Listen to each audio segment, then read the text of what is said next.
They told me like yesterday. But I think I'm gonna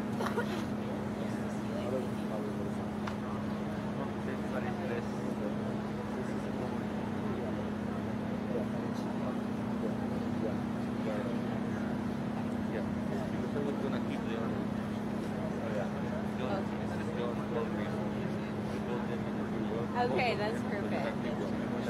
So are you gonna get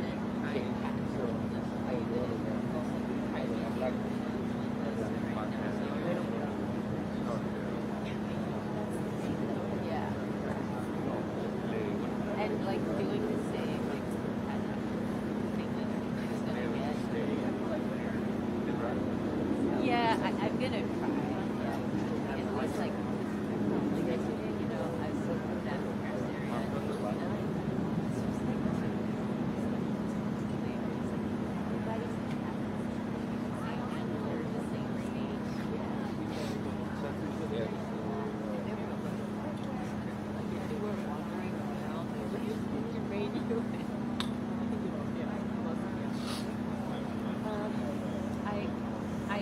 I should only have, there should only be just like an internal mic audio. I don't have a microphone.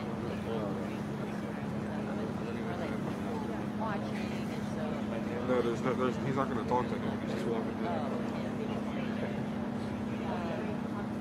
But other than that, yeah, I'm going to try to be outside. All I'm getting here is like walking in.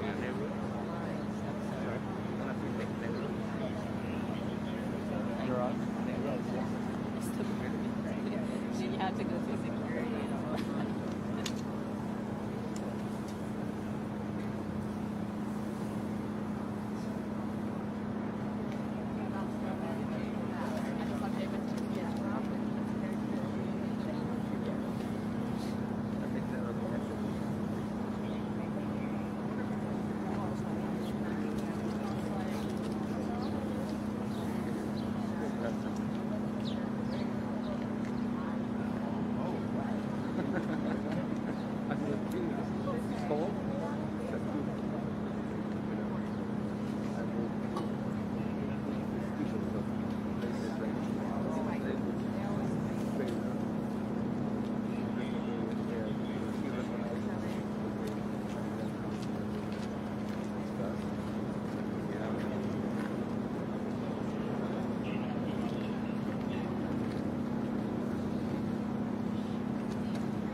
Guys, stand by. The motorcade is like a block away. It's coming up right. It's coming up soon. Though. Hey, I have realized that if I turn my head a certain way, it gets louder.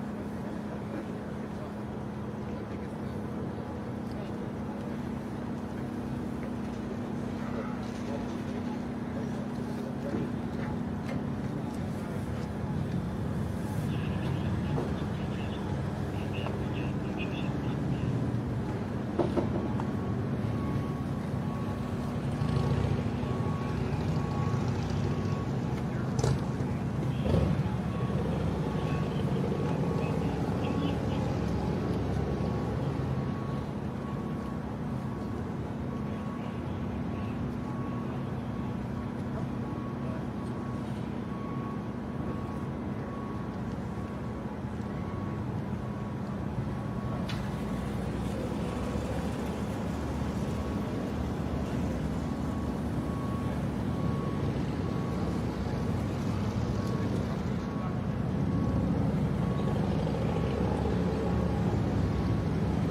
Alright guys, the main motorcade is coming in probably in a couple more seconds, 10 seconds.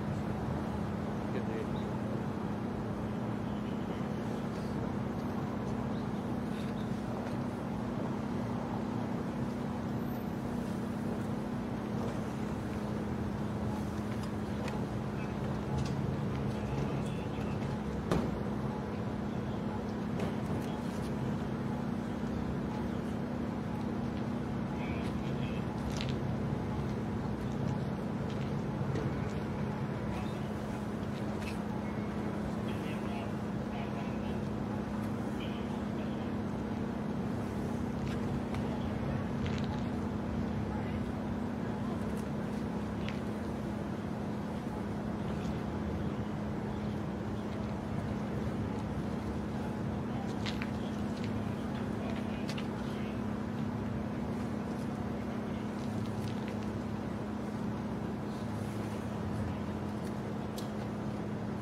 Alright guys, Trump's JD, sorry.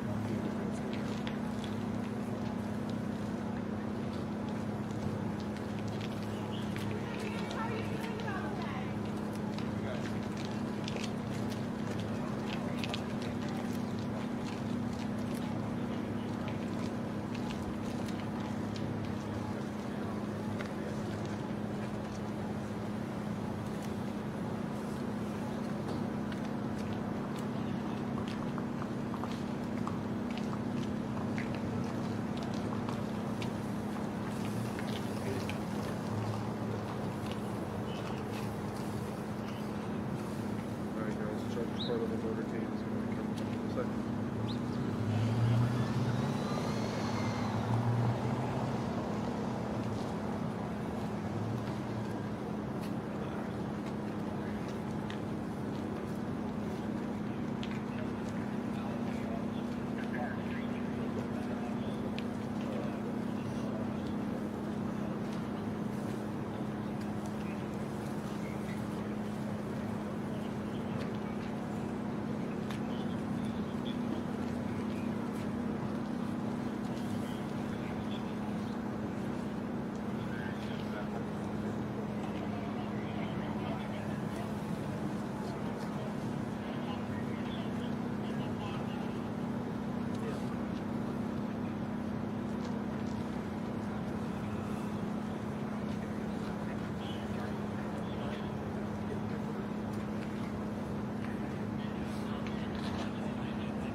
Guys, Trump's about to get out the car.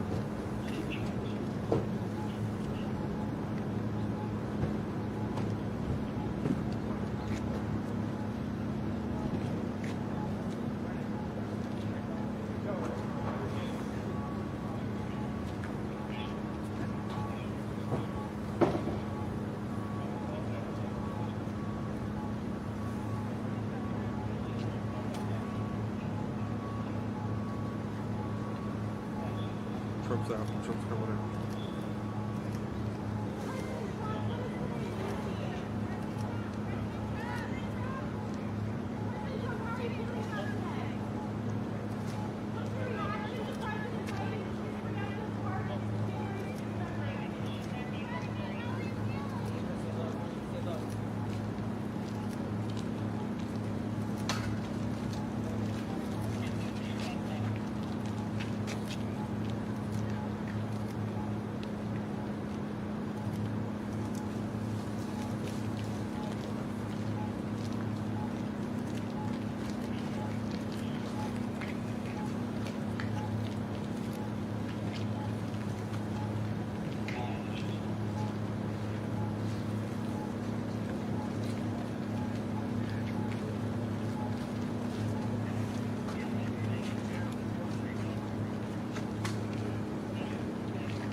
Looking live there in Washington, D.C. There are blue skies in Washington, D.C. this morning. As you just saw, the president-elect walking into St. John's Episcopal Church. This is as to tradition for presidents-elect to attend a church service right there near Lafayette Park, near the White House. Again, you're watching live broadcasting right here on Right Side Broadcasting Network.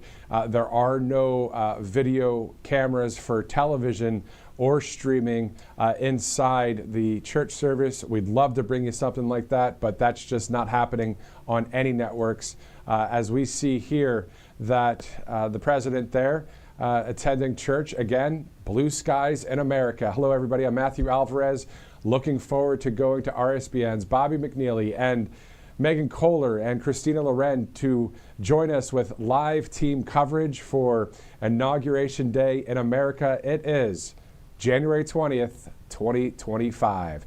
Beautiful, beautiful photos, 3 of them there, live video perspectives from the White House to the Capitol Hill U.S. Capitol building, and then to the St. John's Episcopal Church there where you just saw the president-elect walking in. This is his first thing to do today, is to go to church. Then after that, there will be tea at the White House with the outgoing administration.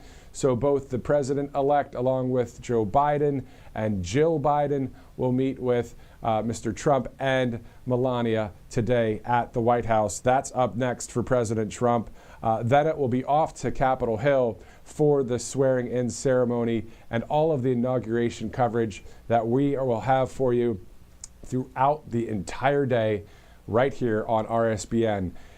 Also today, more than 200 executive orders that will be implemented into policy immediately happening today. President Trump, promises made already, promises kept. He said over the campaign trail at the rallies that he would be doing so many actions for this country that are great on day one.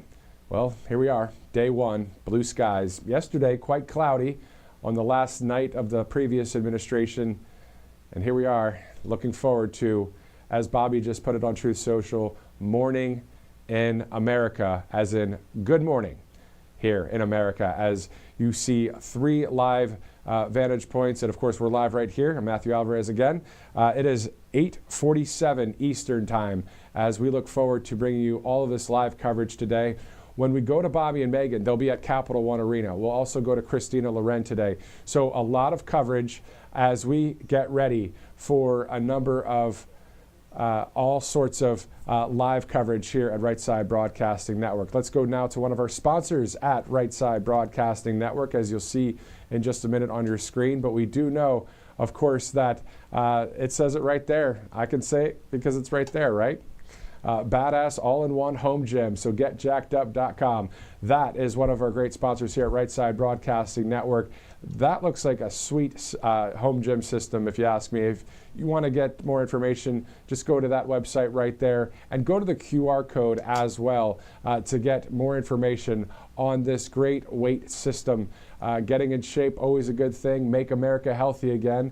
To be honest with you, over Christmas and the break there, ate way too many cookies. They were very good, but you know what? I started to turn a new leaf, and hopefully we'll continue to eat healthy and start working out a little bit more too.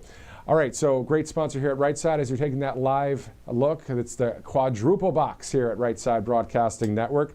All right, so after church, President Trump, again, will go to the White House for tea with Biden and his wife Jill. Melania will be accompanying President Trump as well.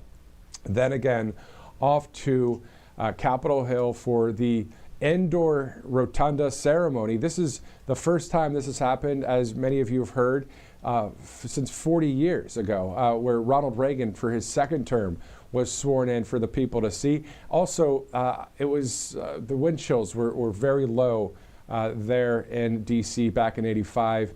We're looking at about 20 some odd degrees right there in D.C. right now, but a low in the teens, even lower, possibly 11, 12 degrees. And then you add the wind chill, obviously bitter cold there. So the decision to go indoors, but also looking forward to bringing you coverage from Capital One Arena, where there is a viewing of the ceremony. So just like last night for that huge rally, it would be a packed house inside that arena as well. So a huge celebration today. So I see today as three things. One is the official proceedings that we'll see, the great moment that President Trump will become the 47th Commander-in-Chief. Then the celebration kicks off when we see over at Capital One Arena a presidential parade, performances, and also a possible visit by DJT himself, the 47th president. And then the third part of today is the action, the executive orders. So we have the official proceedings, the celebration, and the actions all in one day. This is 24/7 news at a hyper speed, a historic speed. As President Trump said just yesterday, there will be historic speed and strength today when it comes to the executive orders that are going to be signed, and also all about making America great again. All of these executive orders that will be immediately put into play will be today. And so we will see all of that news coming out. So stick with Right Side Broadcasting Network on Truth Social and on X and on our website and right here on the network as we are live here streaming to you. As we get the news of these executive orders, we do know a few of them, of course, generally speaking, have to do with the border, with illegal immigration, with the J6 pardons. There have already been drafts written for that. There are so many great things about to happen here for our country. A lot of very serious news to be had as well. This is, again, a day of celebration and official proceeding. But President Trump not wasting any time, as you know. Yesterday, during that rally speech, he said along the lines of that people said, oh, we should spread out some of these executive orders over the coming days and weeks and maybe months. No way. He is going to sign more than 200 today to get the job done, because it is day one, and we know that it shows the seriousness of the situation of our country. Yes, we are happy that we have a common sense leader stepping into the White House. Yes, we're happy for the strength and to get back to it here in the country. But we also know that outside of that celebration is the action that President Trump will be taking today. Also, we will be able to celebrate tonight. We'll have live coverage in our second broadcast starting at 6:30 Eastern, the inaugural balls in Washington, D.C. The Liberty Ball, the Commander-in-Chief Ball. We'll have our cameras at the Liberty Ball as well, where Bobby McNeely and Megan Kohler will be live. We'll see President Trump along with the First Lady with their first dance there as we kick off this second administration for President Trump. So yes, it's a great day in America. As you see again, if you're just joining us right now, the bottom left of your screen showing beautiful blue skies in Washington, D.C. Yesterday, of course, very cold and cloudy, still very cold in Washington.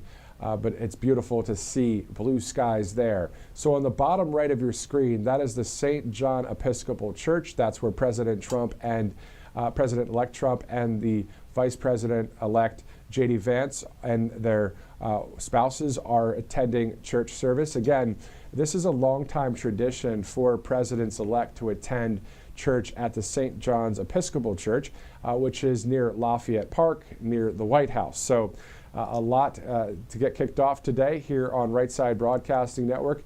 Go ahead and share this live link on Rumble and on other platforms as you're watching, and let people know that we are wall-to-wall today, and we will bring you live coverage. And again, we will be joined by a number of our great hosts here at Right Side Broadcasting Network.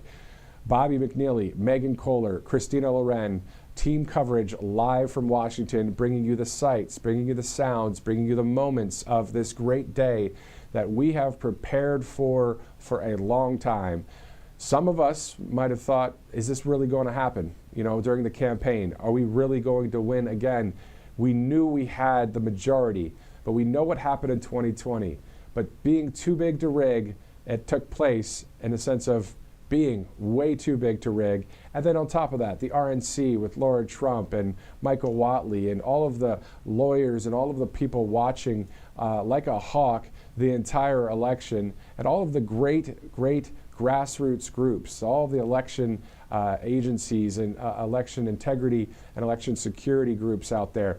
Everybody really focused on it. And on top of that, again, too big to rig, winning the popular vote, winning the Electoral College, all 7 swing states. What a night on November 5th. Well, here we are now, as President Trump said, 75 days since that great win. We are now on January 20th, 2025. So happy you're with us. Stick with us today. Why not, right? I know some of you might be watching at work as it is Monday, but it is Martin Luther King Day, so a lot of you have off. So this is going to be a lot of coverage today. As President Trump mentioned the other day, that this will be a large TV audience, a large streaming audience as well, because of the fact that those of you that are in Washington, D.C. that wanted to see President Trump outside the Capitol and to deliver the inaugural address, obviously for reasons including the cold weather there, the only confirmation I have and we have at the network is it was the cold weather, of course, bringing everything inside, just like back in '85 with Ronald Reagan. We know that the audience will be quite large today. Happy that you're with us here, and happy that you're going to be seeing Bobby, Megan, and Christina as well a little bit later in the broadcast as we get ready to go to them live at Capital One Arena. All right, so one of our other sponsors here is Done With Debt. Done With Debt, as you see right there, donewithdebt.com. That number's on your screen. If you fight for your financial freedom, you can do that through this group right there. This is a group that's going to help you reduce your debt and figure out a game plan for you. Great to see the president there in that cutout right there with his fist in the air. What a time that was for our country. Go to donewithdebt.com. Fight for your financial freedom. Of course, specializing in eliminating credit card and personal loan debt, as you see there on your screen. Call them at 888-322-1054. An awesome sponsor, donewithdebt.com. Now, that picture right there that you saw with the Secret Service agent with the sunglasses on, Mr. Curran, he is now going to be the Secret Service Director for the United States Secret Service. So President Trump appointing him to that role. Last night we saw Kash Patel on stage at the TPUSA inaugural Eve ball right here on Right Side, and of course appointed to head up the FBI. Pam Bondi over at the AG's office, over the Department of Justice, and a number of great picks by President Trump, as you know. But today, as we approach the top of the hour, 9 a.m. on the East Coast, 6 a.m. on the West Coast, thank you so much for joining us, Matthew Alvarez, as we see a few people walking in there to the St. John's Episcopal Church, where President-elect Trump and Vice President-elect Vance are attending service. Once again, this is a tradition for presidents-elect to attend church at that building right there, not too far from Lafayette Park, which is right across from the White House. After this, as we go over some of the specifics here brought to you by the AP in the sense of a list of all of the specifics. I do want to share with you the schedule of today. So we do know President Trump will have, again, a White House and have share tea with the outgoing administration. Then it's off to Capitol Hill for the swearing-in ceremony along with that inaugural address. Hearing that the president's speech will call for, quote, revolution of common sense. A revolution of common sense. That article you can find on Truth Social and on X, on our account at RSB, and on Truth Social and on X at RSB Network. So again, hearing the president's speech will call for a, quote, revolution of common sense. Isn't it great that it's a revolution of something positive, great, and wonderful for our nation? We are going to go to one other sponsor here. Before we do that, I just want to continue on that we know that the official swearing in will take place at noon Eastern time, and Chief Justice John Roberts, of course, will lead the president in the oath. Looking forward to seeing all of that live coverage. Let's go to Tax Network USA as well, one of our great sponsors at Right Side, Tax Network USA, 800-357-1415. If you missed any taxes over the years, you need a little help with figuring out the game plan there, you can go to tpusa.com/RSBN. This is a great group right here. You'll be able to get somebody on the line there at 800-357-1415. Tax Network USA. All right, it is the top of the hour here, 8:59, just about to be 9 a.m. Eastern Time. I'm Matthew Alvarez. Let's go to a commercial break. We'll be right back. You're watching live coverage of Inauguration Day in America. We'll see you after the break. A large retail store just canceled a huge order, leaving us with a ton of extra MyPillows. But you know what? That's their loss. I'm going to make it your gain. For the first time ever, you get standard classic MyPillows for wholesale prices, only $14.88. I can't believe I'm even saying that. Only $14.88. But it gets even better. For a limited time, I'm going to offer my entire classic collection at wholesale prices. Upgrade to a queen size MyPillow for just $18.88. King size only $1 more. Get my body pillows for $29.88 and multi-use MyPillows for only $9.88. So go to mypillow.com or call the number on the screen. Use your promo code to take advantage of wholesale pricing for the first time ever on TV, including my standard size MyPillow, only $14.88. They've never been offered this low before. We have limited quantities at this price, so limit's going to be 10, and once they're gone, they're gone. Hey y'all, it's Silk from the Diamond and Silk Chit Chat live show. Look, don't forget to check me out right here on RSBN Network. Be sure to watch the show on Right Side Broadcasting Network, and I want you to support Right Side Broadcasting Network. Yes, it's imperative that you do so, okay? I look to see y'all soon. Bye-bye. Welcome to Right Side Broadcasting Network, your trusted conservative news outlet. At RSBN, we deliver the truth when the mainstream media falls short. Since 2015, we've proudly broadcasted every single one of President Trump's iconic MAGA rallies, bringing you the excitement and energy live before anyone else. By watching RSBN, you get an unfiltered front row view of the action on the ground. We interview the crowds to give a voice to millions of Americans just like you. We show you President Trump's speeches in their entirety, free from interruptions and censorship. We cover the stories that matter to you with the integrity and passion you deserve. Thank you for choosing RSBN as your home for America First News. Together, we stand strong, united, and informed. So join us and be part of the right side of history.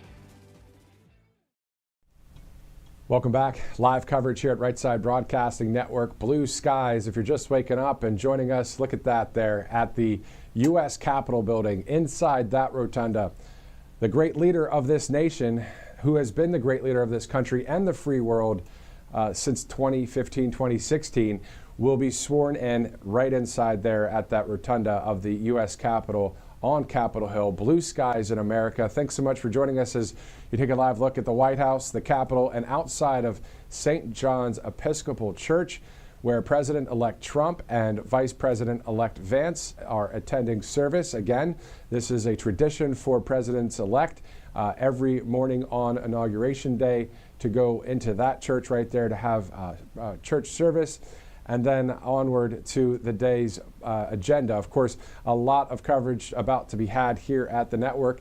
We'll be seeing the oath of office. We'll be seeing the inaugural address, speeches. We'll be seeing and hearing and experiencing some great artists and performers singing. And also over at Capital One Arena, where that rally was last night, Bobby McNeely and Megan Kohler, our RSBN hosts, will be there as well for that. So a lot of coverage, a lot of different vantage points today, as it is quite cold in D.C., but awesome to see blue skies, as we are excited to bring you this coverage, because obviously this is about that fork in the road that we kept talking about leading up to November 5th, the right turn toward strength and common sense and making America great again, or the left turn towards a very progressive, liberal, extreme agenda, anti-everything that this country was founded on. Those are the facts, and the people said, nah, we're not going left, we're going to go right. And that's what happened. We saw it, too big to rig, and here we are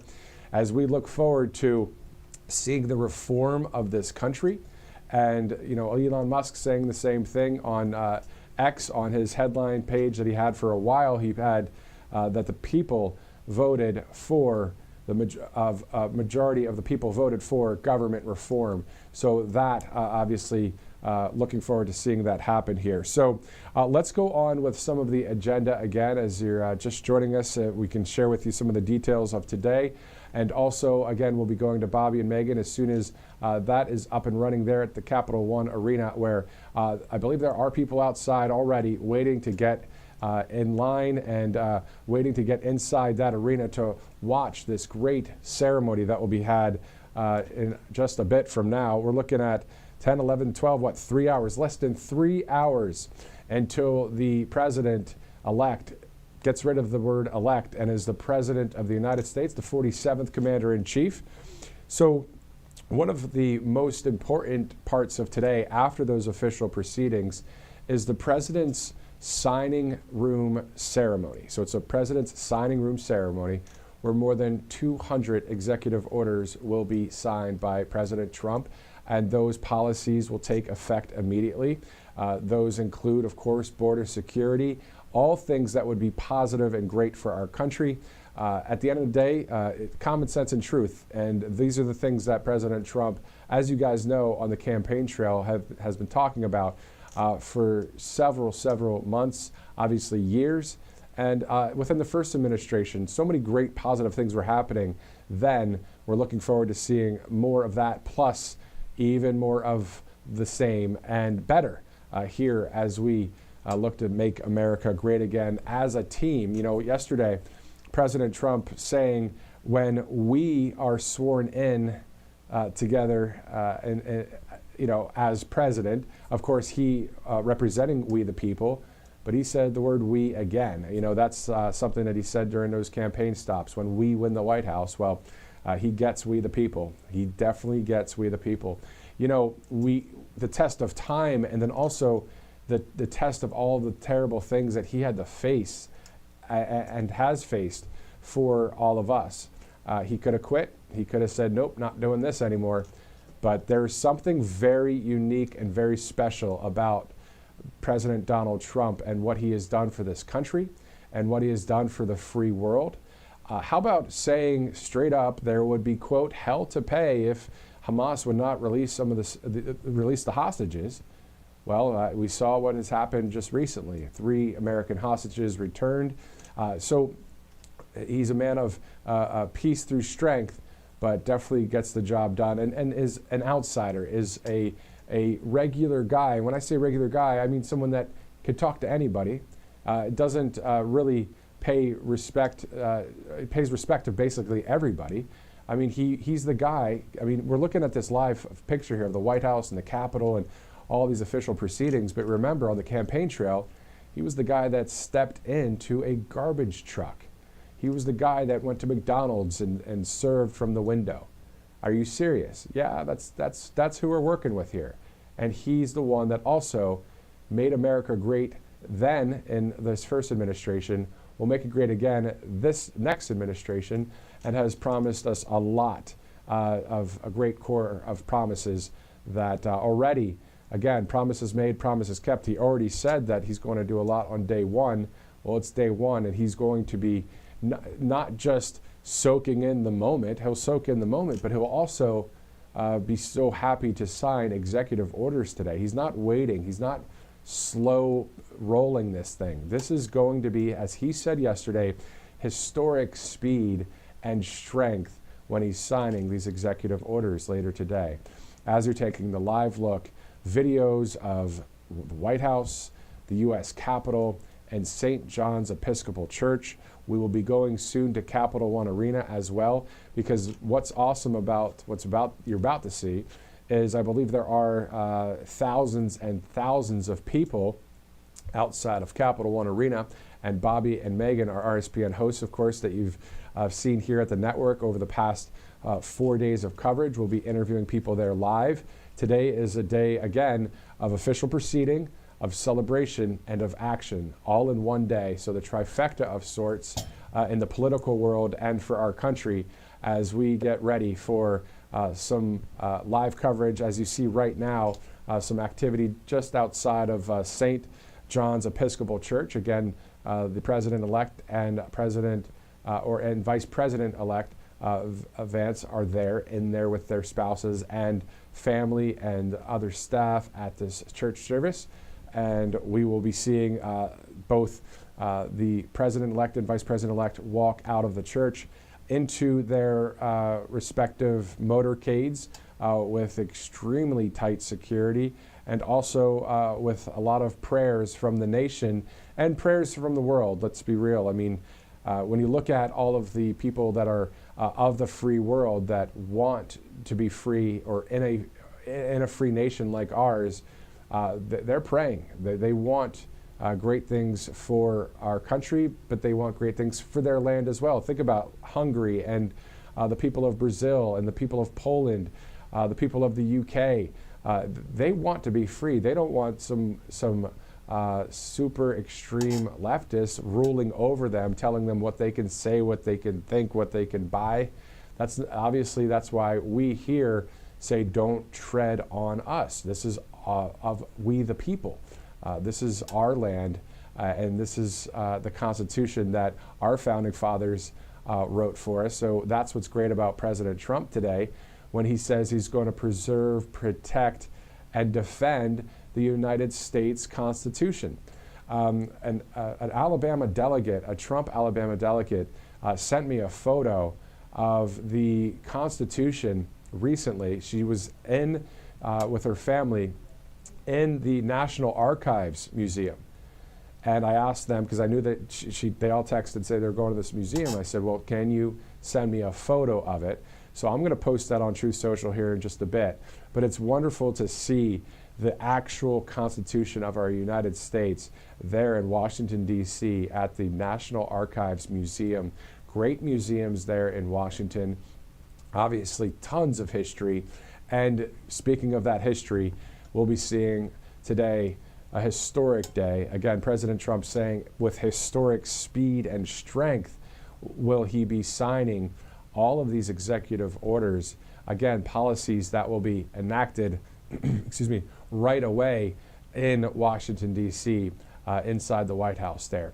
I'm also looking forward to, obviously, a member of the press, looking forward to seeing the Washington, D.C. Brady press briefing room, Carolyn Levitt, the press secretary, taking questions from the press. When will that first White House press briefing be? I haven't heard. We haven't heard here at the network, but obviously as soon as there is the first one, we will be watching that and bringing you that live coverage right here as well. So we have the ability to see what is happening at the White House, at the Pentagon, at the Supreme Court, at the press briefing room.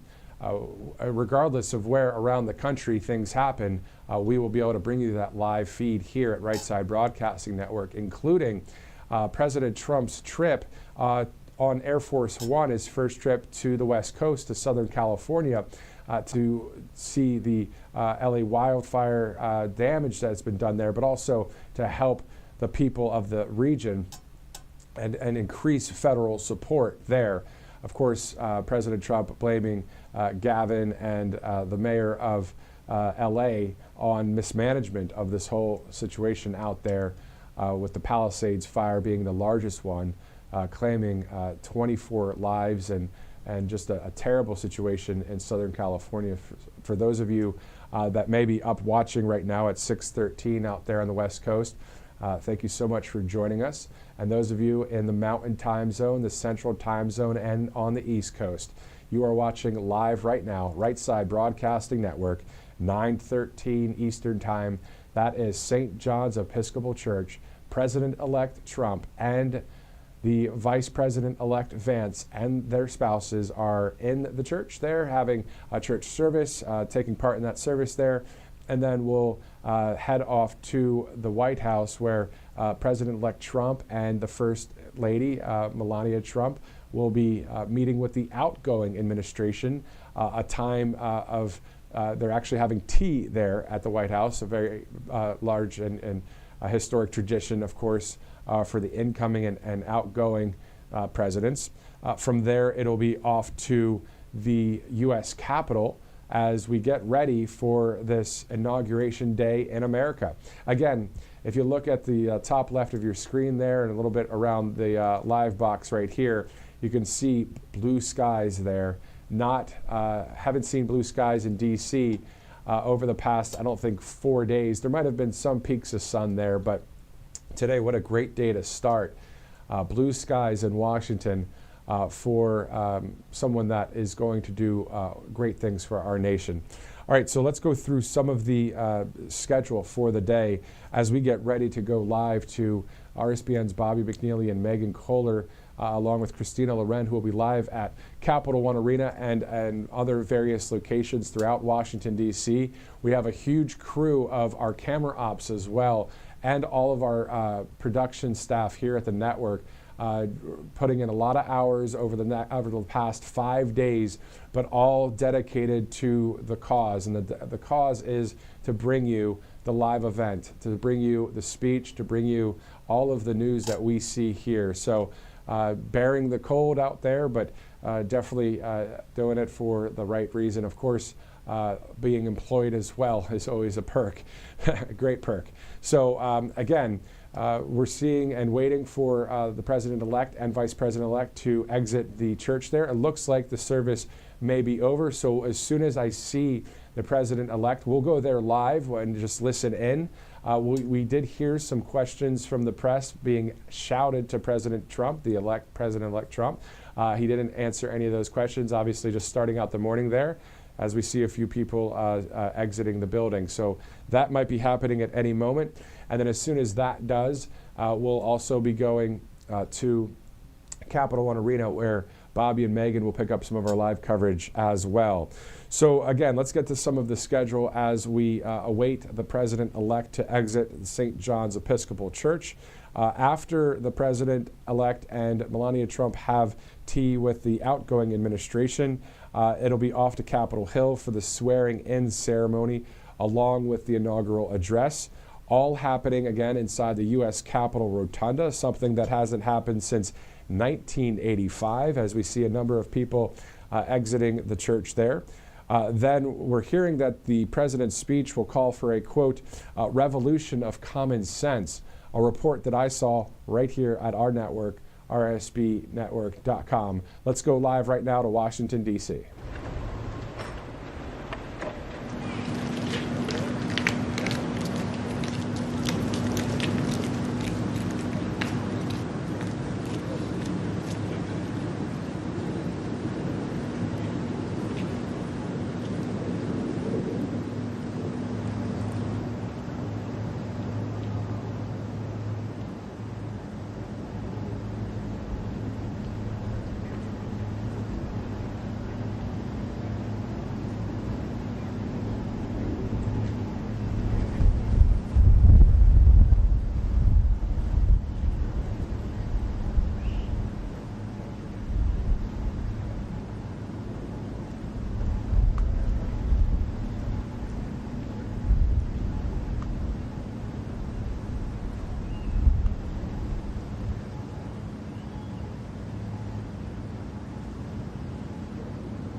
in Washington, D.C. And speaking of live, that's the live video perspective from the White House. President-elect Trump looking strong and stoic as ever alongside the absolutely gorgeous First Lady Melania Trump on their way now to 1600 Pennsylvania Avenue, right there to that building, a beautiful White House, as they have tea with the outgoing administration. That's what's next on the schedule for the president-elect. So thank you so much for joining us for this live broadcast, as it's about 9:30, the bottom of the hour here, as we have wall-to-wall coverage of today's great event, today's historic event. And speaking of historic, again, historic speed is what President Trump referred to all of the actions that will be taken for the executive orders. Just seeing, according to Fox, among them, declare emergency at the border, issue a proclamation closing the border, designate cartels as foreign terrorist as a terrorist organization, and also the military will be directed to construct new phase of the border wall, among many more. So the border wall being rebuilt, Operation Aurora with mass deportations, so many great executive orders happening today. President Trump, the president-elect, not taking long to get the job done. We were kind of joking here at the studio yesterday with some of the producers and behind the staff people here, and saying, well, what's President Trump going to do after signing all the executive orders, getting all the ball rolling so quickly? But at the end of the day, of course, maintaining and creating a great outcome for this nation. The golden age is upon us, as it is, once again, blue skies in Washington, D.C. This after 4 straight days of mostly cloudy skies. And now it's obviously very cold. That's why the U.S. Capitol Rotunda will house the president-elect, the vice president-elect, along with a number of great dignitaries, and some of the press will be in there as well. And we look forward to seeing all of that live coverage. We're just looking forward to that moment when he puts his hand on his Bible that he received when he was a youngster, and then also putting his hand on the Lincoln Bible that President Lincoln used when he was sworn in the 1800s. So this is going to be quite the day, and looking forward to all of the talking and all of the back and forth and all of the wild stuff that's happened over the past 4 years, just to be put into a place of peace. So when he shares that inaugural address, prior to that, when he is sworn in, that's the moment that we'll all see together here in America, as the majority of you voted for Donald Trump. And he did that in 2020 as well. But we know that 2024, a great election outcome with Too Big to Rig, and also the RNC and other election integrity groups and lawyers across the country keeping an eye on everything, just making sure everything is on the up and up. And looking forward to seeing these executive actions signed into law today, because at the end of the day, we know that there are more than 200 executive orders that will take effect immediately. So that means this will be a 24/7 news cycle that I don't think we've seen in quite some time, if ever, with the amount of news that will happen not only today, but through this week and on, as it's reversing course. I mean, just imagine a huge ship. I know it takes a minute to turn it, but it's going to start right away. Those engines are raring to go. I've been thinking, at the Kentucky Derby, as those racehorses are behind the gate, waiting for that bell to sound and that gate to open. And man, when they're off, they are off. And that's what we're about to see here. We're going to go to hyper speed. We're going to go to historic speed, according to the president, when it comes to the executive orders. And looking forward to bringing you all of this live coverage right here on Right Side Broadcasting Network. We'll be going to RSBN's Bobby McNeely and Megan Kohler at the Capital One Arena, where there's this huge viewing of the ceremony today. So wall-to-wall coverage, even until tonight, where President Trump and the First Lady will dance at the Liberty Ball. We'll have Bobby and Megan there as well. And then also we'll have some coverage from the Commander-in-Chief Ball. President Trump to share his remarks at both of those events. But let's not get ahead of ourselves. We have a long day yet ahead of us, but a great day ahead of us, a historic day in America. It is January 20th, 2025. I'm Matthew Alvarez. Thank you guys so much for streaming in live here on this Monday, Martin Luther King Day. A lot of people have off today. If you don't, if you're watching from work on your phone on the side, I won't tell anybody. Thanks so much for watching. 9:34, as we see there, the president-elect about to join the vice president-elect to join Kamala Harris and her husband Doug. So why don't we go there live right now in Washington, D.C., outside the White House.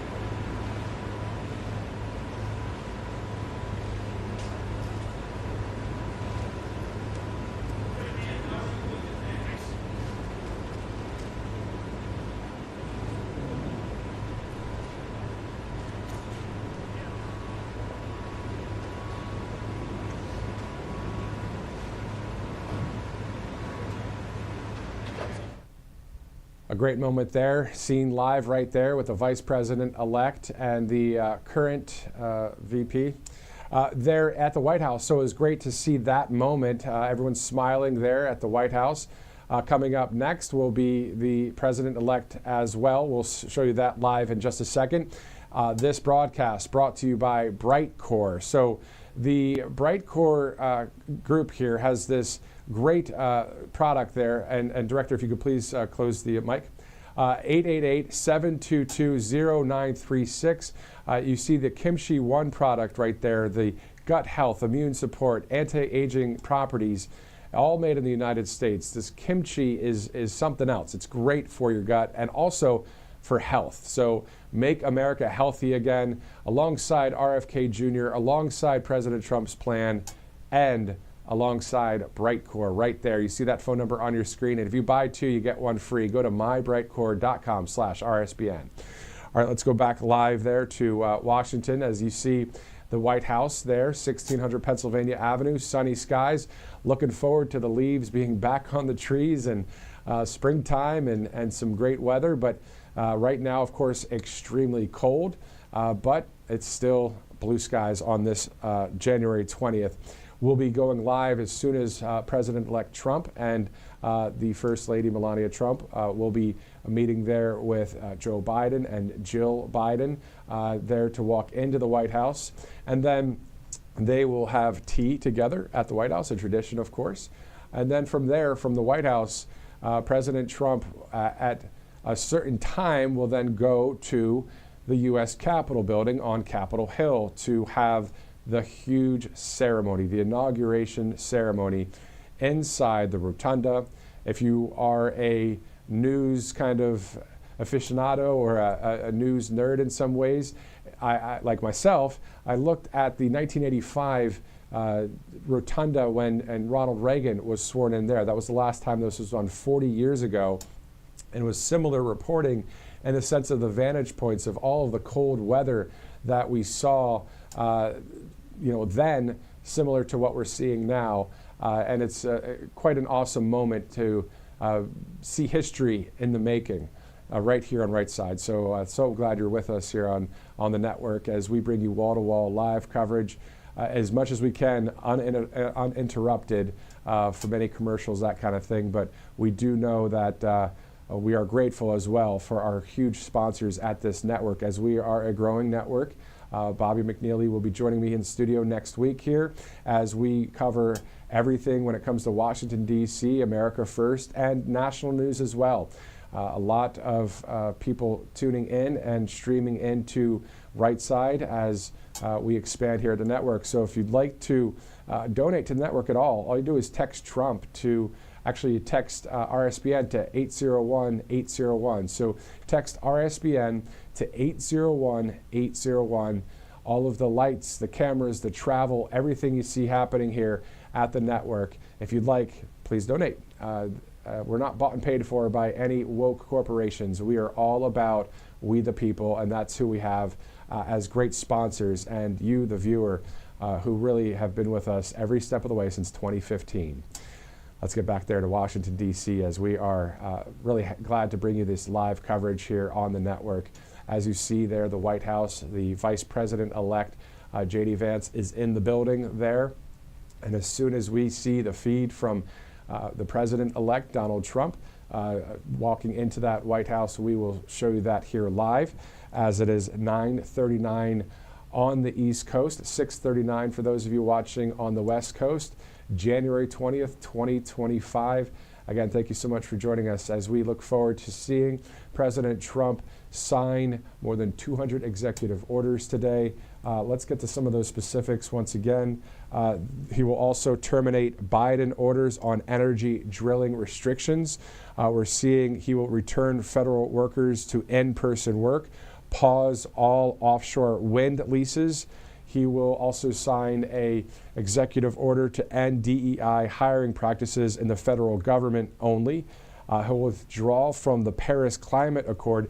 So the list goes on. That, according to Fox, and that on Eric Daugherty with Florida Voice News as well. Steve Bannon also posting that, calling it Days of Thunder. So a lot going on today. We'll bring you all of the specifics as we get it. Also, a revolution of common sense will be discussed and shared with the American people from President Trump in his inaugural address today. We do know that that report coming from our RSBN network right here, where we saw a number of the quotes from various media outlets, but also the fact that I witnessed that today on our Truth Social account. So if you're on Truth Social, go ahead and follow us at RSBN. And if you're on X, it's at RSB Network.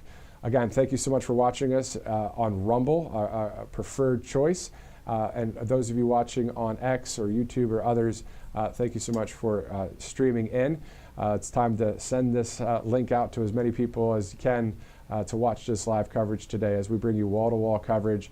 And also, it's wonderful to have the extended time to not have to always go to a commercial break, because especially on days like this where there's so much news going on, obviously sponsors are near and dear to the media because it's part of paying the bills. But the point is, the sponsors here at our network are conservative, patriotic sponsors. So we'd love to work alongside with them as well and share their great products, because at the end of the day, that is some in a small business or larger businesses that help our economy.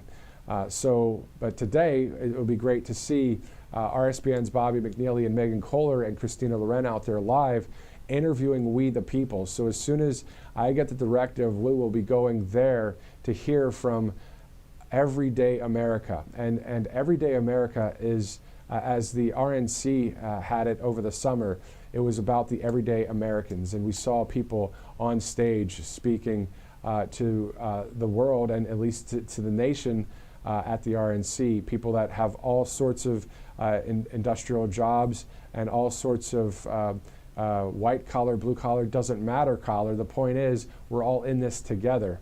I am an everyday American. I am a guy in a suit, but I am just like you in many ways as we the people. So looking forward to bringing you this coverage, and looking forward to hearing from we the people right outside of Capital One Arena.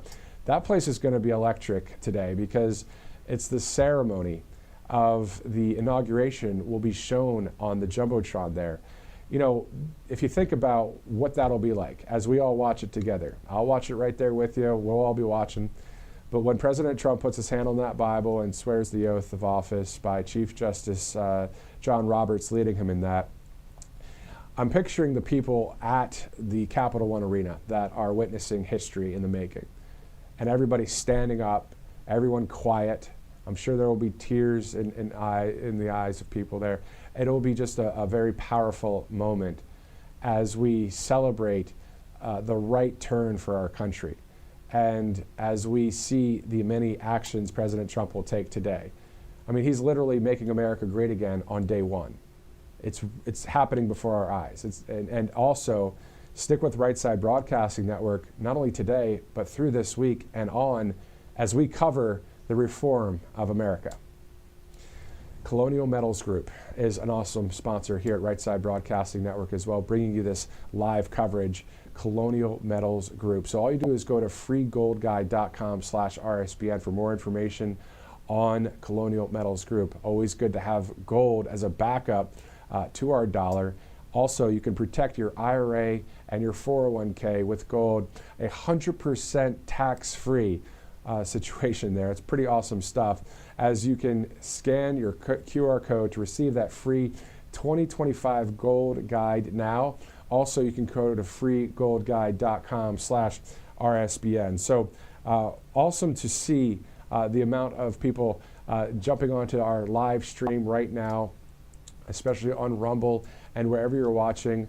Thank you so much for doing so, as we will be going to Capital One Arena here shortly. We started our broadcast at 7:30 this morning, at 7:30 Eastern, bright and early here, 4:30 out there on the West Coast.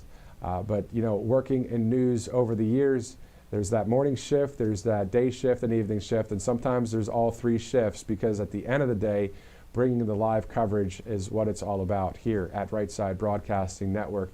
And we love all three shifts, and will gladly work all three shifts as we look forward to bringing you this live coverage. Again, Bobby and Megan, they'll be not only at Capital One Arena today, they'll also be at the Liberty Ball later tonight. So we'll have a second live broadcast for you. This is our first stream that will go all the way through until the end of the day. And then at 6:30 Eastern, we'll have a different stream, so a different link for you to click on to watch all of our live coverage of the inaugural balls. It's going to be absolutely awesome. President Trump set to deliver remarks at both of those tonight. But let's rewind and stay right here at 9:45 Eastern time as we get ready to approach that 10 o'clock hour.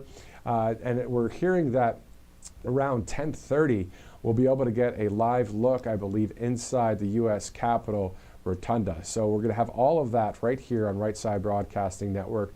We'll see all of the great moments. Carrie Underwood to sing, Christopher Macchio to sing. So the opera singer will sing the national anthem. He also performed at the second Butler rally, and also many other events for the president. So it'll be great to hear him sing some awesome songs. As you know, President Trump loves music and is always DJ T at various Mar-a-Lago events on his laptop. I remember watching one of the videos when he was in his golf cart in West Palm Beach, and he was playing some music, and one of the people had their phone and was recording him, came up to the president, and President Trump was a average person in the sense of us, we the people, somebody that's an outsider. Obviously, he's not average in any stretch of the imagination. He is the one of the greatest presidents, the greatest president of our lifetime. But obviously, anyway, so he played a song there for the person watching and listening and experiencing it, and it just kind of kicking it with them. And that's what we want these days. We want someone that's real, genuine, authentic, and that's what we've grown accustomed to. And that's part of the reason why so many people voted for President Trump. Not only will he do great things for our country like he did in the first administration, he's also a fun person to be around, and that magnetic personality even on television. So he's got it going on. So that's why obviously he is the second Trump 2.0, the second administration coming up here for our country, and well liked and respected by world leaders. If you remember, after November 5th, on my Truth Social page, I posted, I think, about 18 posts from X accounts and other posts from world leaders, Viktor Orban or Jair Bolsonaro, or a lot of numbers of people there that I posted about just being very happy about President Trump winning, the leader of Nigeria. I mean, there's so many posts out there. Nigel Farage, I know he's not the leader of a nation, but in some ways he is over there in the UK with Reform UK, but everyone posting great things The Chinese president even talking with President Trump. I'm sure others that he's spoken to recently, including the now stepped down Justin Trudeau. I mean, everything he does is either good, it's going to be good for the country, and then outside of that, it seems as if the world kind of follows suit with what President Trump is up to. So standing for we the people and standing for the free world as well. I think that President Trump understands that very well, that yes, this is America first, and yes, this is about we the people, but this is about people and freedom in general. So if it reflects and if it ripples to the rest of the world, that's a great thing as well, right? So great to see more of that, and the country being restored, the republic being restored to common sense and strength as we get ready to go live to the White House there, as the president-elect will be pulling up, I believe in a few minutes. We'll bring you that live coverage as he and Melania Trump, the incoming First Lady, will have tea with the outgoing Biden administration. So we started the day with our coverage from the St. John's Episcopal Church in D.C., where, again, it's a long-time tradition for President-elect, the Presidents-elect to attend service there. Is a church that's not too far from Lafayette Park, which is right near the White House. Then from there, the tea time that they'll have, not golf, but the drink tea, of course, at the White House with Joe Biden and Jill Biden. And then after that, it'll be off to Capitol Hill for the U.S. Capitol building and the great moments that are going to be unfolding and appearing right here live, wall to wall on Right Side Broadcasting Network. And then from there, we know that the president will be sworn in and do the oath of office. And then he will have his inaugural address. Again, part of it, a revolution of common sense he'll be touching on. We do know that this happened in 1985, the last time there was a president inaugurated inside the U.S. Rotunda, U.S. Capitol Rotunda. Also, the official swearing in will take place at noon. So we are 2 hours and 9 minutes, 2 hours and 9 minutes from the 47th Commander-in-Chief being sworn into office, and we're going to enjoy watching that moment right here on Right Side.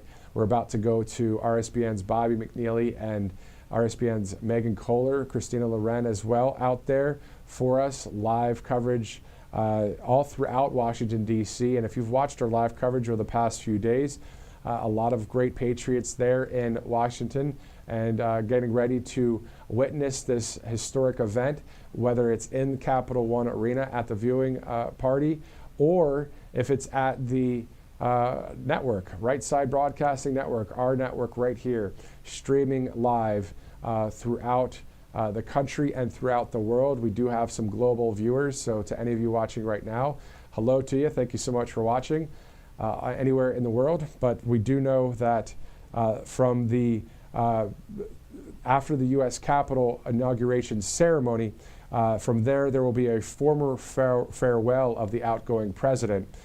And again, today, all about official proceedings and action and celebration. So official proceedings, action, and celebration.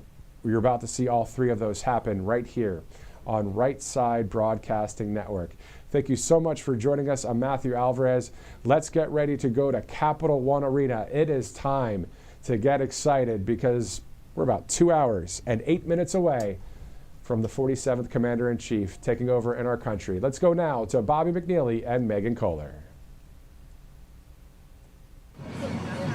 Welcome to 10NG, right outside of Capital One Arena for Liberation Day. It's Martin Luther King Day as well in the United States, and also the College Football National Championship between the Fighting Irish and the Ohio State University Buckeyes. I'm Bobby McNeely with the lovely Megan Kohler, bringing you unbridled coverage of this beautiful inauguration day, the 60th presidential inauguration, 2025, President Trump in just a couple of hours precisely being inaugurated as the 47th President of the United States. What a beautiful day it is to be an American. It's such a beautiful day here in D.C. The sun's shining. It is frigid cold, but we're making it work. Everyone's bundled up. They have their hand warmers. They're lining up outside of Capital One Arena for the watch party to see President Trump get sworn in as our 47th President of the United States. He's overcome all kinds of obstacles. The deep state has tried to ruin his businesses, put him through the court system, weaponize the judicial system against him, the justice system. And it has just been trials and tribulations thus far, but things had to get worse before they got better. And now so many people have waken up to the lies of the left, the lies of the Democrats, the lies of the globalists. And here we are, standing for freedom. President Trump is going to sign many executive orders today with the American people's interests first. We're putting America first. It's time to make America great again. And the lawfare of Joe Biden and his administration continuing in its waning hours as he has issued preemptive pardons for General Milley, Dr. Fear, Anthony Fauci, and also Liz Cheney. Very interesting because traditionally, if you are issued a pardon or a commutation by a president, it's for something that you've been convicted of. So very interesting to see that he would do this. I assume that guilt may be on their consciences because of what they did to the American people over the course of the last 4 years. Today, such a relief for so many. The J6 prisoners especially will be free in several hours as President Trump pledging that commitment of commuting them and pardoning them when and if necessary, along with, as MAGA Megan said, 200 plus executive orders to drill, baby, drill, close that southern border, rebuild that beautiful wall, and also to work on that new legislation coming across through the Senate and the House with the Laken-Riley Act, and to stop the DEI wokeness and to stop the transgender insanity within our military.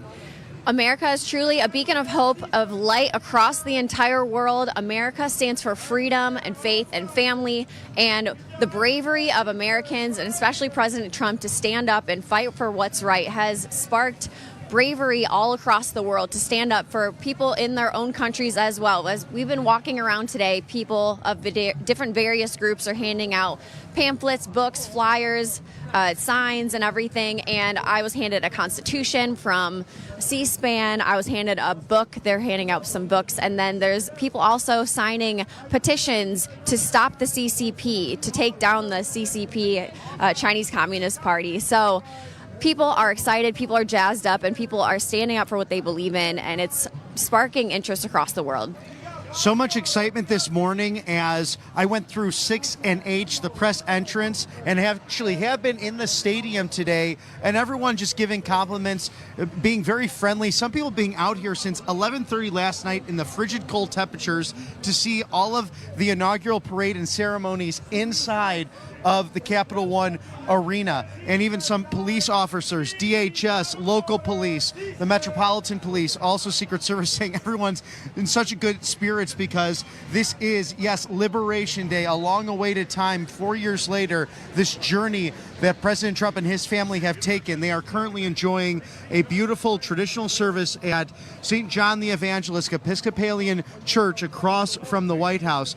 Every president has worshiped there or attended service since James Madison. Such great traditions and fanfare in the beautiful city of Washington on this sunny but chilly morning. After the Vances and Trumps enjoy that service, President and Mrs.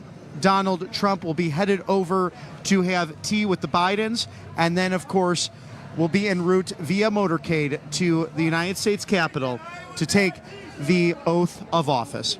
And you're not going to want to miss a single minute of it, so make sure you stay tuned. We're here with RSBN all day long to show you everything that's happening on this wonderful Inauguration Day that we've been waiting for 4 long years.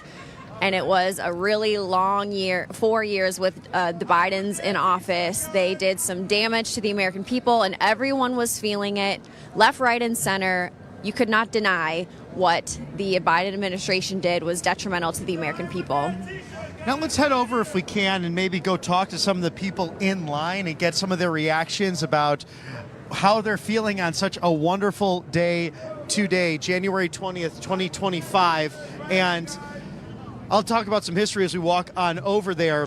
The Blair House is where President Trump and the Trump family are staying. Now, the Blair House, Harry Truman actually stayed there for a period of time as the White House was being renovated. So a great tradition as well for that to be the retreat house. And it became the retreat house as a result of Winston Churchill when he was staying at the White House trying to find FDR in the middle of the night with a lit cigar in roughly 1942, 1943, saying, "Where are you, Franklin? Where are you, Franklin?"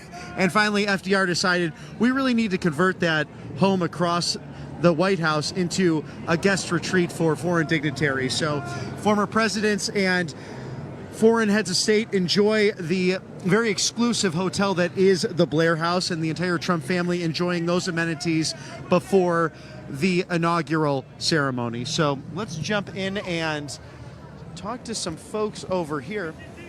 Hey, ma'am, how are you?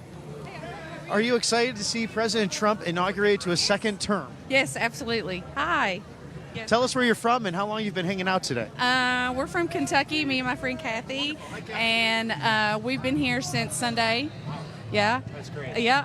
Taking in the sights, the museums. How often do you come to D.C.? It's my first time. Okay, wonderful. So, yeah, and totally here for the inauguration events. And what a beautiful day to celebrate this, really the end of lawfare, the end of corruption, and a new golden era for America. It's morning again in America. 40 years ago, President Reagan was inaugurated for a second term inside the Capitol Rotunda. So another coincidence that he has the Gipper with the great people's president, Donald Trump. Yes, we love that, and we're just proud to be Americans. We're proud to be here and to be able to enjoy this opportunity. It's amazing. We're ready for President Trump. And how long have you been waiting to enjoy the festivities this morning? A couple hours, just hanging out. Yesterday we checked everything out and did a test run, and visited the monuments and the area. It's great here, enjoying the atmosphere. Wish we could be a little closer, but we may not make it. But we're here, so why not try? You know, I enjoy the spirit and the enthusiasm of so many people who are coming to the rally. I even got inside the stadium as we were getting through the press line, and even the police officers commenting that everyone is so nice and in such good spirits, even if they've been waiting for long and long in the frigid air. But we're lucky to have some sun this morning. Yes, it's wonderful. Thank you. Absolutely. Well, God bless. Enjoy today, and enjoy your first time in Washington, D.C. Hey, Kathy, I know you're filming here, but what are you most excited about today to see President Trump inaugurated to a second term? Just a new start, the new golden era, and just so excited, so proud of him. Just want to, I can't be overjoyed enough. This has just been, I've been waiting for this for 4 years. We hear the music and the festivities, USA, USA, USA, and fight, fight, fight. And President Trump spoke on that at his Big MAGA rally in the Capital One Arena last night as well. We didn't get to attend it, but we watched it last night, and man, would I like to have been there. So go Trump. It's a morning in America again. Thank you for your time, ladies. Enjoy all the proceedings. Thank you. And what a wonderful inauguration day it is. It's truly a time to celebrate. So why not celebrate with some Republican red wine? How about that? So whether you prefer white, red, or sparkling, Republican Red Winery has a wine for you with labels that your conservative friends and family will love. Here's what you need to know about America's favorite winery. Republican Red Winery was established in 2020 to give Republicans a way to signal their beliefs and inspire lively conversations. Since then, over 50,000 customers agree that the patriotic labels are a hit and the quality of wine is outstanding. Republican Red Winery is a family-run, operated, dedicated to preserving conservative values. In fact, sale proceeds are used to fund Republican and conservative organizations across the country so they can continue to have great impacts on our communities and our elections. The wines are only available at republicanred.com. Order now and your bottles will be shipped right to your doorstep. To our fellow RSBN viewers, we'd like to give you an exclusive discount code to help secure your bottles. So simply enter the code RSBN at checkout to receive an additional $5 off. Act now, so visit republicanred.com to select your wines today. Again, that is republicanred.com. Wine for the right side. And it is truly a time to celebrate. So why don't you get some Republican Red, put together a party, invite all your friends and family over, and celebrate. I wonder if that collection will be added to the Blair House, as I heard that there's some very special wines that are on reserve at that lovely hotel where the Trumps are staying, the Blair House, right across from the White House. We know that President Trump abstains from alcohol, but perhaps Republican Red can be added to that list over the coming years. And we're so excited for today. We'll give you an outline that President Trump and First Lady Melania Trump celebrating with Vice President-elect J.D. Vance and Second Lady Usha Vance and their beautiful children as well, the family members attending that traditional service at St. John the Evangelist, the Episcopalian Church across from the White House. Every president has worshiped there since James Madison, a wonderful tradition. They will then go to enjoy tea with the Bidens at the White House, and then the motorcade on over down Pennsylvania Avenue to that Capitol Rotunda, where President Trump will be sworn in as the 47th President of the United States. And so interesting because we're going to have tech CEOs there, including Elon Musk, Mark Zuckerberg, the TikTok CEO as well, Tim Cook from Apple. So many of them donating to the inaugural committee. It seems as if it's time to be on the Trump train. And so interesting that even Snoop Dogg was DJing apparently an inaugural event when just 8 years ago he was making fun of people for attending President Trump's inauguration. That's right. People are understanding that they were supporting the radical left agenda, like celebrities I'm referring to, and then they realized that the American people do not want it. The American people are rejecting the lies of the Democrats, the Democrat policies that have been so horrible for the American people. And now they're realizing, you know what, Donald Trump makes a lot of sense. And they're being brave enough to stand up and come over and support Donald Trump. And I just want to make sure that we never forget what they did, though. Absolutely. Forgive but never forget. How about that? Because you can't stage an assassination attempt in your music video and then come over here and DJ at a crypto event. And I'm not going to forget that because that's our dear president. And you did that back in, 7 or 8 years ago. So happy Snoop Dogg is coming around, but I will not forget what he did in that video. Well, you have a situation, it's just like the great communicator, the Gipper, Ronald Reagan. Trust but verify.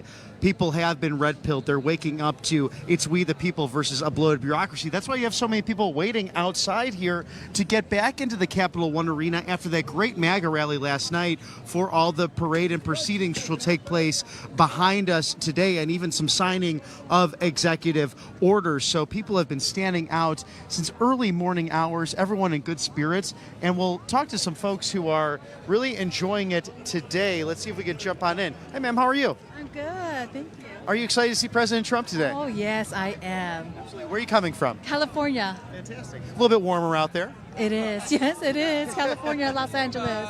Now, have you been affected by any of the wildfires? We're so sorry about everything that's happening in Southern California. So bad. The air quality is so poor. Right. What's it like to have blue state governance under Governor Newsom versus the common sense approach of Donald Trump? He sucks. The California is ugly now. California used to be beautiful. Now it's so ugly. The homelessness and everything. It's so ugly. I do not like it. I dislike it. I dislike the immigration, everything. But I love Donald J. Trump, so I'm glad he won. And we won a landslide. We really did. So how have you enjoyed Washington? Is this your first time to our nation's capital? No, this is my second, third time here. And were you always on the Trump train or involved in politics? How did you come about to wanting to support President Trump as a California resident? Because this Biden administration sucks. And I just love, this is the first time I ever felt like a U.S. citizen. A U.S. citizen when Donald J. Trump was the president of 2016 to 2020. And then from 2020, this last administration, Biden, it was very poor. You can see the segregation. Yes, but I love Donald J. Trump. Who is this gentleman right here? Oh, my name is Arun. This is my niece. Fantastic. Yeah, and I flew from Manila to here just to attend the inauguration. Wow, all the way from Manila. Welcome, sir. Yeah. You know what's so interesting is we've seen so many family members out enjoying great time together. And this is such a significant day, not only the inauguration, but also Martin Luther King Jr. Day. We remember his memory and all he fought for. And President Trump pledged yesterday from the Capital One Arena, he will release all of the CIA, FBI files, all of the government files on the assassinations of JFK, RFK, and also Martin Luther King. Wow, wouldn't that be interesting? Oh, absolutely. I mean, I'm sure every American is waiting to hear the truth about all of these assassinations. Right. Yeah. Oh, no question about that, because we want truth and transparency. Exactly. Yeah, that most definitely. I mean, this is exactly the reason why we've been fighting for Trump even before.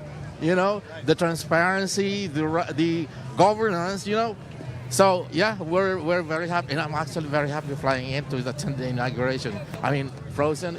I don't care to be frozen to death here. Oh, sorry about that. Okay. Yeah. Well, it's an exciting time for the American people, for the world. It's peace through strength. It's a second term for President Trump. Please enjoy your time in Washington. God bless you. Thanks for making the travels. Yeah, thank you. Absolutely. And stay warm out there.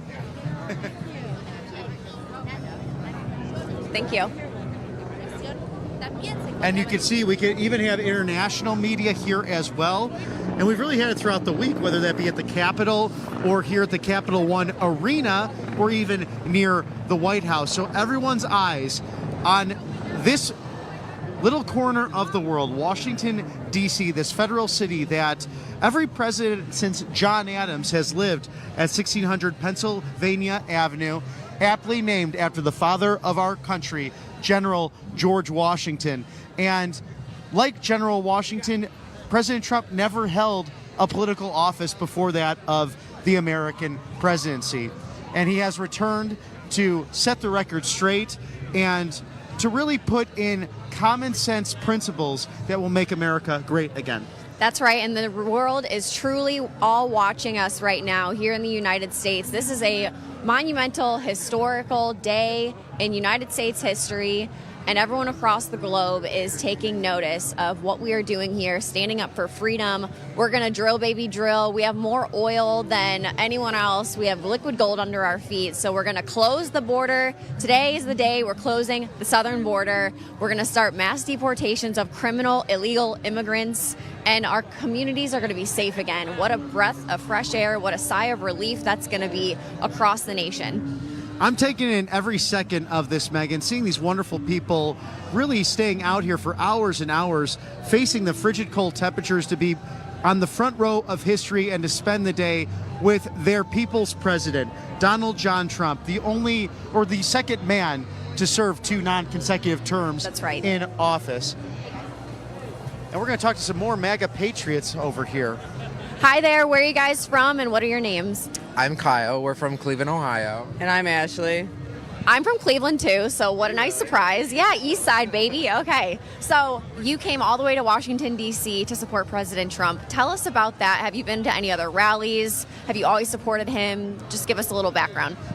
I mean, we've always loved Trump. We've always supported him.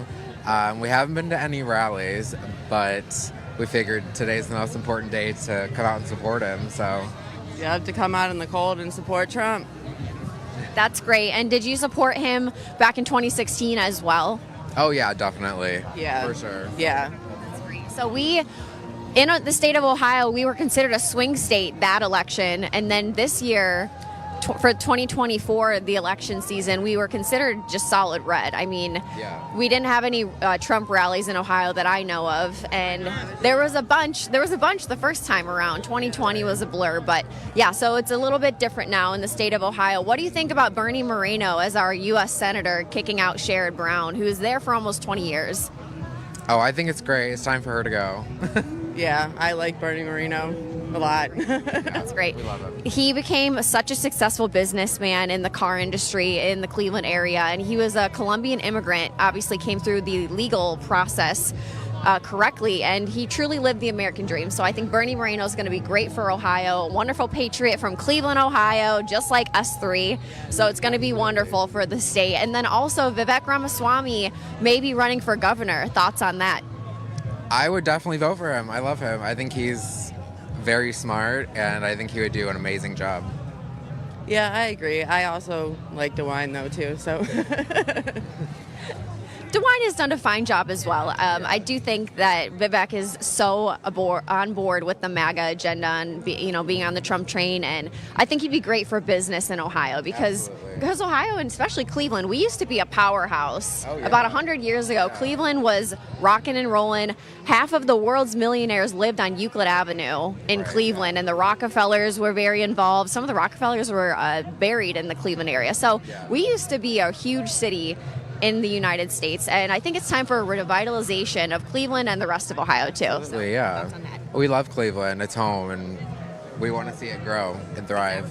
Yeah, absolutely. So what are you most excited to see from President Trump today? I mean, just being back home in the White House. Yeah, coming back home and making America great again. Perfect. And then what's your favorite policy and any final thoughts?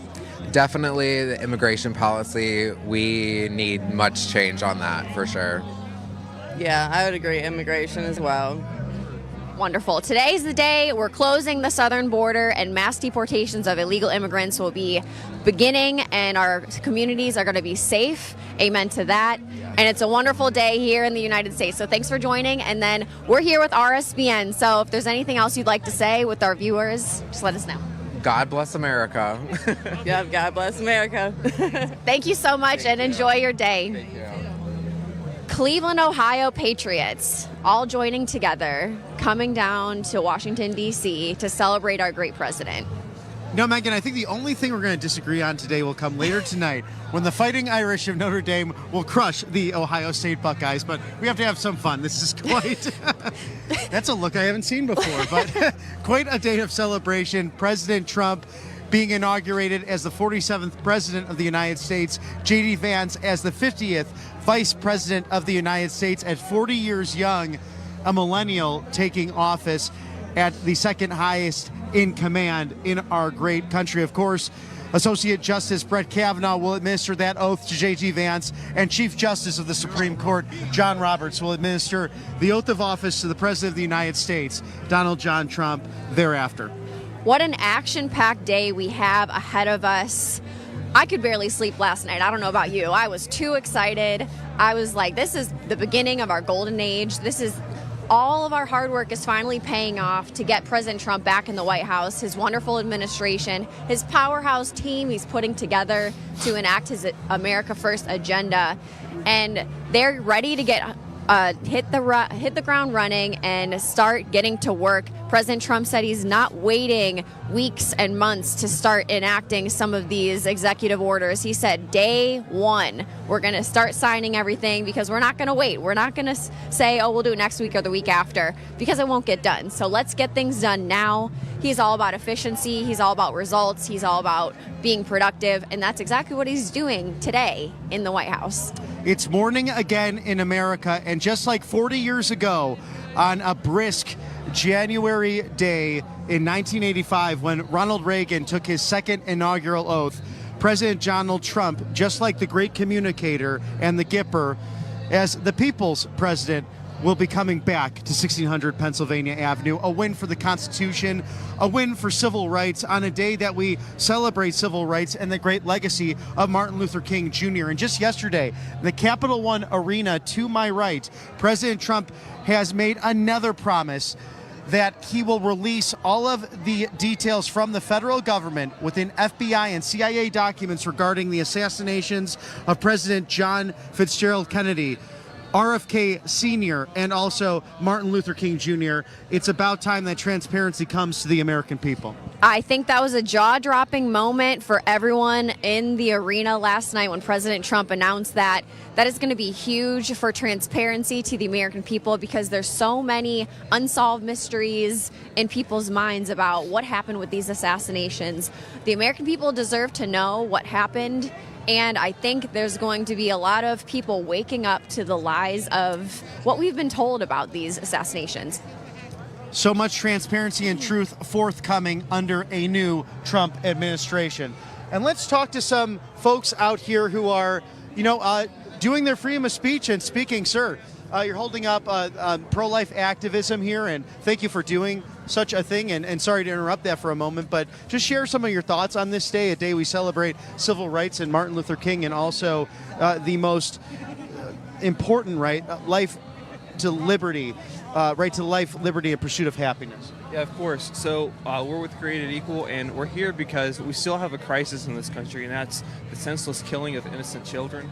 So whether or not we want to realize it, there's babies dying, thousands of babies dying every day. And that's because we as a country, we still support elective abortion. We still support women having the choice to kill their babies in the womb, and that's not fair. Everybody in this country is created equal, and we all deserve a right to life.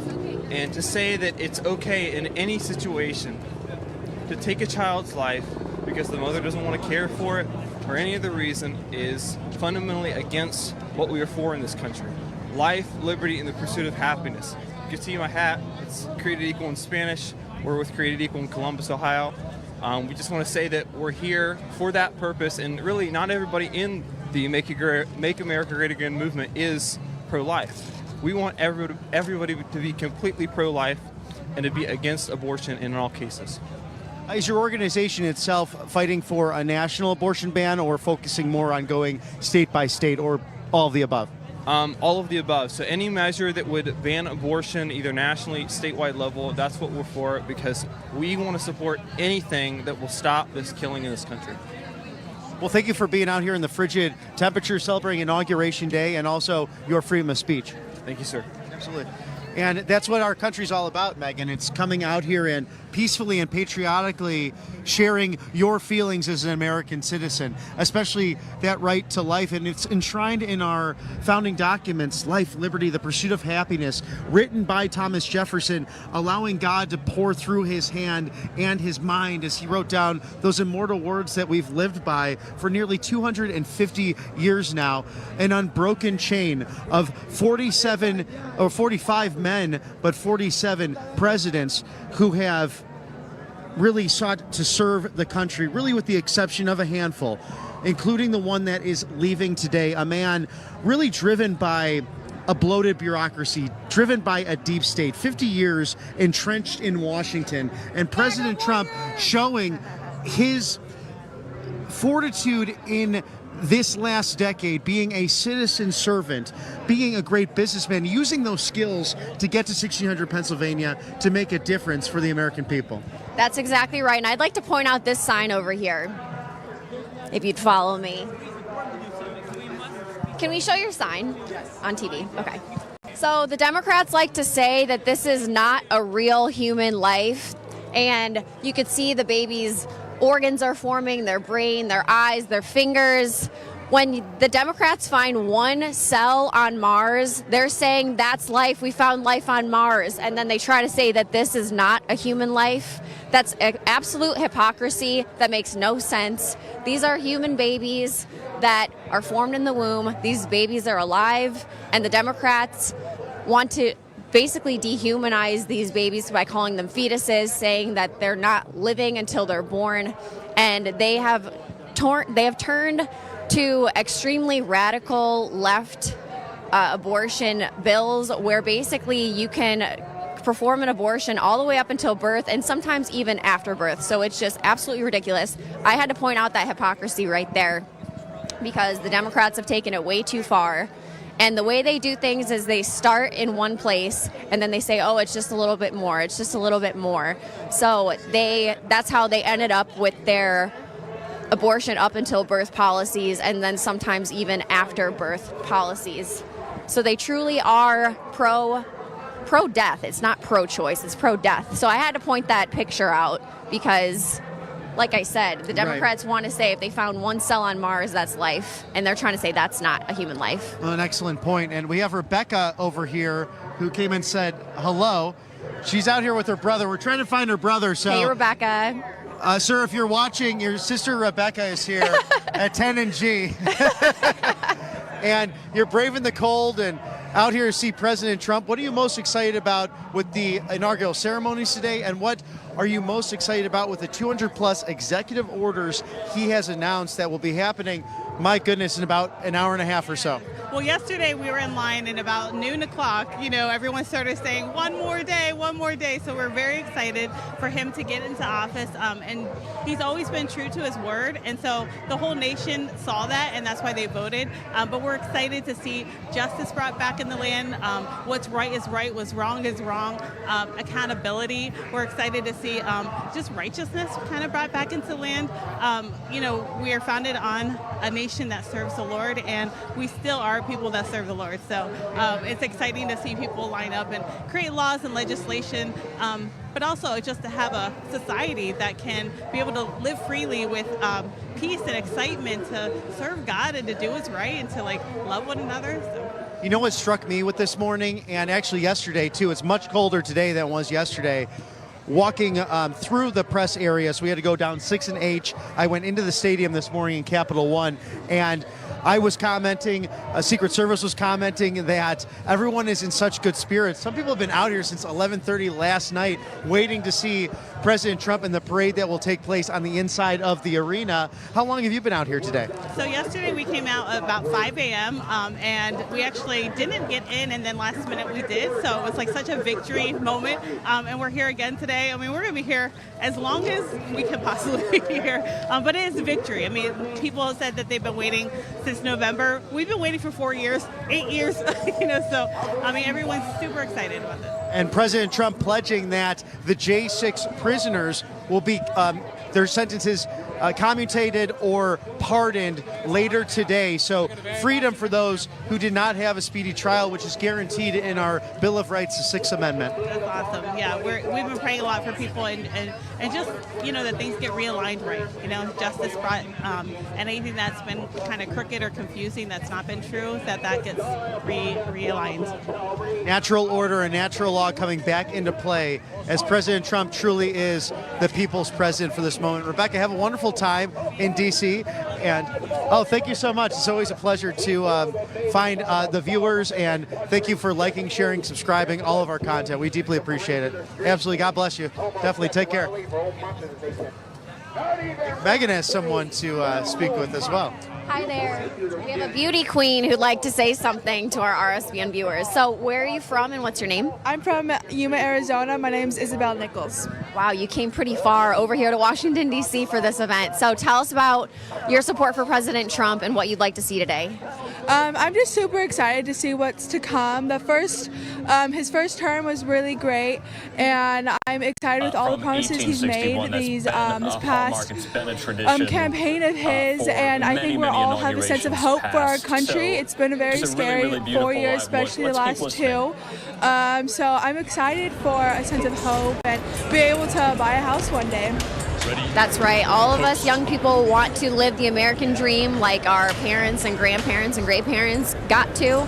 So, of course, it's getting increasingly harder and harder to do so because of this Bidenomics. The economy is shot because of the Democrat policies. But President Trump's going to fix that. We're going to drill, baby, drill and bring down inflation. That's first and foremost. And then, of course, the economy is going to be booming. I mean, the stock market's already roaring because of President Trump getting elected. So it's going to be exciting. Is there anything else you'd like to say to the RSBN viewers today? When it comes to illegal immigration, I'm so excited.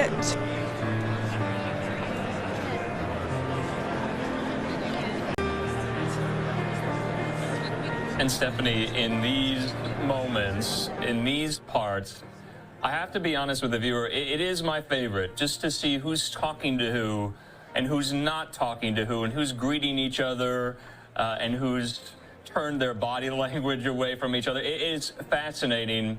And almost the former speakers there right in the front kind of unofficially acting as a greeting line for so many members there of the House.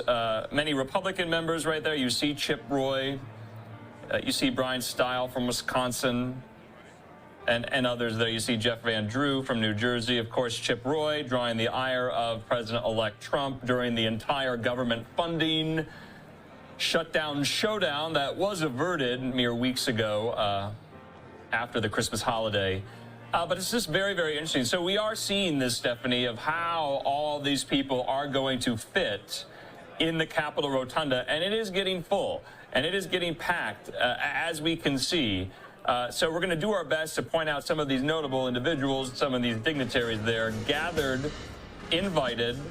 Now, what was so interesting, a lot of these lawmakers, they get their own kind of set of tickets where they can hand out and dole out at will to, you know, supporters and family and friends. Well, that was kind of moot this year because it was moved inside from outside because it was so cold. So to your point, we have heard from a lot of people, people who come from all over the country to be here for Inauguration Day. Pretty disappointing. And to your point, the National Mall right now, not a soul in sight. And that is never the case on these Inauguration Days. It is teeming with thousands of people. And you see there some of the members of Congress, Mike McCall there from Texas, Marcy Kaptur from Ohio, Greg Meeks from New York, Byron Donalds from Florida there, Mike Waltz, the incoming National Security Advisor. Of course, remember, he had to resign his House seat in order to take this role. This is not a Senate-confirmed role, National Security Advisor. And you see so many others from the Texas Republican congressional delegation there. And also, you know, Andrew, what's interesting is, of course, obviously all of this has had to pivot from an outdoors event to an indoors one, and the reason being that it was too bitterly cold outside. And now one has to wonder, with hundreds and hundreds of people packing inside the Capitol Rotunda, how warm it's going to get inside there. They might have a very different issue when you have so many people packed shoulder to shoulder. It does get very warm, and, you know, it is going to be interesting to see, as you mentioned, the interaction between the people as we continue to see that interaction. I did want to just allow our viewers to just absorb and you know, be part of this as we continue to raise the audio and just listen in and, you know, just take stock of this historic event.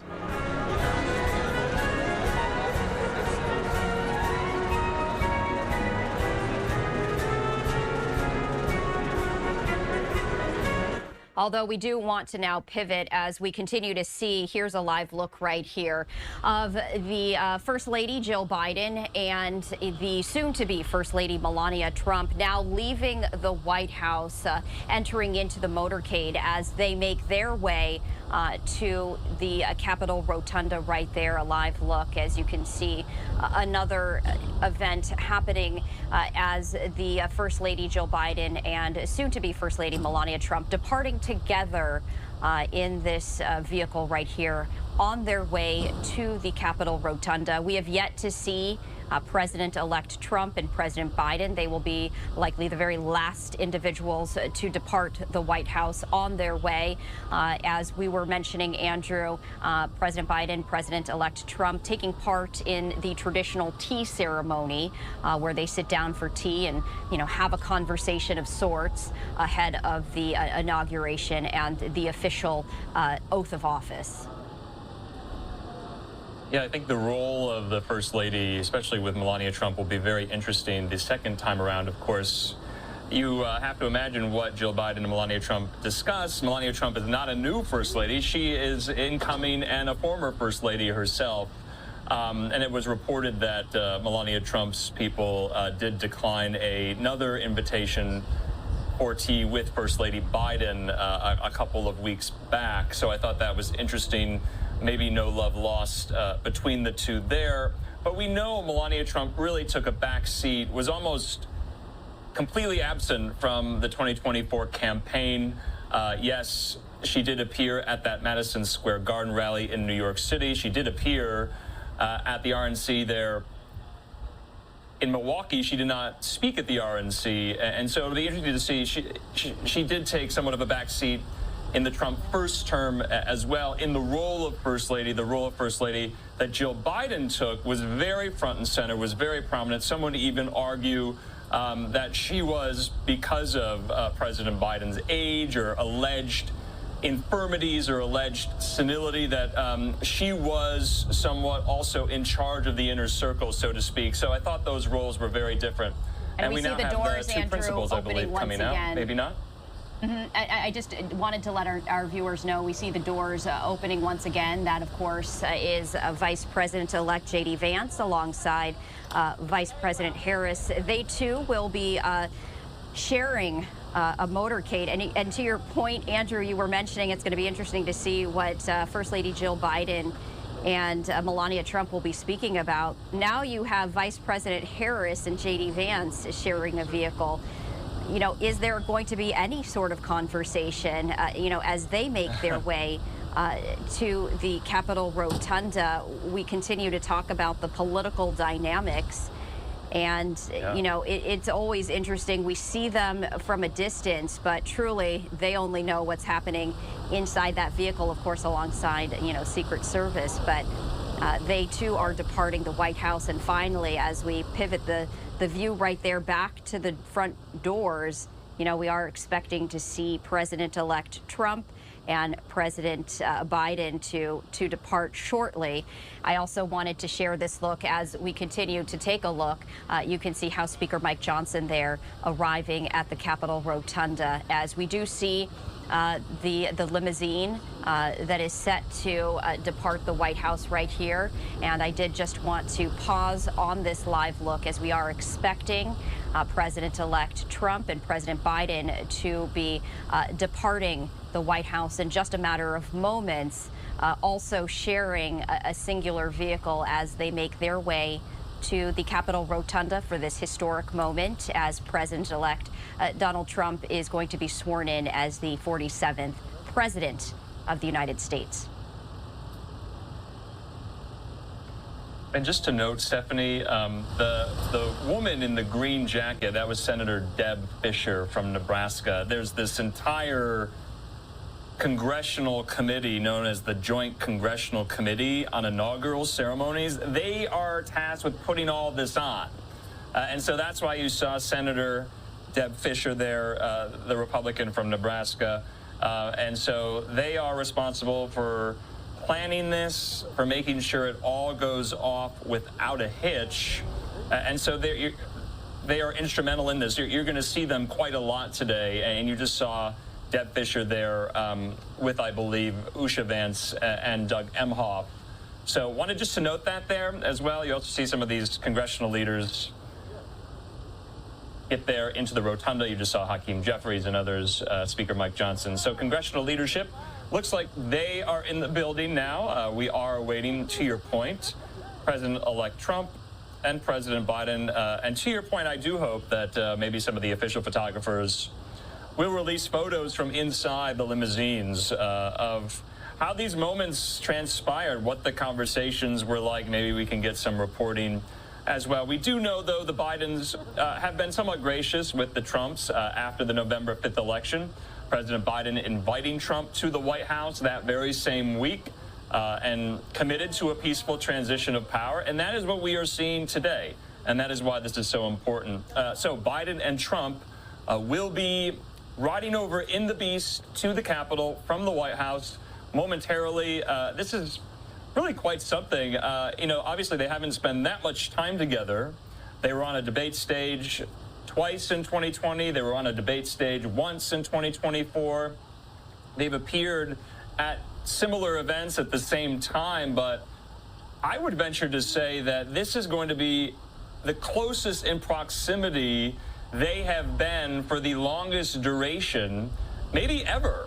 And so you just have to wonder what those conversations are going to be like. These political rivals, political foes, from all reporting suggests they literally cannot stand each other. And I think a lot of the viewers forget that after Biden sought not to seek re-election after the debate in June in Atlanta, where he withdrew from the ticket, the Trump campaign had a difficult time adapting and adjusting to the fact that he was not going to be the rival. It was going to be someone else, and here they are.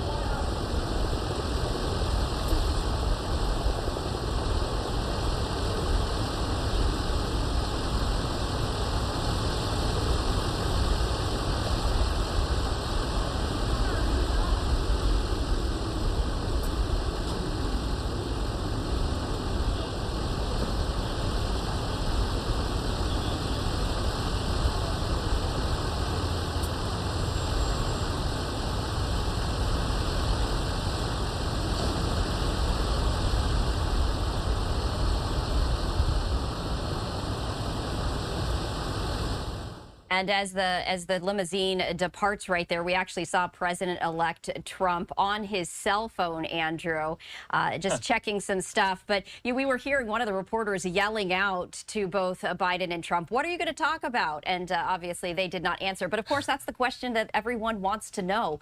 What will these gentlemen be speaking about? They, of course, were joined by Representative Amy Klobuchar, who, is part of the committee that oversees the inauguration and all of the events. But still, curious minds want to know, Andrew, what is the conversation going to be like inside this limo? I don't know specifically, and perhaps you do, just how many minutes it's going to take for the limousine to actually arrive at the Capitol, but it could either be a very long ride or it could be a very short and comfortable ride. We don't know. Yes, it is a very short ride, under 10 minutes. And yeah, you saw there Senator Amy Klobuchar from Minnesota, the Democrat, another member of this joint congressional committee on inaugural ceremonies. And so she's also in the limousine. Maybe she'll be breaking the ice, so to speak, between Trump and Biden. But this leads me to wonder as well, Stephanie, what is the Biden post-presidency going to look like? We know they're going to be, they being Joe and Jill Biden, they'll be spending a couple of days in Santa Barbara, California. After today, they'll be whisked off there to the West Coast. We know Trump is going to the West Coast later this week on Friday to survey some of the damage wrought by the LA wildfires. So they may be in California at the same time as well. But a post-presidency looks different, so to speak, if you're Obama and you're leaving the White House in your 50s. Biden leaving the White House in his early 80s. I wonder how he will choose to use that. He said in a speech in South Carolina just yesterday, he is going to remain engaged. He is going to remain committed. He's not going anywhere.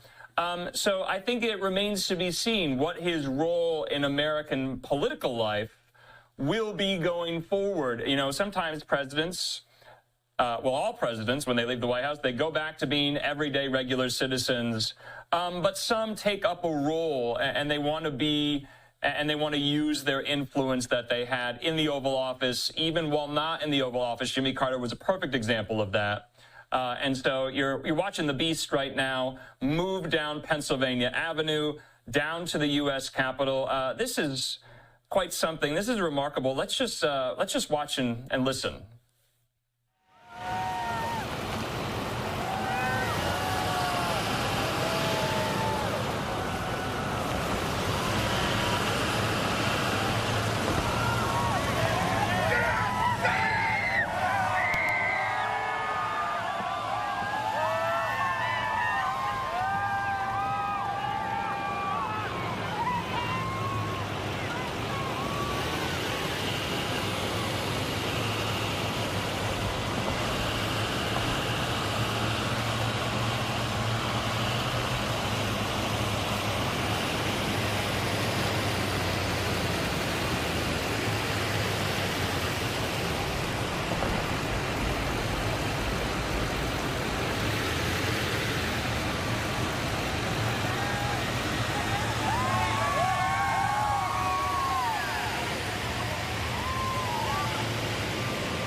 All right, it does appear perhaps as though this live look right there, foes. Andrew, obviously this, this is coming from one of the vehicles as part of this motorcade. It does look like they are trying to get it back, but and it does look like they have. We're just going to hang on this. It looks like they have fixed this issue. Let's listen in.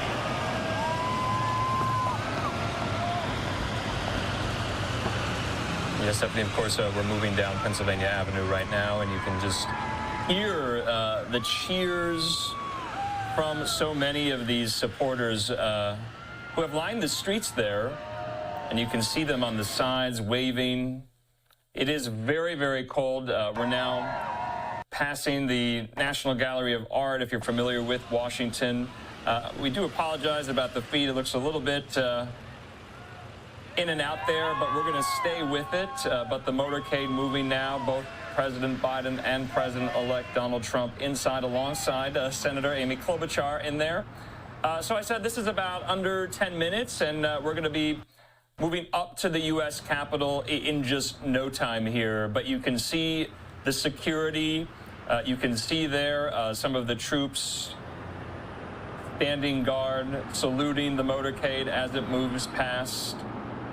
And now I believe we're going to be right outside the U.S. Capitol momentarily. And so this is really, really remarkable. We're not going to, and it has been reported, we're not going to see your typical inauguration parade, down Pennsylvania Avenue because it is so cold. President-elect Trump will be visiting his throngs of thousands of supporters at Capital One Arena, much like the rally he had yesterday. And that is where people are watching it live inside that arena, thousands of them. And that is probably why you're not seeing as many people line the streets. There's hardly anyone on the National Mall because, one, it's inside the rotunda, the swearing in, the oath. And two, it's just too cold there. And we've heard from some of Trump's folks, including incoming White House Press Secretary Caroline Leavitt, saying that this was not done for security reasons. This was done to protect his people, Trump's people, though there are some security analysts and experts that we've even talked to here on Live Now who argue that this could have been made with that in mind. That decision could have been made with that in mind. Let's keep watching this motorcade.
President Biden?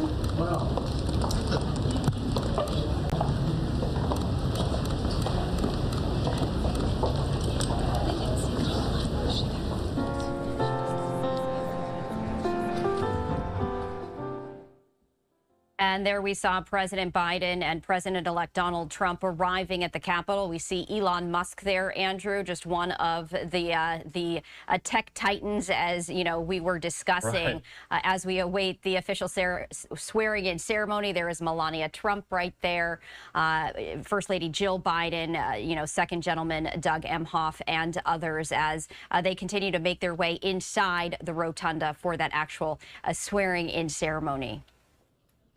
Yeah, and interesting, the Vances seem to be kind of trailing behind, leading the pack from behind, so to speak. I thought that was interesting there. You see J.D. Vance and Usha Vance coming into the rotunda there. Biden and Trump kind of walking somewhat stone-faced there.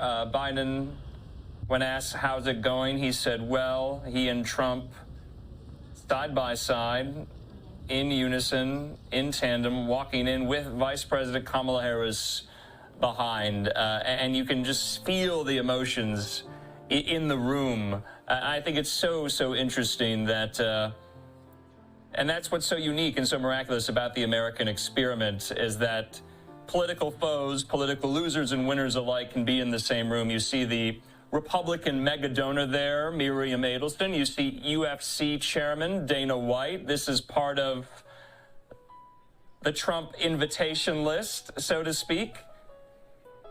I'm going to be doing my best to point out some of these individuals, but you also saw there Sundar Pichai, the CEO of Google, speaking with Elon Musk as well. So, Stephanie, we're just waiting for President-elect Trump, President Biden, and all the other dignitaries to enter into the rotunda. There is a waiting area, kind of a holding room off the side, and now you see members of the incoming Trump cabinet, all of whom, Stephanie, have yet to be confirmed, though their confirmation hearings are ongoing as we speak, and they will continue this week as well. You also see incoming White House Chief of Staff, Susie Wiles, there in the long white dress coat. She was instrumental in the Trump 2024 campaign, serving as co-campaign chairwoman with Chris LaCivita.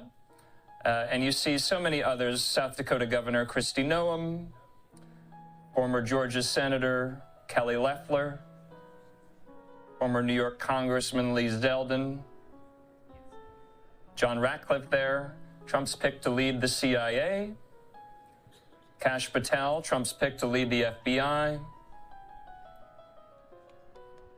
and so many. I believe that's Vivek Ramaswamy, Kevin Hassett as well, and Tulsi Gabbard. So all of the incoming Trump cabinet members are seated behind the principals there on the dais, which I think is an interesting choice. Yes, they will serve out, if confirmed, the Trump cabinet there, Susie Wiles speaking with Tulsi Gabbard. So it's just really interesting. I mean, Stephanie, if you think about it, we're going to be talking about these names a lot, you and I, on Live Now from Fox for the next 4 years. I also recognize there to the right, Tucker Carlson in the rotunda. There's Robert F. Kennedy Jr. and so many others. Some of whom, Stephanie, you remember, were one-time rivals of Trump on the primary stage, like North Dakota Governor Doug Burgum. But I think I've exhausted my recognition here with familiar faces, but that is a storyline we are going to have to watch in the next couple of days, these confirmation hearings, and whether or not there will be any more hiccups or snags in that process. They've been quite fiery as of late, including with Pam Bondi and Pete Hegseth last week. And truly, you know, Andrew, the power that is inside this room, no matter what side of the aisle you're on, we have seen some Democrats there as well, but this is just one of those moments where everyone comes together as part of this American tradition. And that, of course, is the inauguration, the swearing-in ceremony of Donald J. Trump as the 47th President of the United States.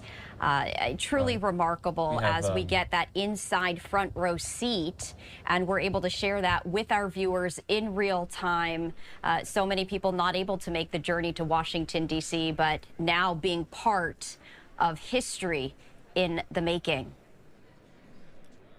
Yes, just for the viewers, that couple there, that was former Vice President Dan Quayle and his wife, the former Second Lady Marilyn Quayle there. So the Quayles are in the House as well.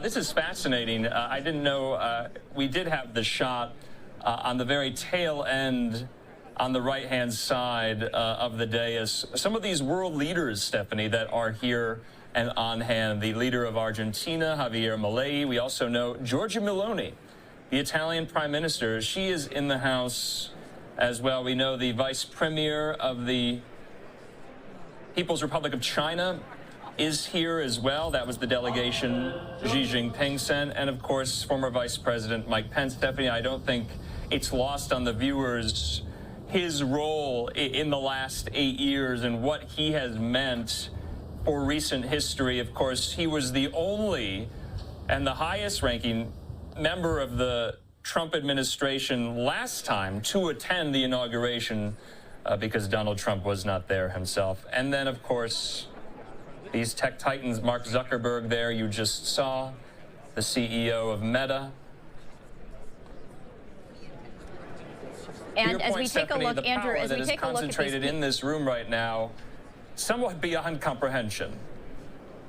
Yes, and you were mentioning just the political figureheads, just the who's who. But as you also mentioned, we have Elon Musk, we have the who's who in the tech industry. The conversations that are happening right now, Andrew, I have to imagine aren't just about politics. We see Jeff Bezos right there, but also I have to imagine perhaps some business as well. I mean, these are the heads of multi-billion-dollar industries chatting. You see Elon Musk and Jeff Bezos having a conversation right there. RFK Jr. nodding and smiling in the background. Pete Hegseth.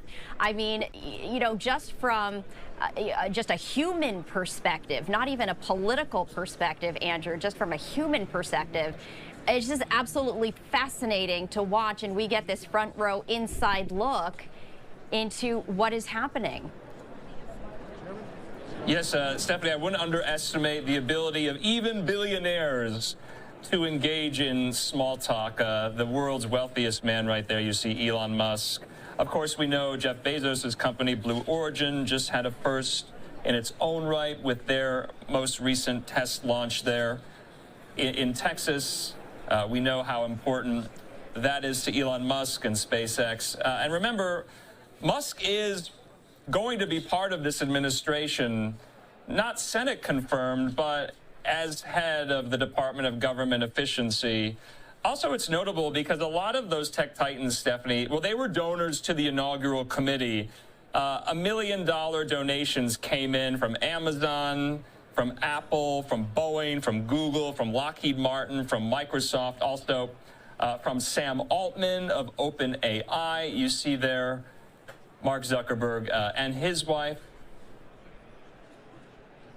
So it's not only how these individuals are going to work with the incoming Trump administration, they have also given money to the Trump inaugural as well.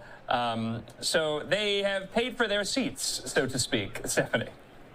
So true. And when you talk about donations and, trying to, get into the ear of the most important people who make these decisions. But, as we take a look at, and we are awaiting, of course, the people of the hour as we are, anticipating the introduction initially of Melania Trump and Usha Vance. They will be the first people to be introduced, and then Vice President-elect J.D. Vance, and then finally, of course, the man of the hour himself, Donald J. Trump, as the 47th President of the United States. As we were mentioning, Andrew, this is not going to be what we are used to seeing when it comes to inaugurations. It's a little different as we are indoors right now. Instead of being out on the mall with hundreds of thousands of people, this now is just the select, hundreds of people that are allowed. Inside, we see former President Bill Clinton and Hillary Rodham Clinton walking not hand in hand, but side by side right there as they make their way to the seats. And also, Andrew, we haven't seen former President Barack Obama. We may have missed him, at least perhaps me, but I have not seen him yet. And we are expecting that he will be in attendance. And so we're just going to have to wait and see. Of course, you know, George W. Bush with Laura Bush as well. We're also expecting to see arrive as we continue to just watch history unfold before our very eyes. Hey, you know, Stephanie, you had mentioned there, we see the Bushes now. You had mentioned all these people in the rotunda. I would imagine, you would imagine, it's going to be quite toasty, quite warm. You might be right, but historically, the Capitol Rotunda is freezing. So I just thought I'd offer that context there. But now we see President George W. Bush, former First Lady Laura Bush. We also see members of the Trump family, the Trump grandchildren, now entering into the rotunda there. And then there we have former President Barack Obama walking alone, as we do know that former First Lady Michelle Obama declining to attend this swearing-in ceremony, not indicating why. There's been a lot of speculation about that, but she also was not in attendance for former President Jimmy Carter's funeral service. And also to note, Andrew, you know, former Vice President Pence was walking solo, and we saw during the funeral service of Jimmy Carter, his wife not shaking the hand of Trump or Melania Trump, indicating, of course, that fractured relationship that took place after, you know, that fateful day on January 6th.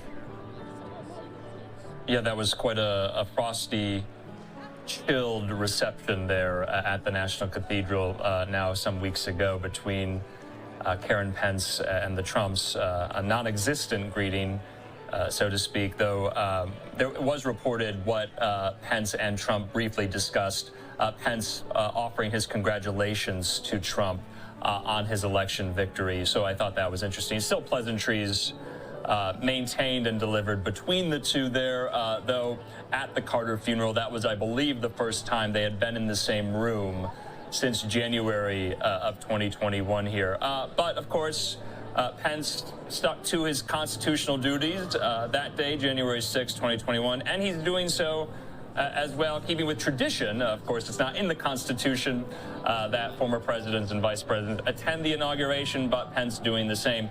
There aren't that many parts of today, Stephanie, that are enshrined and codified in the Constitution. Of course, the presidential oath itself, that's right there. Now, the oath that vice presidents take, not necessarily there either. They can do as they see fit. It's not too far off from the presidential oath, but the presidential oath is in the Constitution. The date, January 20th, that's in the Constitution, albeit by amendment as well.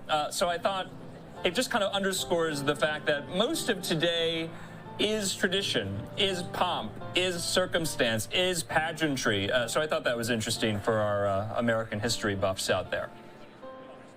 And, you know, even though these traditions are not as long-standing as some other countries, these are, you know, really held, you know, close to the hearts of those here in the United States, you know, really signaling that new frontier and now making this our own as we continue to look, as you were mentioning, Andrew, the who's who of the business world and also the soon-to-be, you know, possible cabinet picks right there, as we see some are posing for pictures. But what a moment in history as we continue to await the inauguration ceremony to get underway, and just taking a look right now, Andrew, of what is to come. Of course, the schedule did have to be adapted because this is no longer going to be held outside. But just to let our viewers know, you know, what they can expect. We are expecting the Vances and the Trumps to be introduced. We're also expecting House Speaker Mike Johnson and and Senate Majority Leader Thune and Senator Klobuchar, they will be introduced as well. And then finally, President-elect Donald Trump will be introduced. That really begins, the official, the call to order, which Senator Klobuchar will issue. And then the swearing-in ceremony begins, also, and different perhaps from President-elect Trump's first swearing-in ceremony. Who is going to be performing? Carrie Underwood is set to perform America the Beautiful.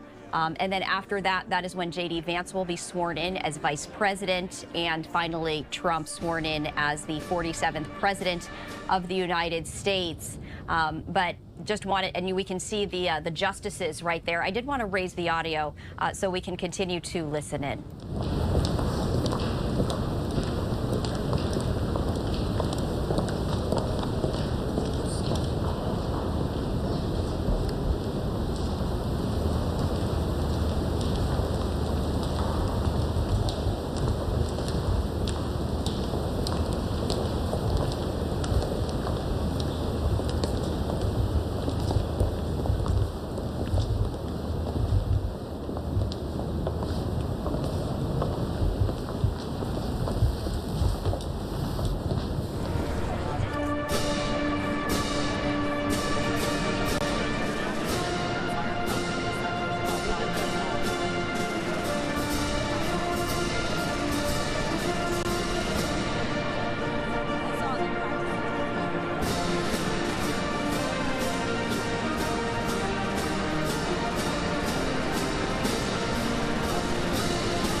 Here with my colleague Stephanie Quinu. I want to thank everyone for being with us. We're just a little past the 10 a.m. Eastern hour. Stephanie, to your point, we just saw the justices of the Supreme Court. I believe all 9 of them in attendance, but also I've spotted there former Justice Stephen Breyer, who retired during the Biden presidency, and that is how we got Justice Ketanji Brown Jackson, the first African-American female on the court there. So Breyer in attendance, which I thought was interesting. Also wanted to highlight just some of the excerpts that we have gotten from Trump's second inaugural speech that will be delivered in about an hour's time. He says this: "My message to Americans today is that it is time for us to once again act with courage, vigor, and the vitality of history's greatest civilization." To my point, Stephanie, going into this weekend and now today, the social scene of Washington is full on MAGA. And I don't say that as an opinion or as a subjective statement. It really is. It's such a departure, it's such a shift from how the Trump folks were welcomed into Washington in 2017 after his shocking electoral upset, his defeat of Hillary Clinton, and now we see members of the Trump family, his children there. Interesting.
Ladies and gentlemen, former Vice Presidents, the Honorable Dan Quayle, accompanied by Mrs. Marilyn Quayle, and the Honorable Michael Pence.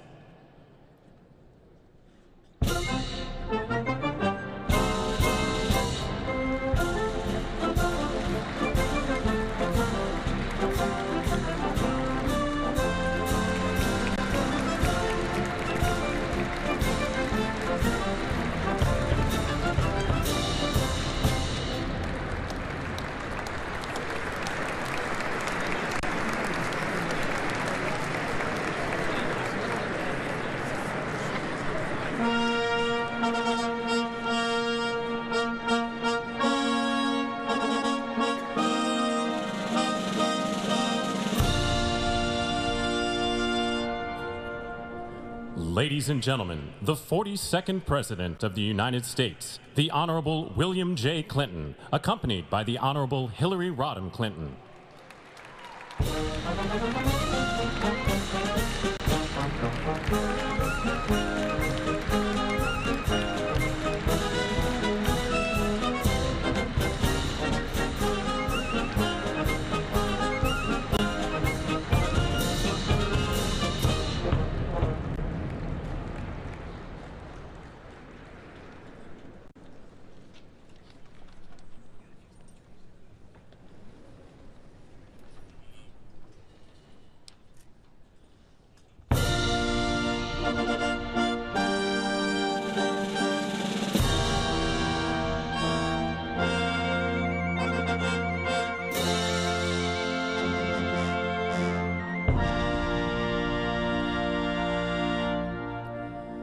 Ladies and gentlemen, the 43rd President of the United States, the Honorable George W. Bush, accompanied by Mrs. Laura Bush.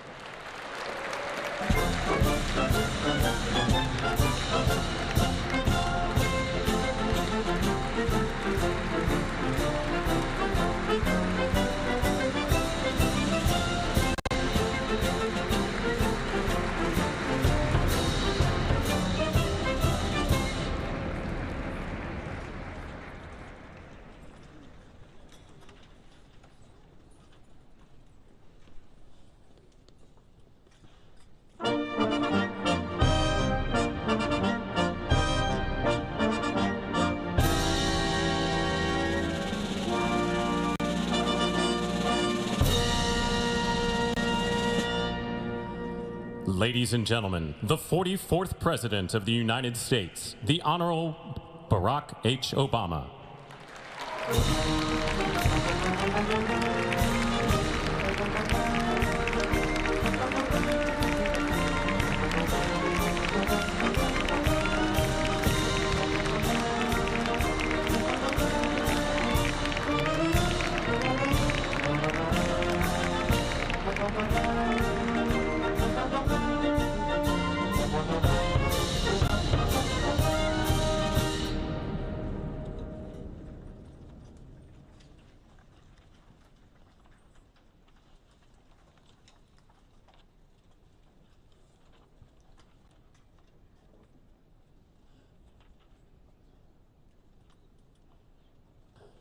Ladies and gentlemen, the Chief Justice of the United States, the Honorable John G. Roberts, Jr., and the Associate Justices of the Supreme Court of the United States.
Tiffany Trump and Barron Trump.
Ladies and gentlemen, escorting Dr. Biden and Mr. Emhoff, the Republican Staff Director of the Joint Congressional Committee on Inaugural Ceremonies, Ms. Emily Leviner, the Senate Secretary for the Minority, the Honorable Gary Myrick, the House of Representatives Chief Administrative Officer, the Honorable Catherine Spindor, and Mr. Bruce Fisher.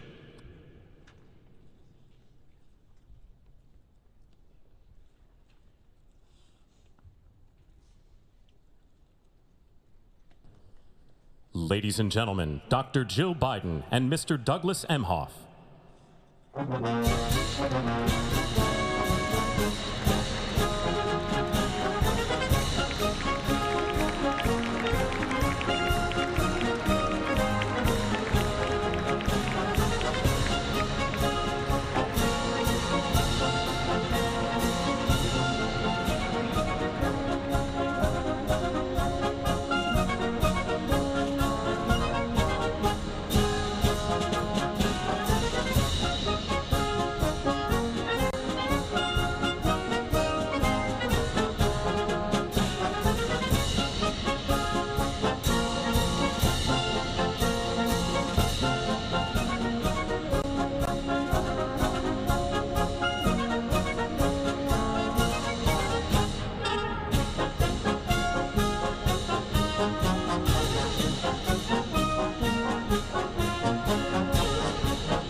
ladies and gentlemen, performing "Oh America," please welcome the Armed Forces Chorus and America's tenor, Christopher D. Macchio.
From your mountains grand and go through this land, you love you, people to me. Oh, America, you're calling. Oh, I can hear you calling me. You're calling me. Back to thee, oh, I will be.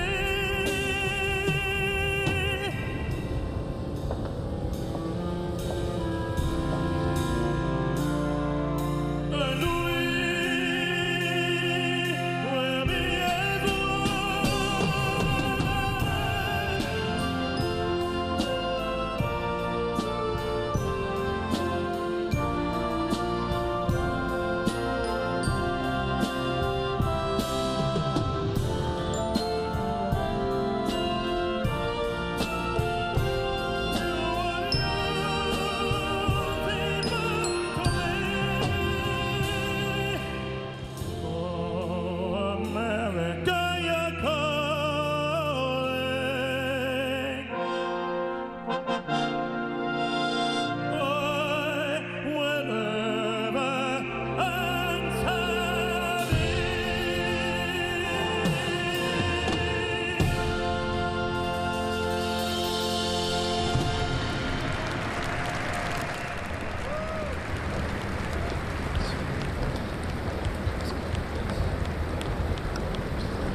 The Honorable Jackie Barber, the Clerk of the House of Representatives, the Honorable Kevin F. McCumber, Mr. John Bessler, Mrs. Kelly Johnson, Mrs. Iris Weinschall Schumer, and Mrs. Jennifer Scalise.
Ladies and gentlemen, escorting the President of the United States and the Vice President of the United States, Ranking Member of the Joint Congressional Committee on Inaugural Ceremonies, the Honorable Deb Fischer, House Democratic Leader, the Honorable Hakeem Jeffries, and Senate Majority Secretary, the Honorable Robert Duncan.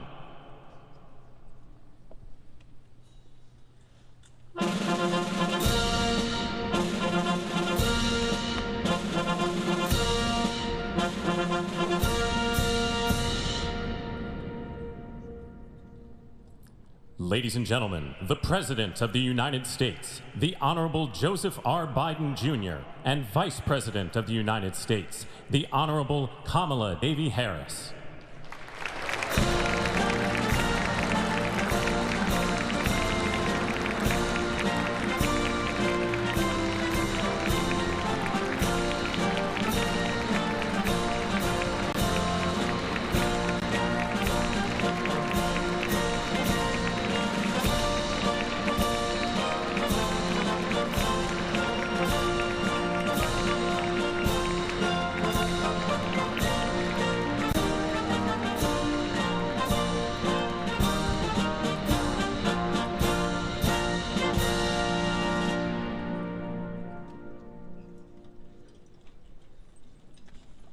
Ladies and gentlemen, escorting the Vice President-elect, the Executive Director for the Joint Congressional Committee on Inaugural Ceremonies, Mr. Michael Wagner, Senate Deputy Sergeant-at-Arms and Doorkeeper, Jason Bell, and House Deputy Sergeant-at-Arms, Mr. Sean Keating.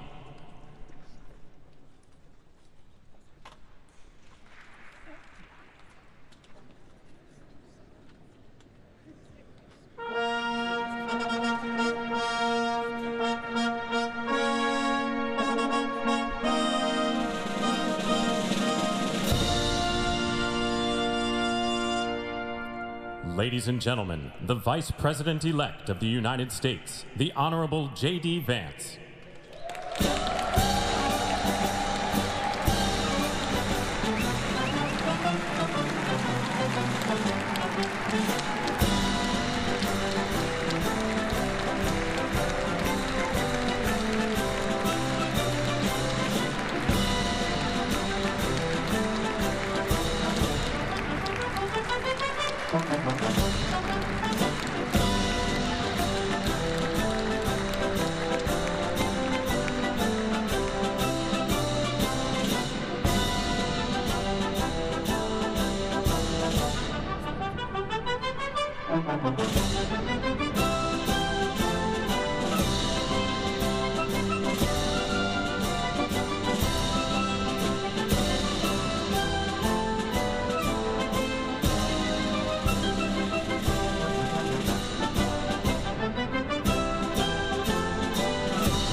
Ladies and gentlemen, escorting the President-elect, the Staff Director for the Joint Congressional Committee on Inaugural Ceremonies, Elizabeth Farah, House Sergeant-at-Arms, the Honorable William P. McFarland, Senate Sergeant-at-Arms and Doorkeeper, the Honorable Jennifer A. Hemingway, Senate Majority Leader, the Honorable John Thune, and the Joint Congressional Committee on Inaugural Ceremonies, House Democratic Leader, the Honorable Hakeem Jeffries, House Majority Leader, the Honorable Steve Scalise, Speaker of the House of Representatives, the Honorable Mike Johnson, Senate Democratic Leader, the Honorable Charles E. Schumer, Ranking Member of the Joint Congressional Committee on Inaugural Ceremonies, the Honorable Deb Fischer, and Chairwoman of the Joint Congressional Committee on Inaugural Ceremonies, the Honorable Amy Klobuchar.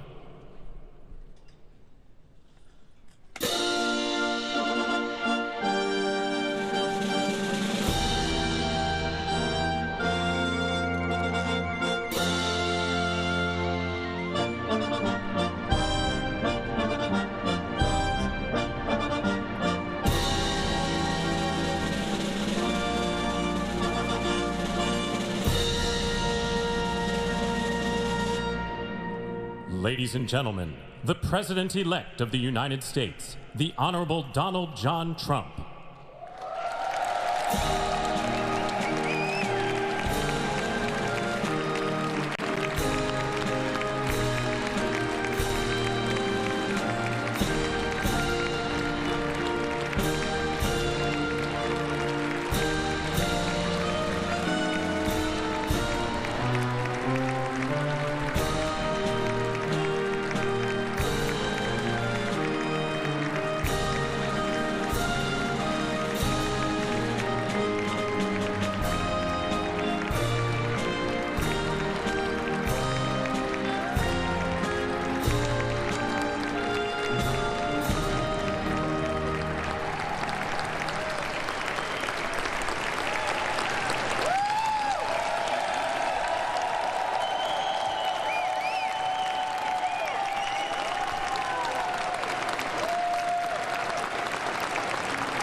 Ladies and gentlemen, please be seated.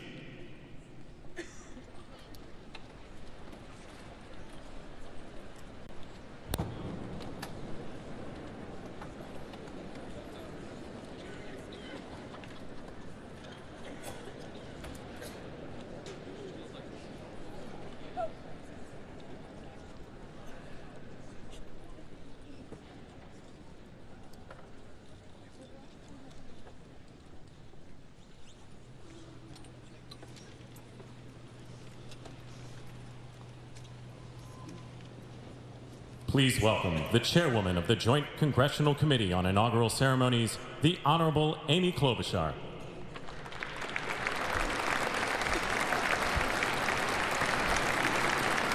Good morning, everyone. Welcome to the 60th presidential inauguration. Today, President-elect Trump and Vice President-elect Vance will take their oaths of office, and we will witness the peaceful transfer of power at the heart of our democracy.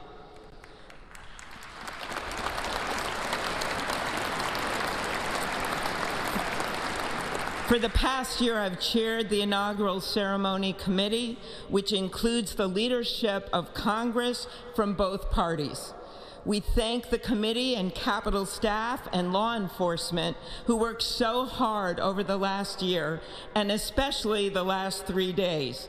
You've done a beautiful job, and you have shown grace under pressure.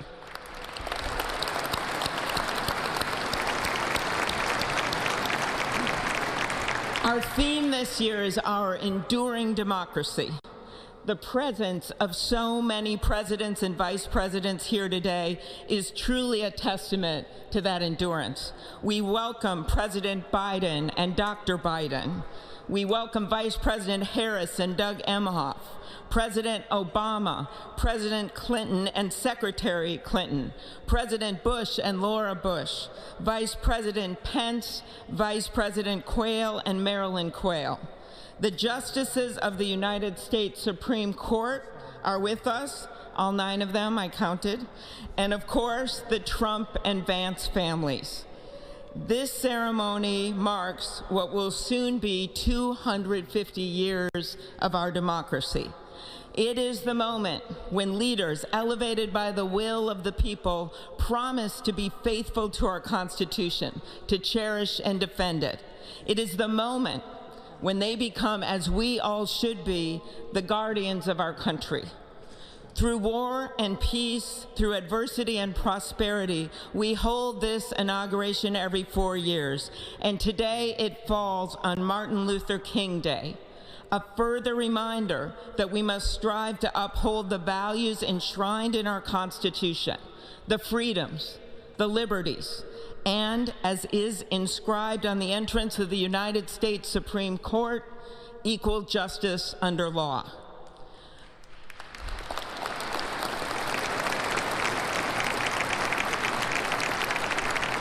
But what makes this moment more than a passing ceremony is all who are watching it across the country, the people of this nation, the ordinary people doing extraordinary things. President Kennedy, who at one point worked as a senator in this building and would often walk through this very rotunda, once said, "In a democracy, every citizen, regardless of interest in politics, holds office. Every one of us is a mission of responsibility." With that responsibility of citizenship comes an obligation not to seek out malice, as President Lincoln once reminded us, but to view others with a generosity of spirit despite our differences. With that responsibility of leadership comes an obligation to stand our ground when we must and find common ground when we can. With everything swirling around us, the hot mess of division, it is on all of us, to quote an incredible songwriter who just happened to be born in my state, to ensure that our nation's democracy is our shelter from the storm. There's a reason this ceremony takes place at the Capitol. In other countries, it might be in a presidential palace or a gilded executive office building. Here it is traditionally held at the Capitol, the People's House. It is a fitting reminder of the system of checks and balances that is the very foundation of our government, 3 equal branches of government. That is how, for nearly 250 years, our great American experiment, grounded in the rule of law, has endured. So, as we inaugurate a new president and vice president, let us remember that the power of those in this room comes from the people. The construction workers who build our country, the teachers and healthcare workers who nurture us, the troops defending our freedoms, and yes, the firefighters in Los Angeles putting themselves on the line for us.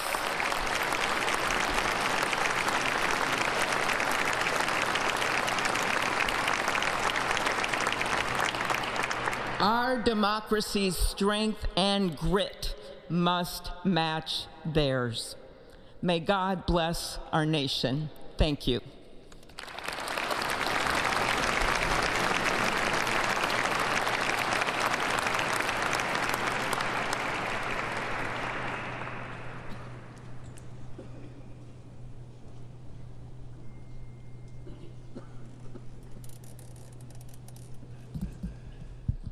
Good afternoon. Endurance through the years is the ultimate test. To persevere through time is the truest measure of an idea, an institution, and a nation. Our founders wrote the Constitution so that America could withstand all the twists and turns of time.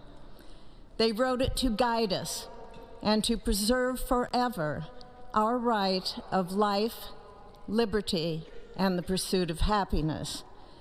But as much as the truths and principles enshrined in our Constitution remain the same, our democracy promises the American people the power to change, to chart their own destiny. That's the beauty. That is the importance of democracy. It allows the endurance, the permanence of a nation through change. It allows nations like our United States both to avoid the obstacles and to seize the opportunities God has placed before us, all while staying true to our founding principles. Today is our country's 60th inauguration ceremony. Like all the others before it, it is a celebration of our right to set our uniquely American course. The past several years have been trying at times for many, many Americans, and also for the nations of the free world that we humbly strive to lead. In November, Americans chose again to steer this nation towards greatness, the secure, safe, and prosperous future that our founders envisioned for all of us. And today, we celebrate not only their decision to do so, but also the simple right and wisdom of a free people to make their own choice so that their nation might endure. And now, allow me to welcome Archbishop Timothy Dolan and Reverend Franklin Graham, who will deliver our invocation. Please rise.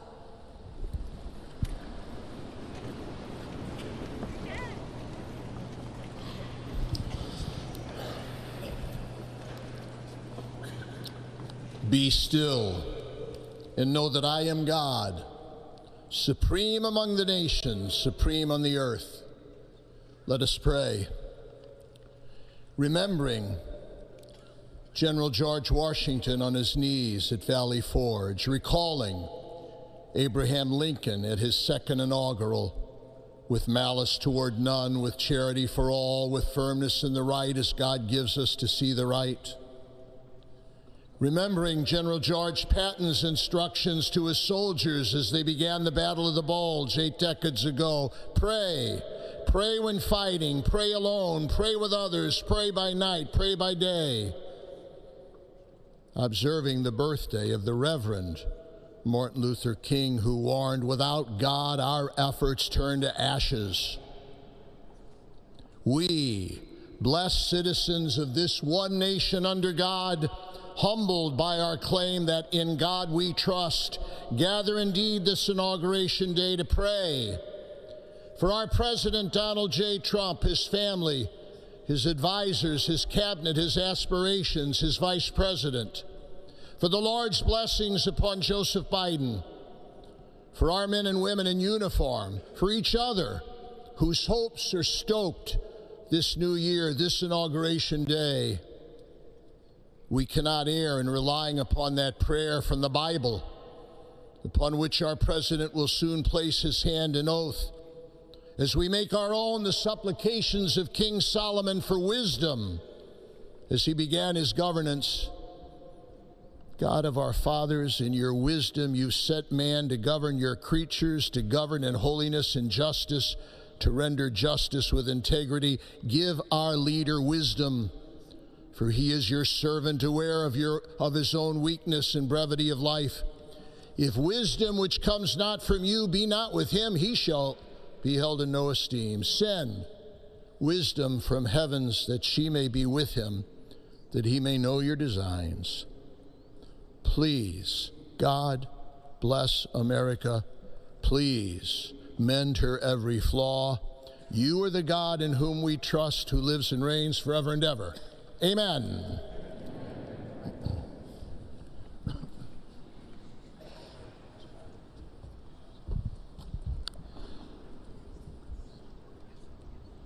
Mr. President, the last 4 years, there are times I'm sure you thought it was pretty dark.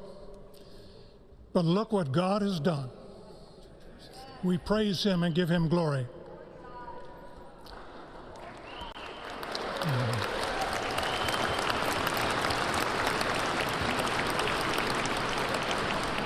Let us pray. Our Father and our God, thou hast said, blessed is the nation whose God is the Lord.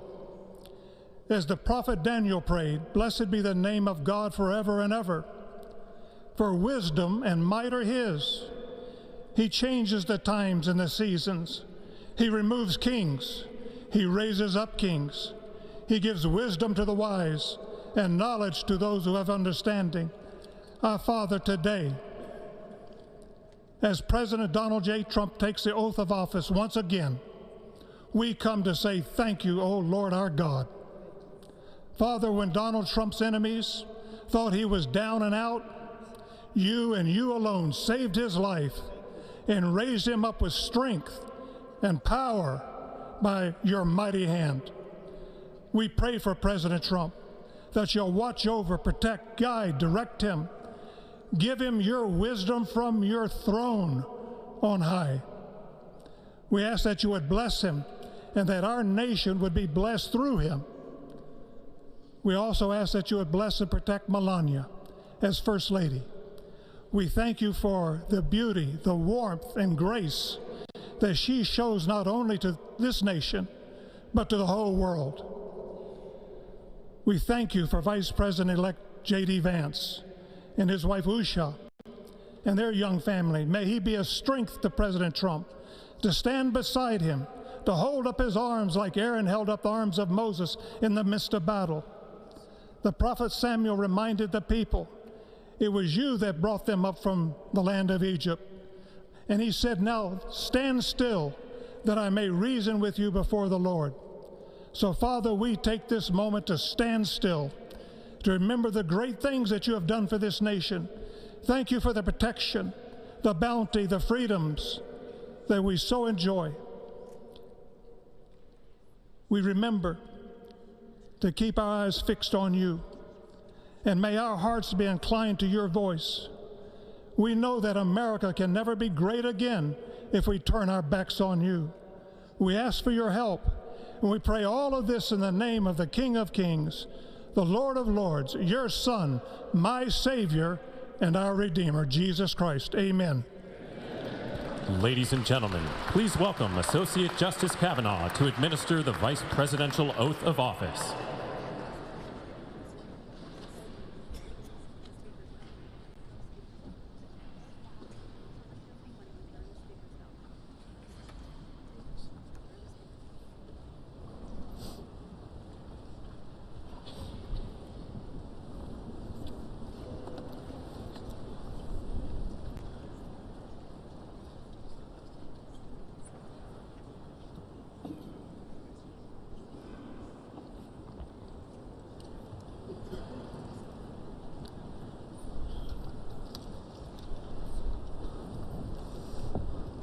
Please raise your right hand and repeat after me. I, James David Vance, do solemnly swear. I, James David Vance, do solemnly swear that I will support and defend the Constitution of the United States. that I will support and defend the Constitution of the United States Against all enemies, foreign and domestic. against all enemies, foreign and domestic. That I will bear true faith. That I will bear true faith and allegiance to the same. and allegiance to the same. That I take this obligation freely. That I take this obligation freely without any mental reservation. without any mental reservation or purpose of evasion. or purpose of evasion. And that I will well and faithfully discharge. And that I will well and faithfully discharge the duties of the office. the duties of the office On which I am about to enter. on which I am about to enter. So help me God. So help me God. Congratulations, Mr. Vice President.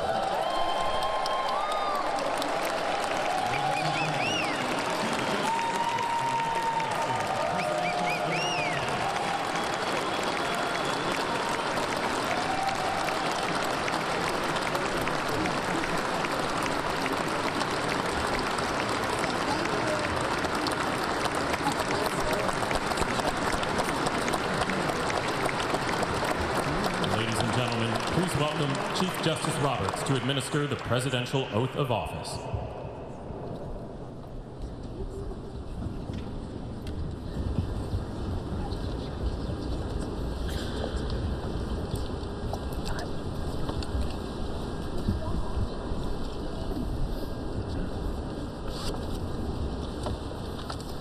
Please raise your right hand and repeat after me.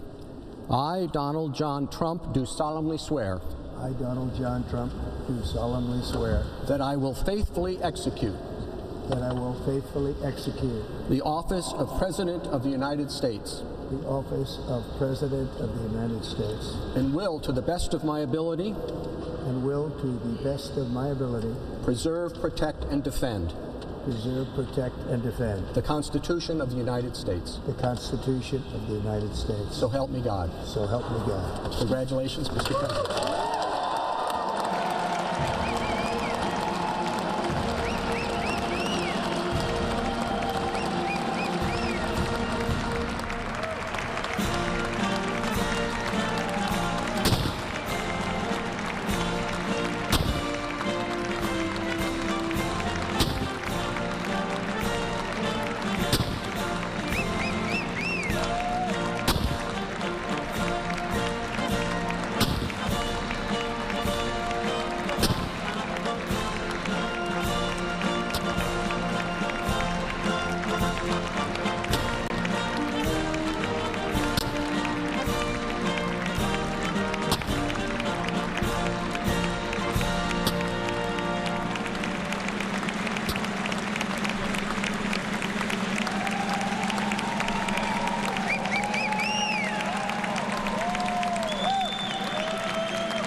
is my honor and pleasure to introduce to you the 45th and the 47th President of the United States of America, Donald J. Trump.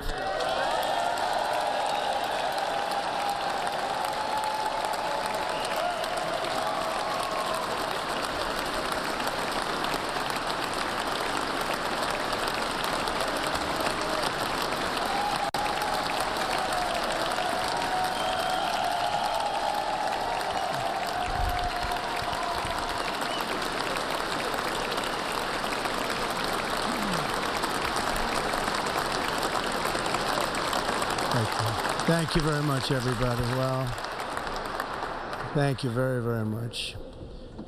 Vice President Vance, Speaker Johnson, Senator Thune, Chief Justice Roberts, Justices of the United States Supreme Court, President Clinton, President Bush, President Obama, President Biden, Vice President Harris, and my fellow citizens.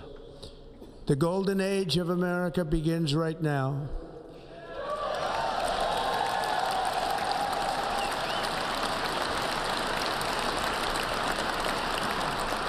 From this day forward, our country will flourish and be respected again all over the world. We will be the envy of every nation, and we will not allow ourselves to be taken advantage of any longer. During every single day of the Trump administration, I will very simply put America first.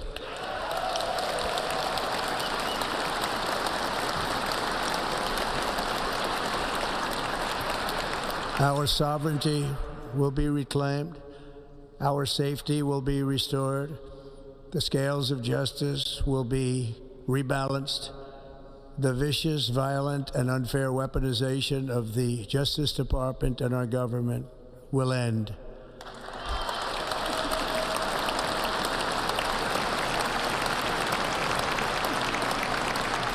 And our top priority will be to create a nation that is proud, prosperous, and free.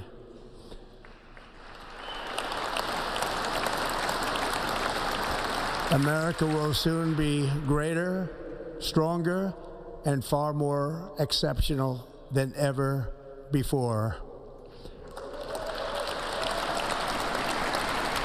I return to the presidency confident and optimistic that we are at the start of a thrilling new era of national success. A tide of change is sweeping the country, sunlight is pouring over the entire world, and America has the chance to seize this opportunity like never before. But first, we must be honest about the challenges we face. While they are plentiful, they will be annihilated by this great momentum that the world is now witnessing in the United States of America. As we gather today, our government confronts a crisis of trust. For many years, a radical and corrupt establishment has extracted power and wealth from our citizens while the pillars of our society lay broken and seemingly in complete disrepair. We now have a government that cannot manage even a simple crisis at home, while at the same time stumbling into a continuing catalog of catastrophic events abroad. It fails to protect our magnificent, law-abiding American citizens, but provides sanctuary and protection for dangerous criminals, many from prisons and mental institutions that have illegally entered our country from all over the world. We have a government that has given unlimited funding to the defense of foreign borders, but refuses to defend American borders or, more importantly, its own people. Our country can no longer deliver basic services in times of emergency, as recently shown by the wonderful people of North Carolina, been treated so badly.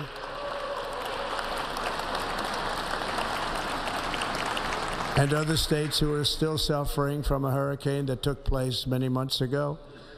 Or more recently, Los Angeles, where we are watching fires still tragically burn from weeks ago without even a token of defense. They're raging through the houses and communities, even affecting some of the wealthiest and most powerful individuals in our country, some of whom are sitting here right now. They don't have a home any longer. That's interesting.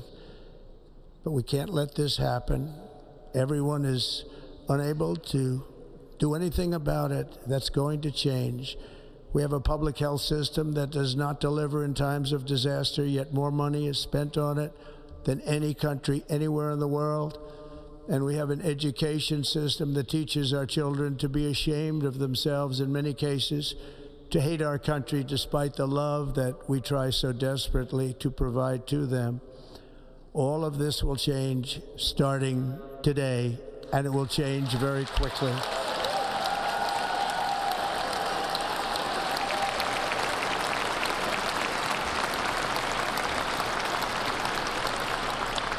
My recent election is a mandate to completely and totally reverse a horrible betrayal and all of these many betrayals that have taken place, and to give the people back their faith, their wealth, their democracy, and indeed their freedom.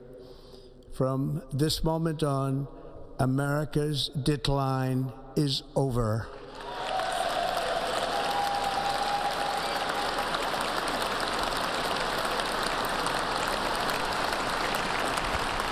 Our liberties and our nation's glorious destiny will no longer be denied, and we will immediately restore the integrity, competency, and loyalty of America's government. Over the past 8 years, I have been tested and challenged more than any president in our 250-year history, and I've learned a lot along the way. The journey to reclaim our republic has not been an easy one, that I can tell you. Those who wish to stop our cause have tried to take my freedom and indeed to take my life.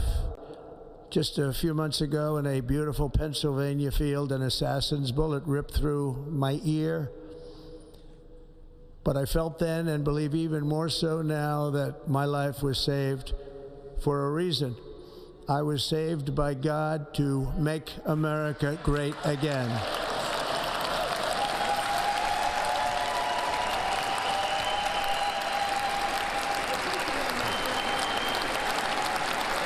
Thank you. Thank you.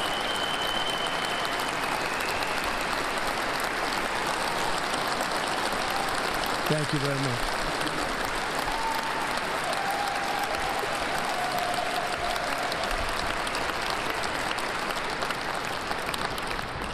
That is why each day under our administration of American patriots, we will be working to meet every crisis with dignity and power and strength.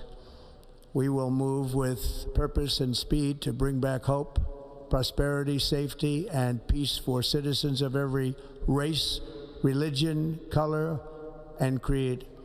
For American citizens, January 20th, 2025 is Liberation Day.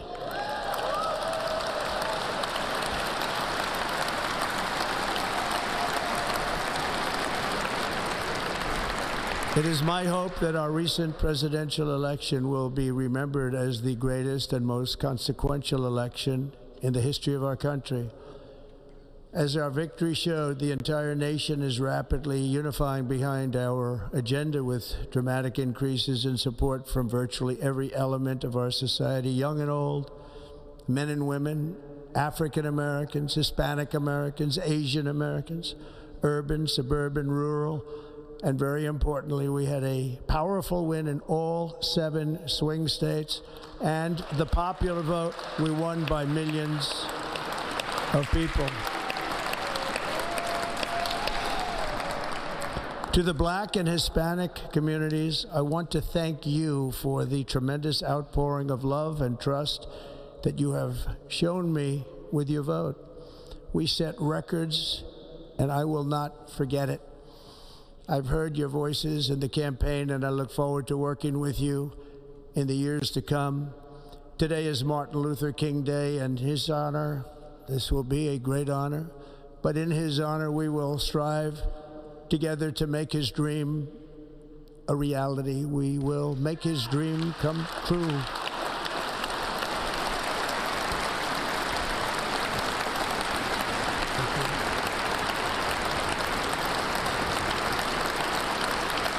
Thank you. Thank you.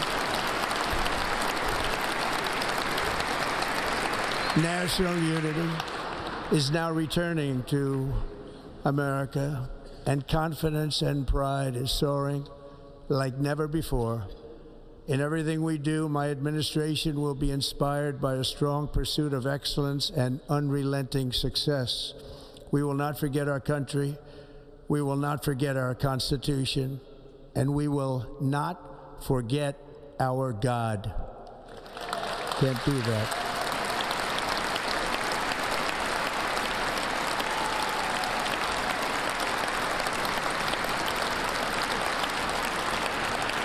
Today, I will sign a series of historic executive orders. With these actions, we will begin the complete restoration of America and the revolution of common sense. It's all about common sense. First, I will declare a national emergency at our southern border.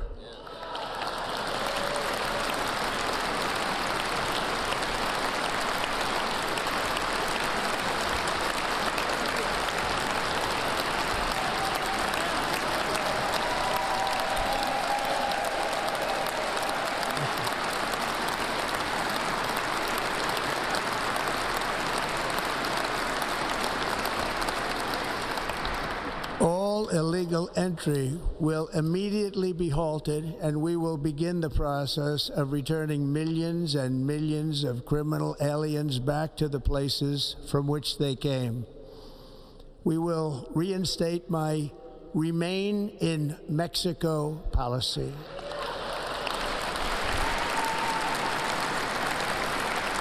I will end the practice of catch and release. And I will send troops to the southern border to repel the disastrous invasion of our country.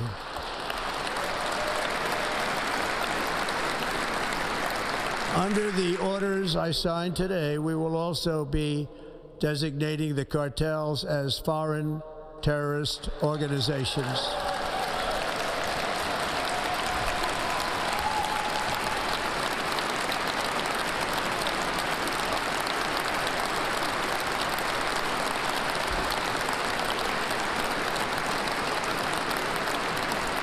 And by invoking the Alien Enemies Act of 1798, I will direct our government to use the full and immense power of federal and state law enforcement to eliminate the presence of all foreign gangs and criminal networks, bringing devastating crime to U.S. soil, including our cities and inner cities.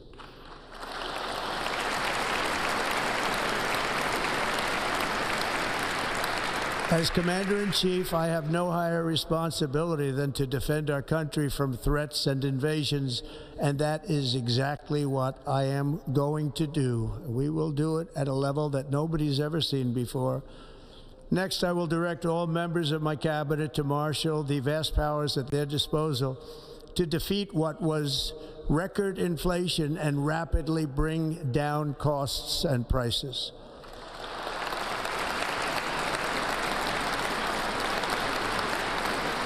The inflation crisis was caused by massive overspending and escalating energy prices, and that is why today I will also declare a national energy emergency. We will drill, baby, drill.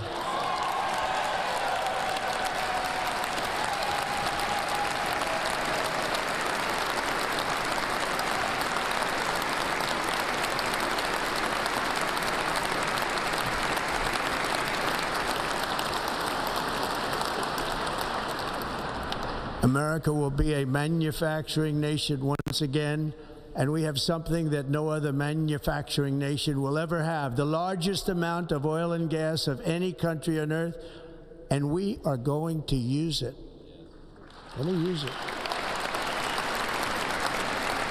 We will bring prices down, fill our strategic reserves up again right to the top, and export American energy all over the world. We will be a rich nation again, and it is that liquid gold under our feet that will help to do it. With my actions today, we will end the Green New Deal and we will revoke the electric vehicle mandate, saving our auto industry and keeping my sacred pledge to our great American auto workers.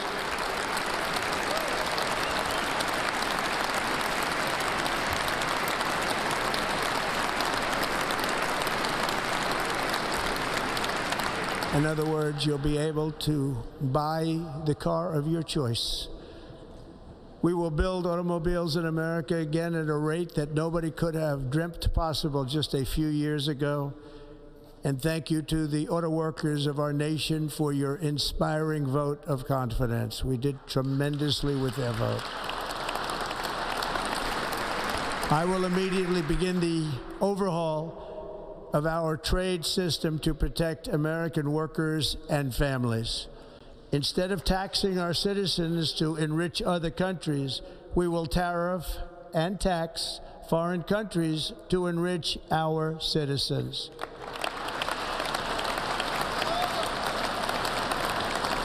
For this purpose, we are establishing the External Revenue Service to collect all tariffs, duties, and revenues. It will be massive amounts of money pouring into our treasury, coming from foreign sources. The American dream will soon be back and thriving like never before to restore competence and effectiveness to our federal government.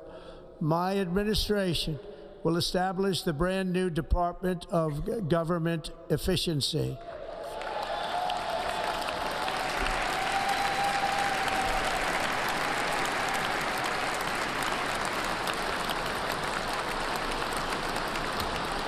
After years and years of illegal and unconstitutional federal efforts to restrict free expression, I will also sign an executive order to immediately stop all government censorship and bring back free speech to America.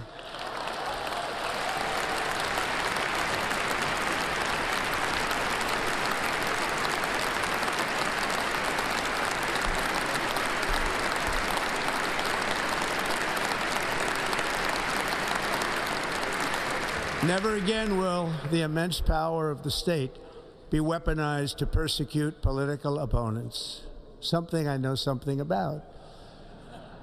We will not allow that to happen. It will not happen again. Under my leadership, we will restore fair, equal, and impartial justice under the constitutional rule of law.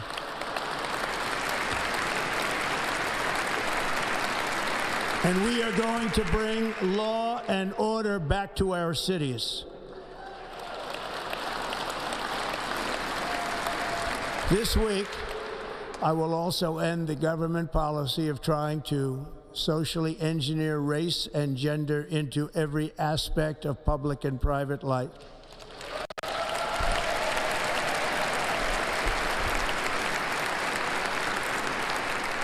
We will forge a society that is colorblind and merit-based.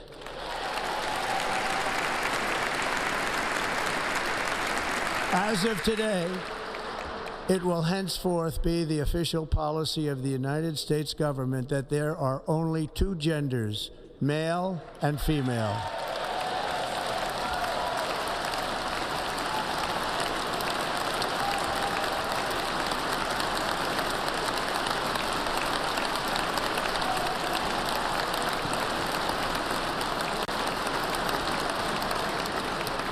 This week, I will reinstate any service members who were unjustly expelled from our military for objecting to the COVID vaccine mandate with full back pay.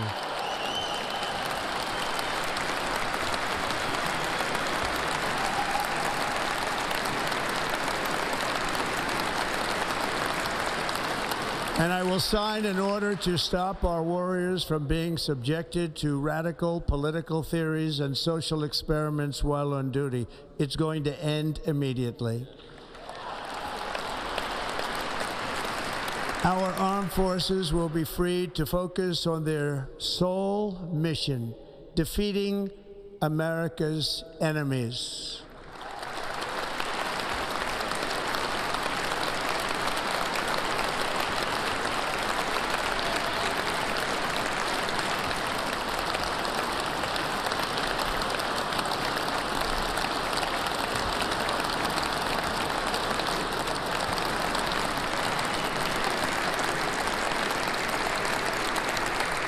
Like in 2017, we will again build the strongest military the world has ever seen. We will measure our success not only by the battles we win, but also by the wars that we end, and perhaps most importantly, the wars we never get into.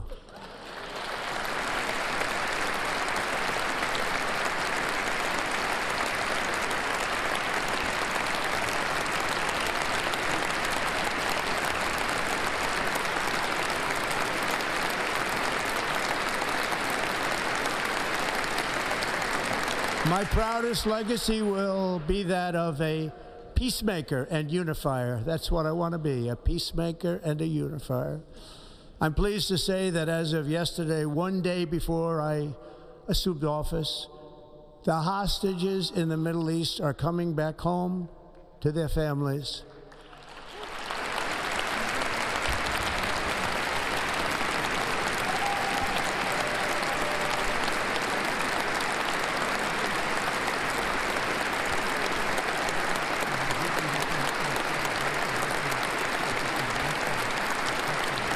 Thank you. America will reclaim its rightful place as the greatest, most powerful, most respected nation on earth, inspiring the awe and admiration of the entire world. A short time from now, we are going to be changing the name of the Gulf of Mexico to the Gulf of America, and we will restore the name of a great president, William McKinley, to Mount McKinley, where it should be and where it belongs.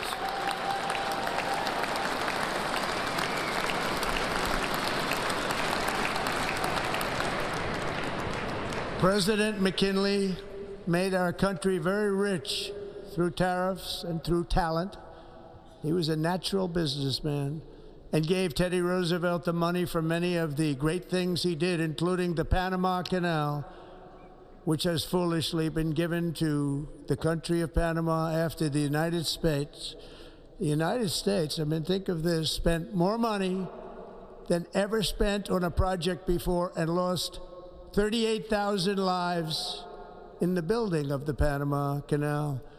We have been treated very badly from this foolish gift that should have never been made, and Panama's promise to us has been broken. The purpose of our deal and the spirit of our treaty has been totally violated. American ships are being severely overcharged and not treated fairly in any way, shape, or form, and that includes the United States Navy. And above all, China is operating the Panama Canal, and we didn't give it to China, we gave it to Panama, and we're taking it back.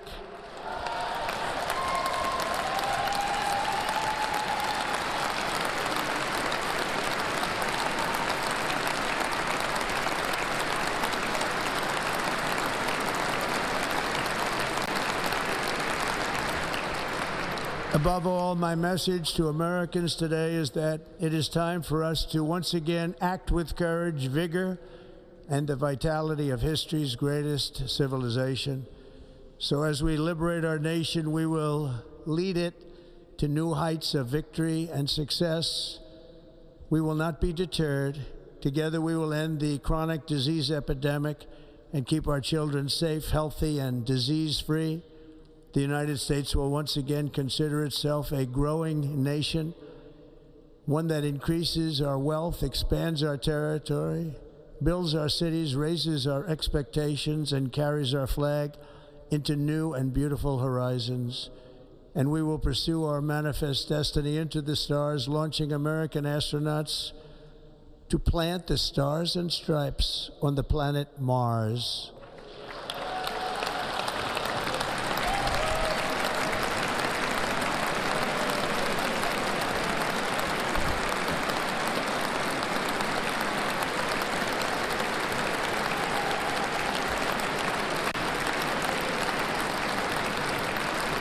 Ambition is the lifeblood of a great nation, and right now our nation is more ambitious than any other. There's no nation like our nation.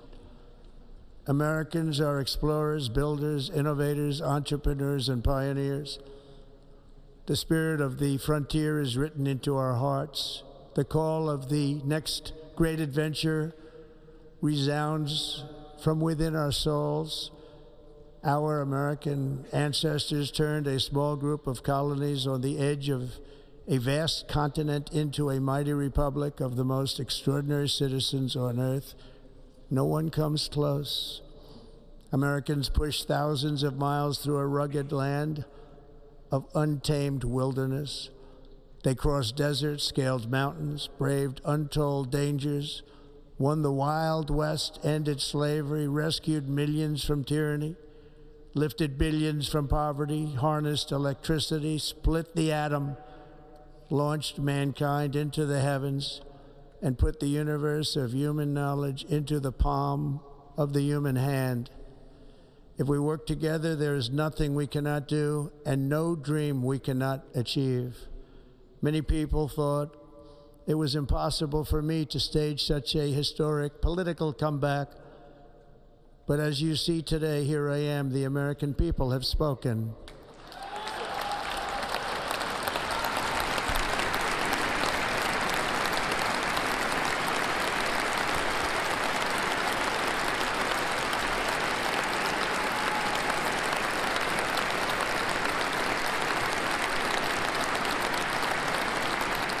I stand before you now as proof that you should never believe that something is impossible to do. In America, the impossible is what we do best.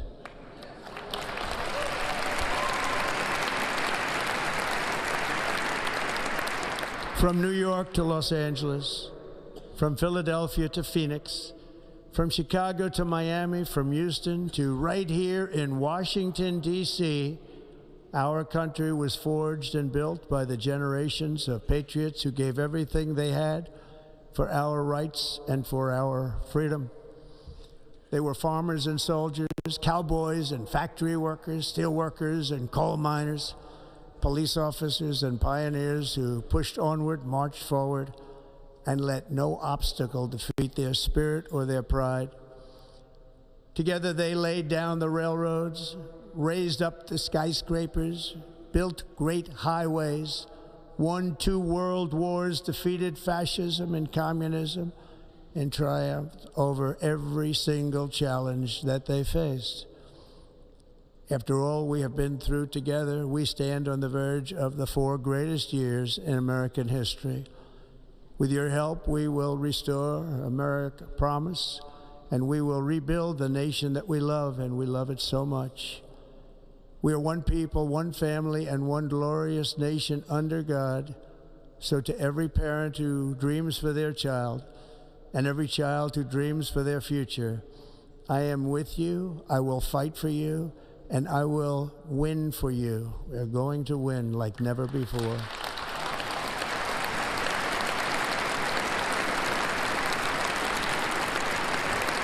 Thank you. Thank you.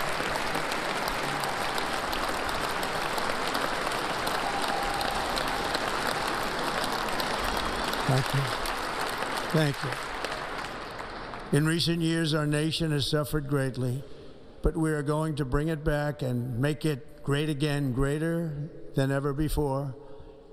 We will be a nation like no other, full of compassion, courage, and exceptionalism. Our power will stop all wars and bring a new spirit of unity to a world that has been angry, violent, and totally unpredictable.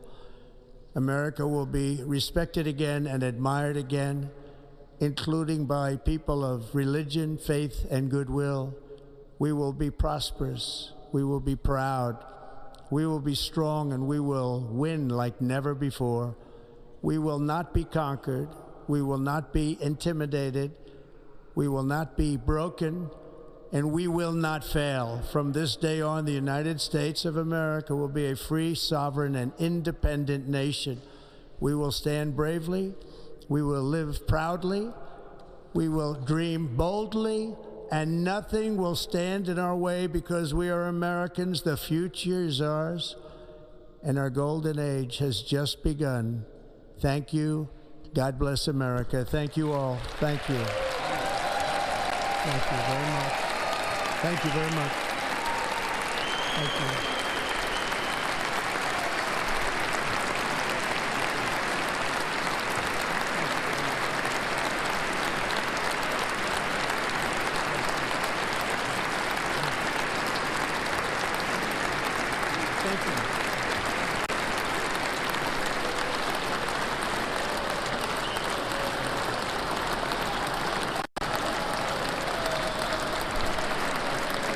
Ladies and gentlemen, performing America the Beautiful, please welcome the Armed Forces Chorus and Carrie Underwood.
You know the words, help me out here.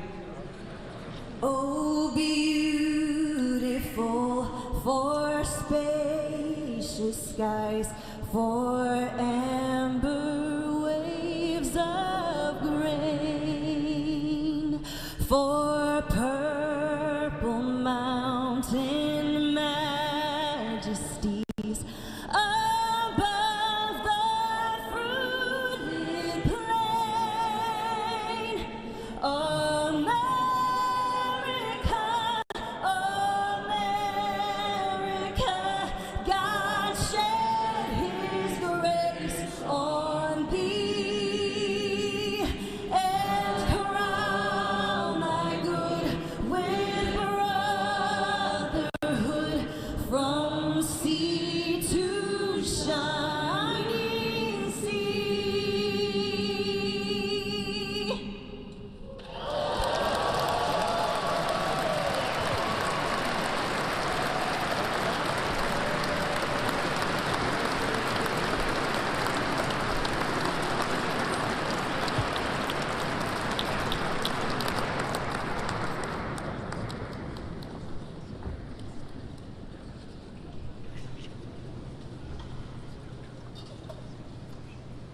Ladies and gentlemen, Senator Fisher will now introduce the benediction clergy.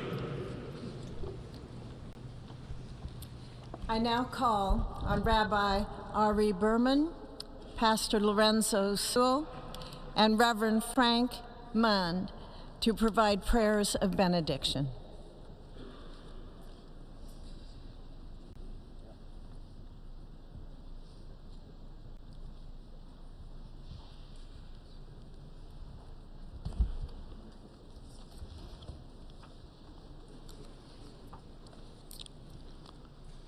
Let us pray. Almighty God, your prophet Jeremiah walked the streets of Jerusalem and blessed its inhabitants with the Hebrew words, Baruch HaGever Asher Yiftach BaHashem. Blessed is the one who trusts in God. Thousands of years later, this great nation, which adopted these words as its motto, "In God we trust," stands at a moment of historic opportunity. Americans are searching for meaning. Our merciful Father, help us rise to meet this moment. Bless President Donald J. Trump and Vice President J.D. Vance with the strength and courage to choose the right and the good. Unite us around our foundational biblical values of life and liberty, of service and sacrifice, and especially of faith and morality, which George Washington called the indispensable supports of American prosperity. Guide our schools and college campuses, which have been experiencing such unrest, to inspire the next generation to pair progress with purpose, knowledge with wisdom, and truth with virtue. Hear the cry of the hostages, both American and Israeli, whose pain our president so acutely feels. We are so thankful for the 3 young women who yesterday returned home, and pray that the next 4 years brings peace to Israel and throughout the Middle East. Almighty God, grant all Americans the opportunity to realize our shared dream of a life filled with peace and plenty, health and happiness, compassion and contribution. Stir within us the confidence to rise to this moment. For while we trust in God, God's trust is in us, the American people. America is called to greatness, to be a beacon of light and a mover of history. May our nation merit the fulfillment of Jeremiah's blessing, that like a tree planted by water, we shall not cease to bear fruit. May all of humanity experience your love and your blessing. May it be thy will, and let us say, Amen. Let us pray for our 47th president. Heavenly Father, we're so grateful that you gave our 45th and now our 47th president a millimeter miracle. We are grateful that you are the one that have called him for such a time as this, that America would begin to dream again. We pray that we would fulfill the true meaning of our creed, that we hold these truths to be self-evident, that all men are created equal. We pray that you use our president, that we will live in a nation where we will not be judged by the color of our skin, but by the content of our character.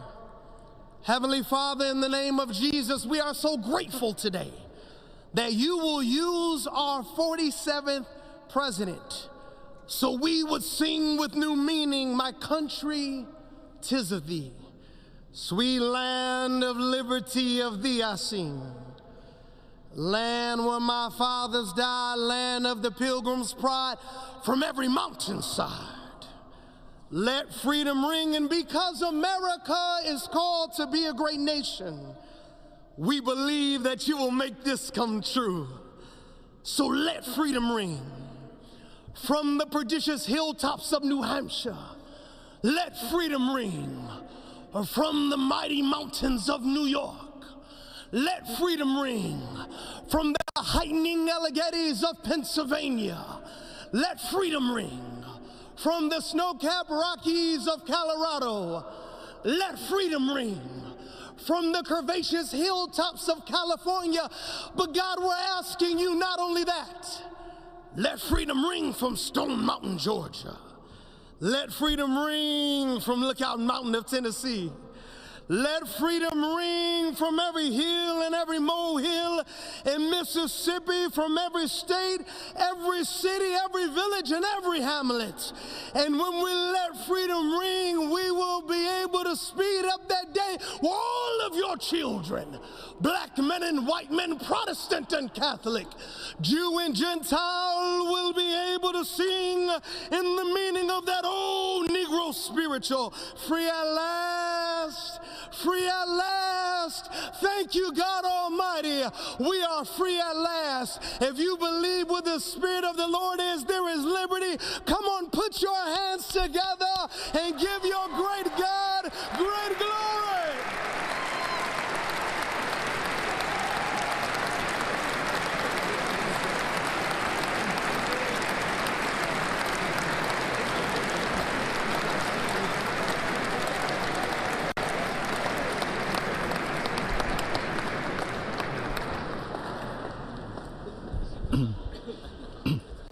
Almighty and eternal God, we gather here today in reverence, joined in our shared hopes and dreams for our beloved nation. In this sacred moment of the inauguration of President Donald J. Trump and Vice President J.D. Vance, we turn our hearts to you, seeking your divine assistance and abundant blessings upon this pivotal moment in history. We come before you with profound gratitude for the many gifts you have bestowed upon our land. Thank you for the freedoms we cherish, for the strength of our communities, and for the resilience of our spirit. As our President and Vice President embrace their newly appointed roles, we humbly implore that your everlasting love and wisdom will envelop them. Grant them the clarity of mind to navigate the challenges that lie ahead, and the compassion to serve all citizens with fairness and integrity. May their hearts be filled with a giving spirit and sincere understanding for those whom they represent. May they be beacons of hope in times of uncertainty and prophetic voices in defending the dignity of all created life. We pray for a spirit of collaboration to flourish in our government and across our nation, fostering an environment where dialogue and heartfelt listening will prevail over division or discord. May each decision made by our President and Vice President reflect the values of justice and peace. As we embark on this new chapter, we also seek your comfort, O God, for those who feel lost or disheartened. In this time of transition, may your light shine upon them, reaffirming their belief in a brighter tomorrow. May we all strive to lift one another, supporting our fellow citizens with kindness and empathy, recognizing that together we can overcome any adversity. Grant us the strength to endure, the courage to face our fears, and the clarity to see the light that remains, even when clouds of uncertainty may gather. Inspire our new leaders to be champions for the vulnerable and advocates for those whose voices are often silenced. May they pursue policies that promote the well-being of all, seeking to build bridges that will foster unity and belonging. As we stand witness to this inauguration, we hold fast to our faith in the goodness of each of us and the possibility of change. We trust that with your guidance, O God, our nation can move forward to a future filled with promise, prosperity, and understanding. And finally, we lift our hearts in gratitude for the beloved parents of President Trump. Without Mary and Fred Trump, this day would never be the miracle that has just begun. From their place in heaven, may they shield their son from all harm by their loving protection, and give him the strength to guide our nation along the path that will make America great again. Let us go forth now with these words of President Trump's emblazoned on our hearts. As long as we have pride in our beliefs, courage in our convictions, and faith in our God, then we will not fail. We stand tall, we stand proud, because we are Americans, and Americans kneel to God, and to God alone. Amen. Ladies and gentlemen, please remain standing for our national anthem.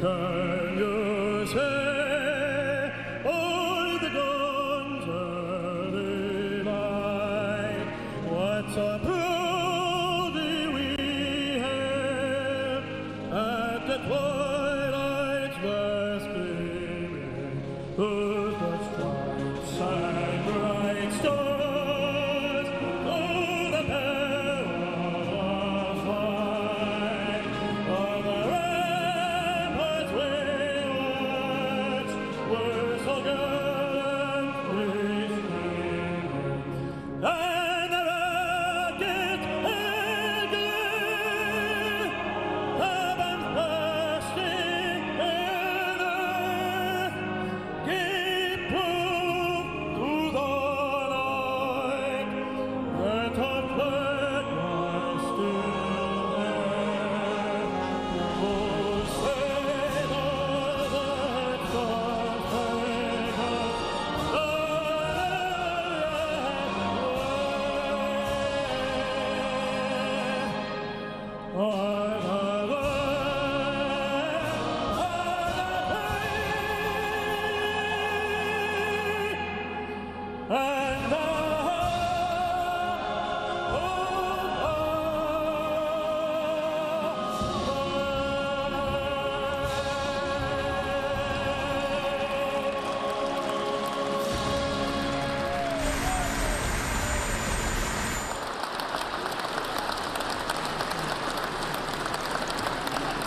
Ladies and gentlemen, please be seated.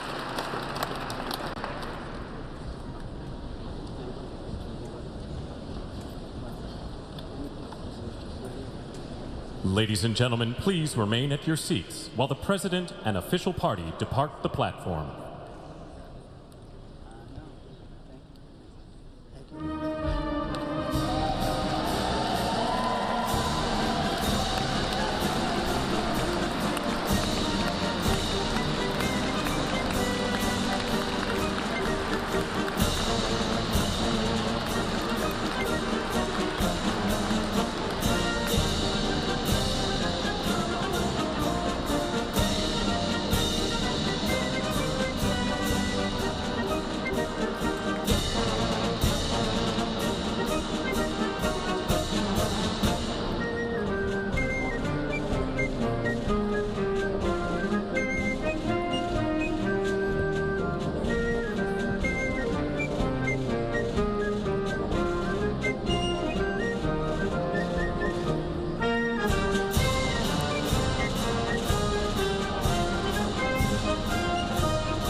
And we see President Trump along with First Lady Melania Trump exiting as the inauguration ceremony concludes inside the Capitol Rotunda. We see former President Biden and former First Lady Jill Biden right there behind the new couple, the new president, the new First Lady.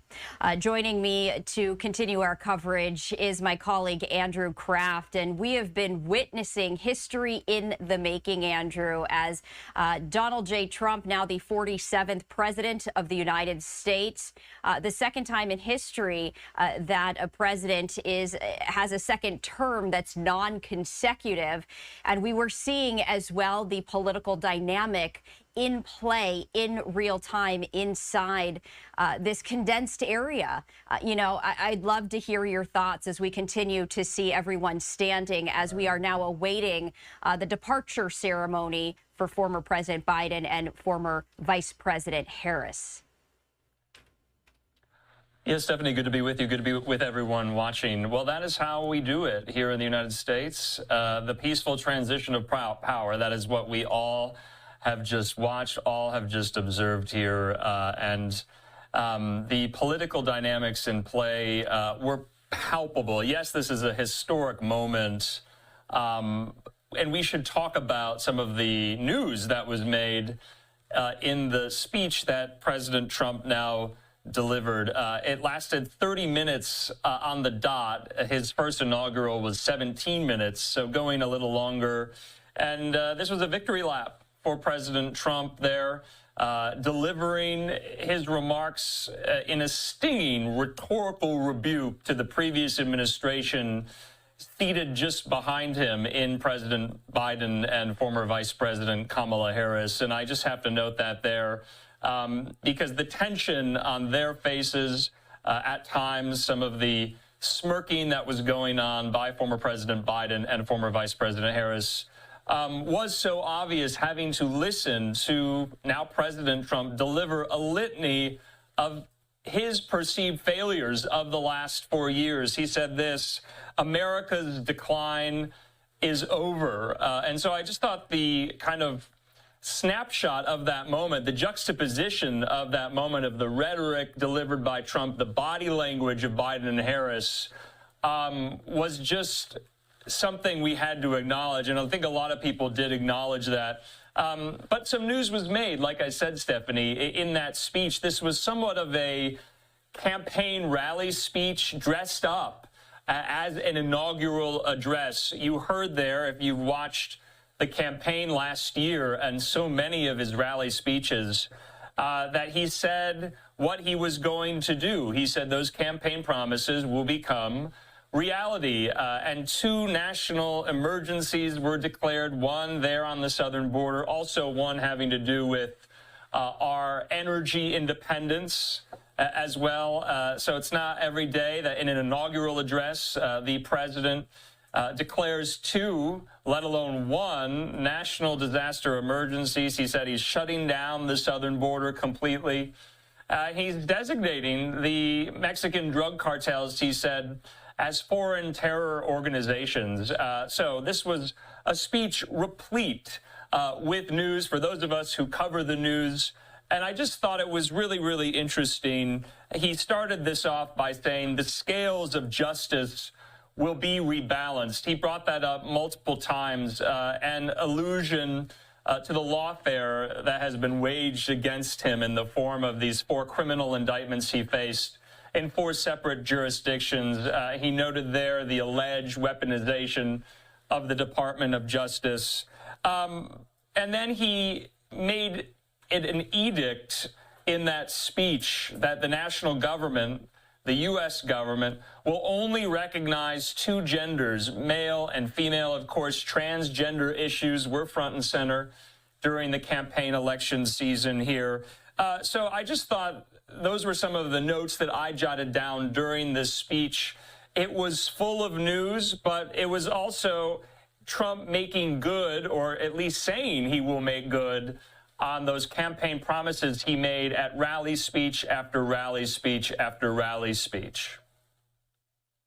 Yes, and it's interesting to note, Andrew, that what he was sharing is news, but not surprising news. He has been making these promises to the American public, time and time again. And so, something that I wrote down myself was, quote, "America's decline is over." And you're right, it did sound like one of those campaign rallies that he has held so many times, outlining the promises that he intends to keep for the American people. In fact, and we've been talking about this, is signing the executive orders in just a matter of hours, 200 right now or so. It's going to be a very busy day, but absolutely interesting to see all of that right here as we continue to take a live look here inside the Capitol Rotunda as people are now exiting. And so we also see the outside as well, as we do know that there is going to be a farewell ceremony for Biden and Harris, now the former president and former vice president. But, you were mentioning the social dynamics of all of this, Andrew, and it was interesting because I was keeping a very close eye on the facial expressions and the demeanor. Of course, everyone in this room, extremely professional. But there were moments when you saw that perhaps the political facade slip as President Trump was talking and sharing his thoughts on where America stands and where he wants to bring it to in the next 4 years. And, you were mentioning the smirks that we were seeing. We were also, noticing who is standing and who is not standing for the standing ovations as President Trump was outlining his vision for the next 4 years. So something, no doubt, that we are going to be discussing in the coming hours and in the coming days, as it does look like this is going to be at least the very start of the farewell ceremony right here. This is the departure ceremony for former President Biden and Vice President Harris. And so we're going to listen in and see what we can hear.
And we are watching Marine One depart from the U.S. Capitol as former President Biden and former First Lady Jill Biden embarked on that next journey. And in fact, I did want to share this live look with you. This is Air Force One right here there on the tarmac. President Trump and First Lady Melania Trump waving goodbye alongside Vice President Vance and Yusha Vance right there. And now a new era is ushered in to Capitol Hill, to Washington, D.C. This is a live look right here at Emancipation Hall, and this is where President Trump is expected to speak to this overflow crowd. Of course, hundreds of thousands of people coming to Washington, D.C. to witness history being made, the frigid temperatures forcing the plan to change. The swearing-in ceremony held inside the Capitol Rotunda, where just about 600 or so people were able to get inside. This is the overflow area inside the Capitol. This is Emancipation Hall, and the hundreds of people attending were able to witness the inauguration on a live video screen. We are expecting President Trump to address this crowd momentarily. As you can see, the podium with the presidential seal right there. And it's going to be a very busy day, Andrew, as after this, President Trump will be heading to the signing room for a ceremony there. Yeah, Stephanie, we're about to hear President Trump there. A massive overflow crowd. That's in the Capitol Visitors Center there. That's where you go in when you're getting a tour of the U.S. Capitol. And so you see some of these members that we have seen throughout the course of the day. And so this is the reality of why you could not have the inauguration outside. They're trying to jam-pack as many people in as possible. You see there Speaker Johnson taking the dais. And I just wanted to note, too, that the Bidens, the Harrises there, now departing Washington. The Bidens are headed to California for somewhat of a brief respite. And this is day one, hour one of the Trump administration, part two, if you will. And so he went over a number of executive actions he plans on taking today. And so we could see him signing some of those executive orders a little bit later on today, having to do with the environment, with the border, with energy independence, and the like here. And as you said, this is hour one. This is going to be a very busy day as we continue our extended coverage here on Live Now from Fox, going from event to event as we are anticipating President Trump to be speaking to this overflow crowd in Emancipation Hall. And I have to wonder, Andrew, the tone, you know, of course, delivering the inaugural address and now speaking to the crowd that is here in that overflow room. I'm interested in seeing, you know, his message, his tone. Is it going to be a little more conversational, more fiery? You know, we're just waiting in anticipation. It does look like perhaps there might be someone coming up to the podium, so I did want to raise the audio.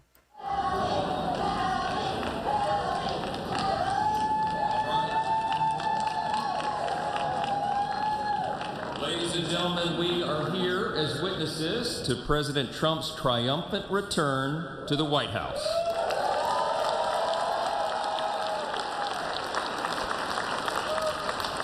Right now, already this morning, you can feel it around the country. We certainly felt it here in the city. America is coming together and roaring back again, and it begins today, as the president just told us. I know we'd all rather be gathered together on the National Mall with hundreds of thousands of our closest friends, but our disappointment is well overcome with our excitement for the future that we feel today. We have the chance to make the next 4 years the most consequential period in our nation's history. And as Speaker of the House, it is my great pleasure, my great honor, to introduce to you the man who will lead us to this new golden age, the decisive winner of the Electoral College and the popular vote, the 45th and the 47th, and the greatest president of our lifetimes, Donald J. Trump.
Well, thank you all so much for being here. And was that a hell of a speech or what? That was, man. That was a good way to start it off. You know, I didn't know exactly what the president would put in that speech, and I hoped to myself that he wasn't going to hold back, and sir, you didn't hold back. That was a hell of a way to start the next 4 years. But I just want to say from the bottom of my heart, and I know I speak for the president and for all of us, thank you, thank you, thank you for making this possible. We love you. We wouldn't be here without you, and we're going to make America great again together for the next 4 years.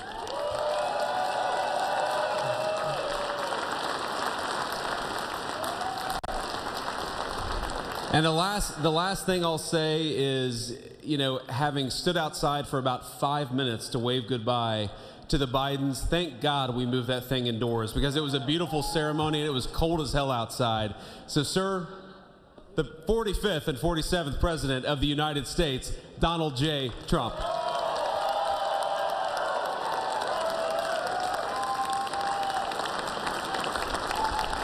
No, he's right. I looked, I said, oh, look at this beautiful sunny day.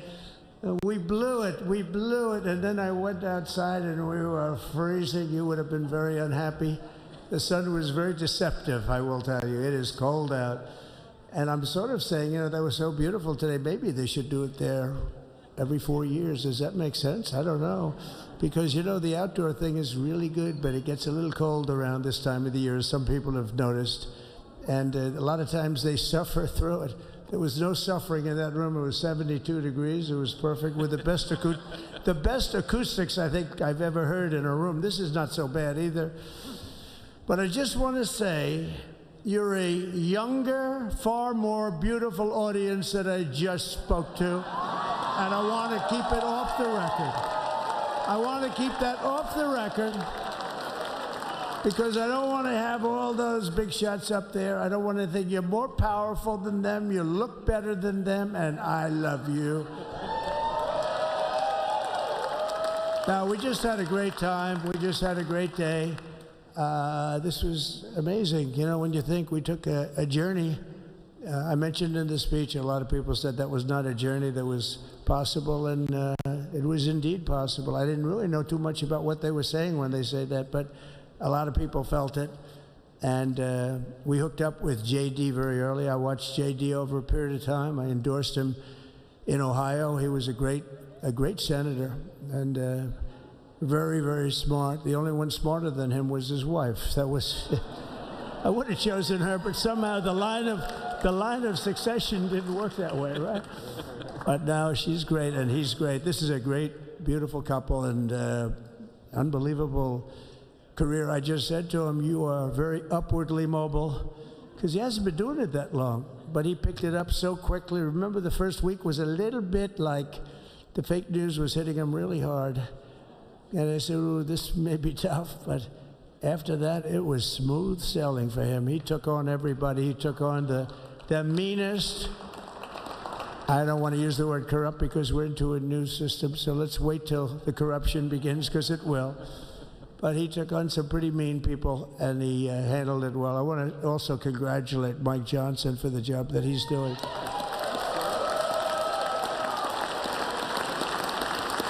Steve, we gave him a majority of almost nothing, and then I said, to make it tougher on him, let me take 2 or 3 of the people, right? I said, he'll only have to suffer with that for about 3 months. How are they doing, by the way? Are they? Is that moving along? Totally unified. I said, do you mind if I take this one, that one, and a couple of others? He didn't mind. He can handle it. No, he's a man that's liked by everybody. I've never met a man like this. You've got how many is it, 219 or 220 or something? 220. And of the 220, 219 really like him. I noticed he got 1 negative vote once about 2 weeks ago. But I think even 220 like him, if you want to know the truth. And that's very unusual. I know a lot of nice guys in Congress, and they have 35 people that hate him. So if you have 35 people that hate you and you only have 1 or 2 or 3 votes, you'll have 5, I think. But that's going to be like, you know, the good news is when we get to that 5 number, it's going to feel like a massive majority. You could be really nasty to a couple of them at least, you know? So it's going to feel like hitting your head on the wall and stopping. It feels so good to stop. But he's done a fantastic job. And Steve Scalise is, he's our hero because, you know, I was with him.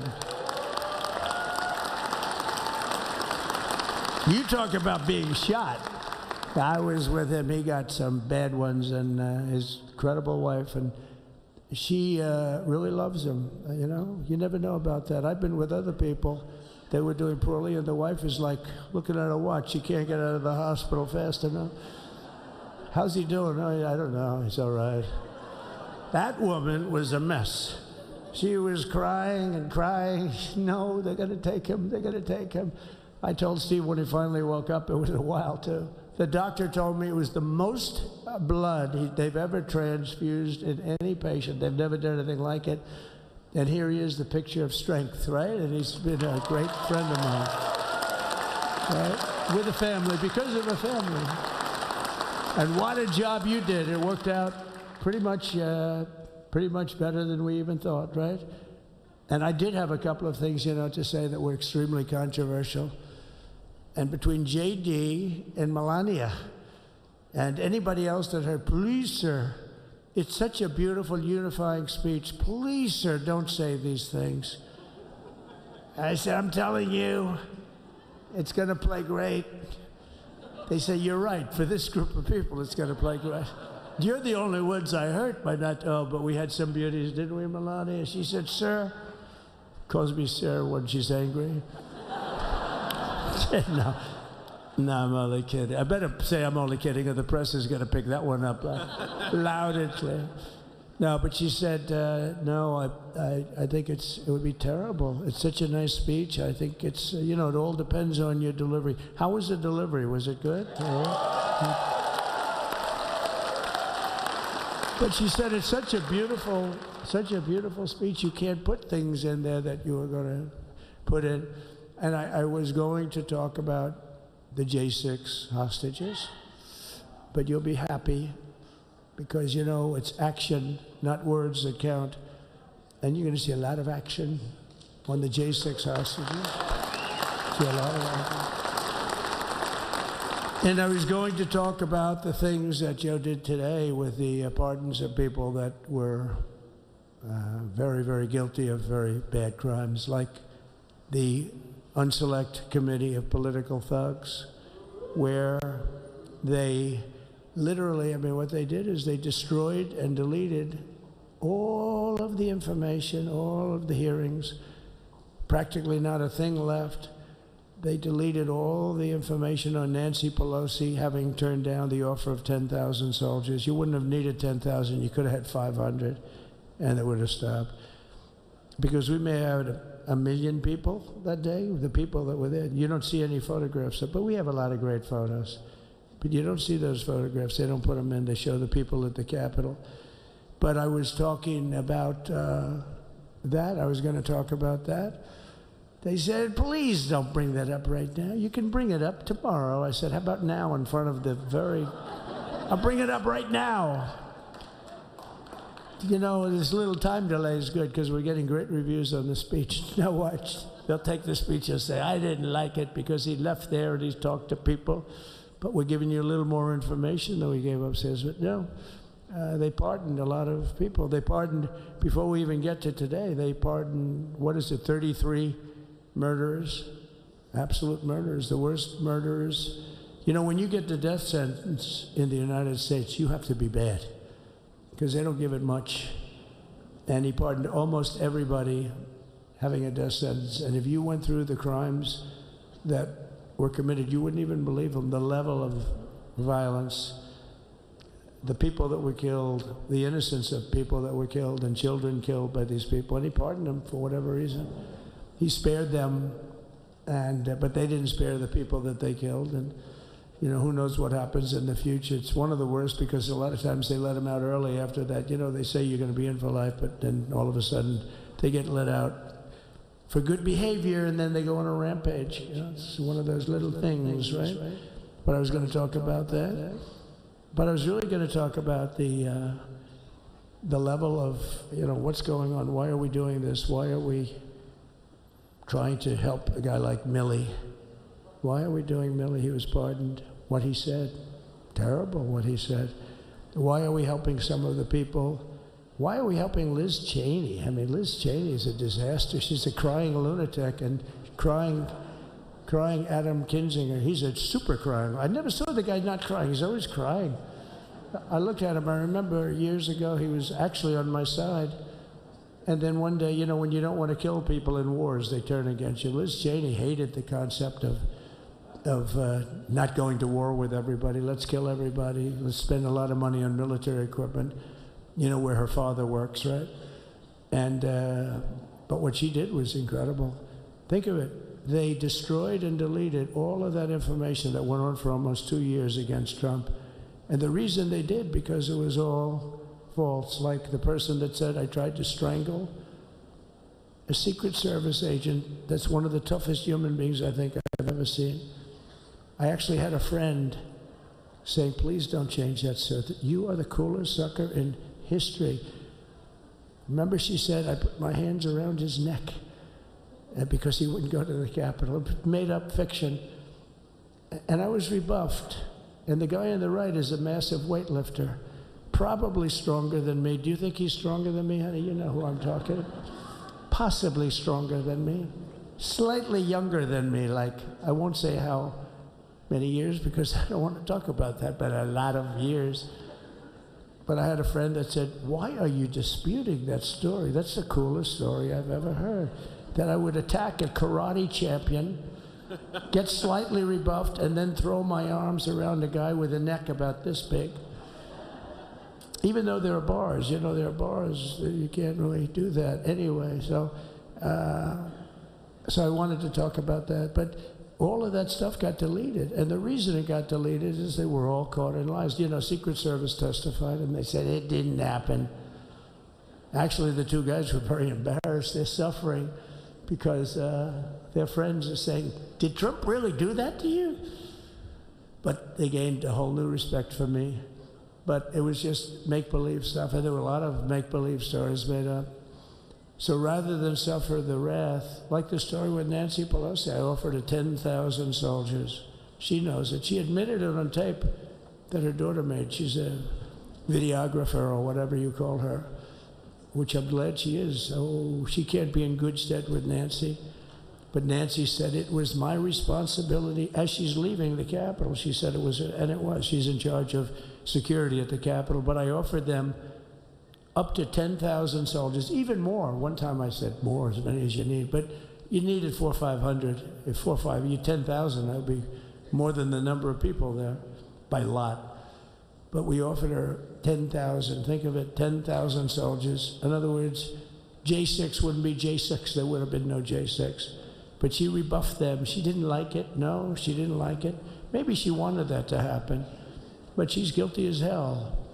And now we would have to go through the process because they destroyed all evidence. They deleted everything. There's virtually nothing left. The other fake story and so many other fake stories. And many people came out on our side. And those people now would got to find them. There's nothing left. So that's a criminal offense. If that were a civil case, it would be a criminal offense. If that happened civilly where you did that, it would be a criminal offense. So I decided I'm not going to make this speech complicated. I'm going to make it beautiful. I'm going to make it a unifying speech. And then when they said we have a group of people that are serious Trump fans, I said, this is the time to tell those stories.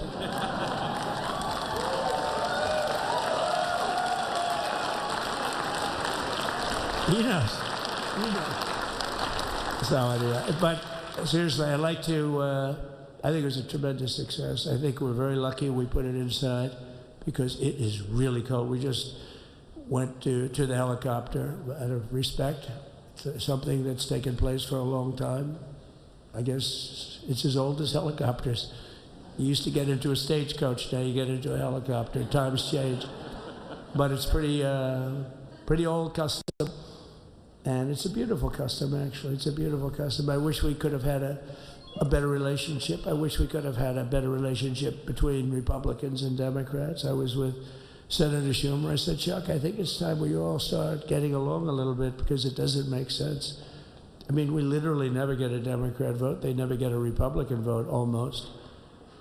And although there is a bill coming up very shortly that we have a lot of Democrat votes, right? That's going to be a very beautiful bill. We're going to have a deciding, I would say, within a week or so, I think. And it's going to be a very good bill. You all know what I'm talking about. So I just want to thank you all for being here. You have been our fans from day one. All these people all over. You've been our fans. This has been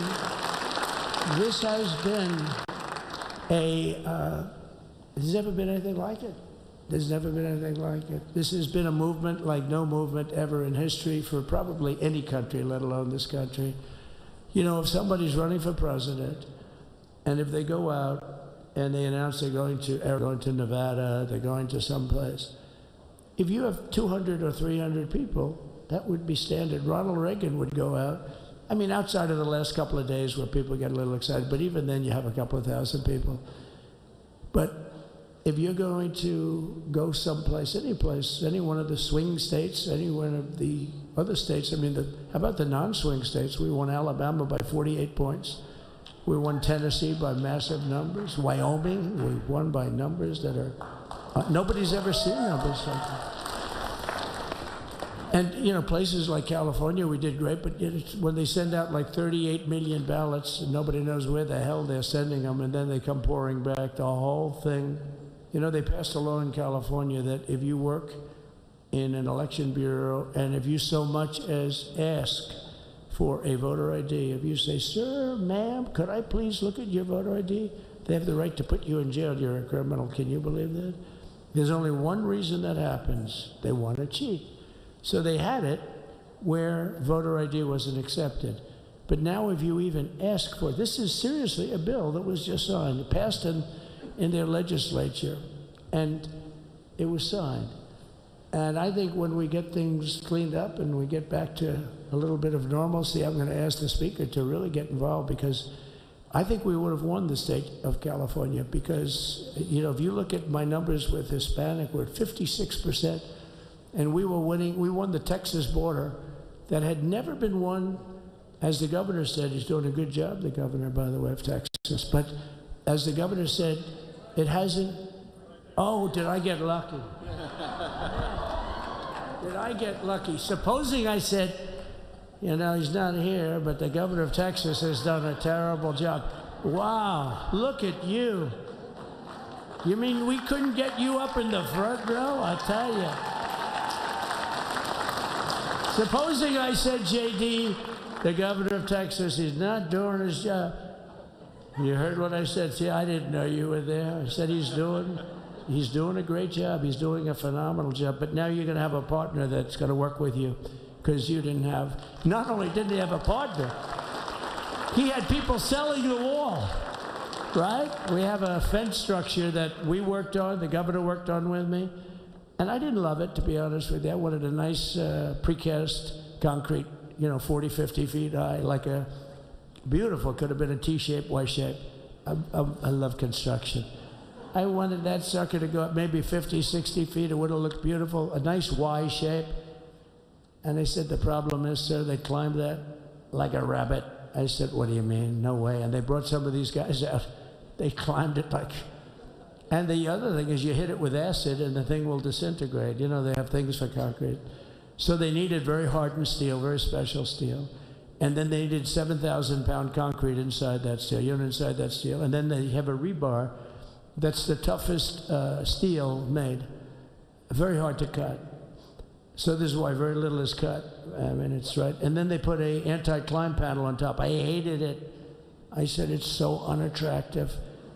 And I said, why would that work? I don't believe it works. And I went to watch. The Border Patrol gave a display. We had actually 2 sets of climbers.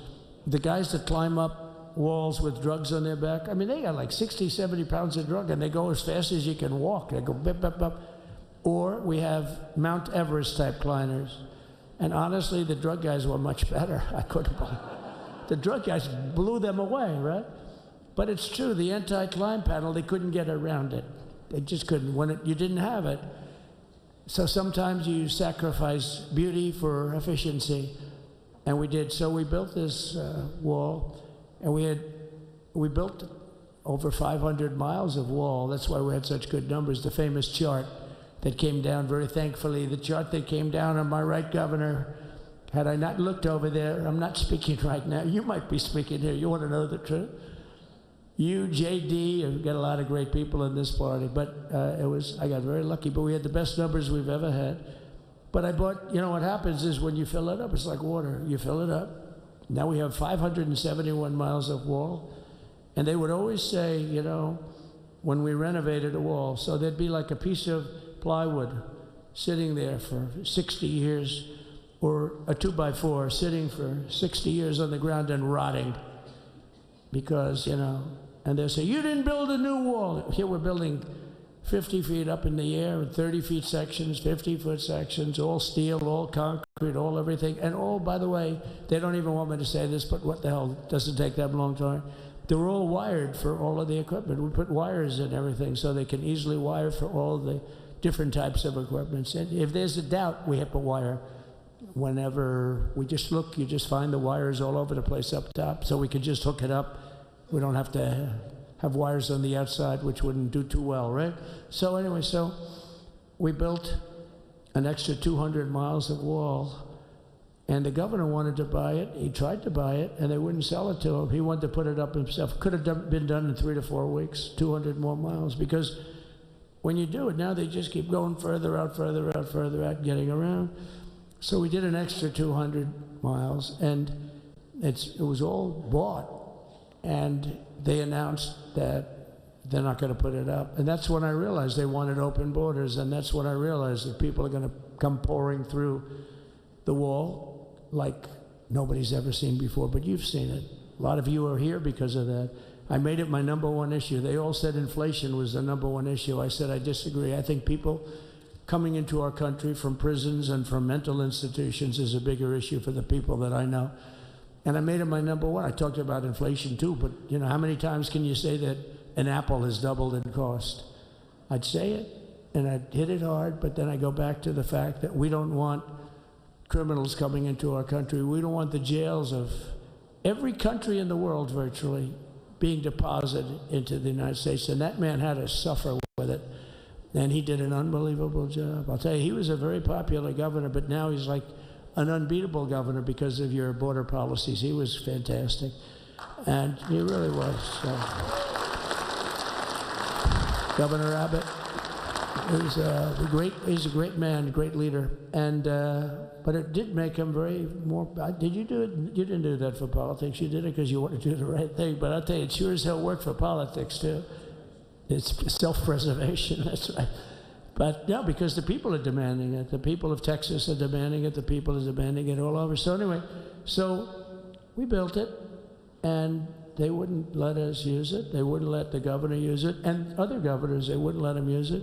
But he was the leader of the pack and did a great job. And then we heard about a month ago that not only wouldn't they let us use it, they were selling it. They were going to sell it for 5 cents on the dollar. Now, 5 cents on the dollar then, but today it would cost more than twice as much to build because we bought it like 6 years ago. And it was just sitting on the ground, and that does not do well for the whole thing. But it was just sitting on the ground, and I heard about it, and I called the governor, and I called a lot of people, your attorney general. And here's the story. They were going to buy it, and these are great business people. They were going to buy it for 5 cents on the dollar or less, and they were calling us up, we'll sell it to you for 200 cents on the dollar. In other words, it will cost you twice as much, so it's 200 cents on the dollar.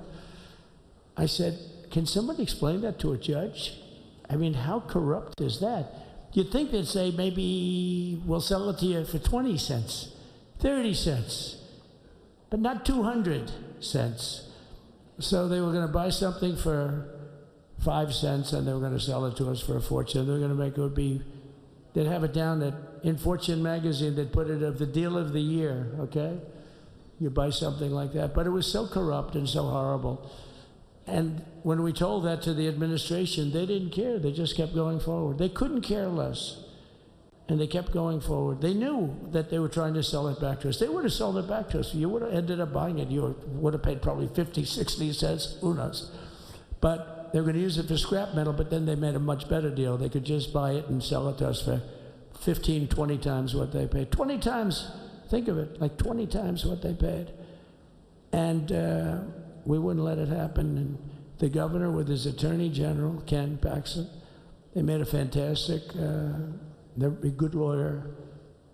He's pushed around pretty good by people, right? I said, you got a great attorney general. They should leave him alone. He was with me.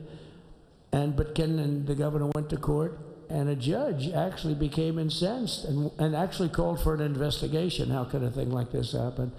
So he stopped it. So we're waiting to put that wall up. And now that you have a new president, that wall will go up so fast. The governor will complain, sir. This is Greg Abbott, sir. Please, the wall is going up too fast. Please don't do that. You know the story about winning. No, we're going to win too much. We're winning too much. Please, let's stop. People always love that one. We'll do this with the wall. Governor Abbott calls, sir, the wall is going up too fast. We can't take it. We just can't take it. No, I think you'll be very happy if the wall goes up too fast, right? But we'll get that dude and we'll work with you on that. But it was a great decision by a great Texas judge, right? And it was beautiful, beautiful to watch. He stopped them right in their track.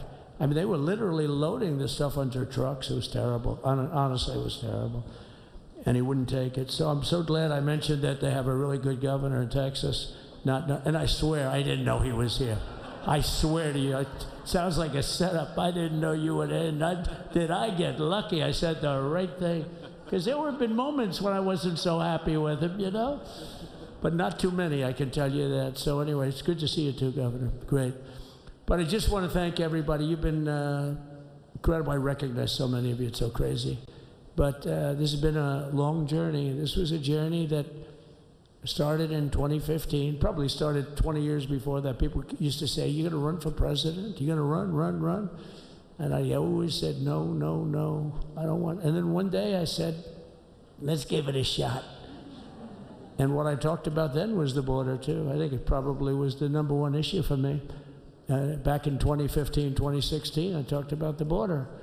And now I talked about the border, but this border is much worse. We fixed the border. It was totally fixed. There was nothing to talk about. 2020, by the way, that election was totally rigged, but that's okay.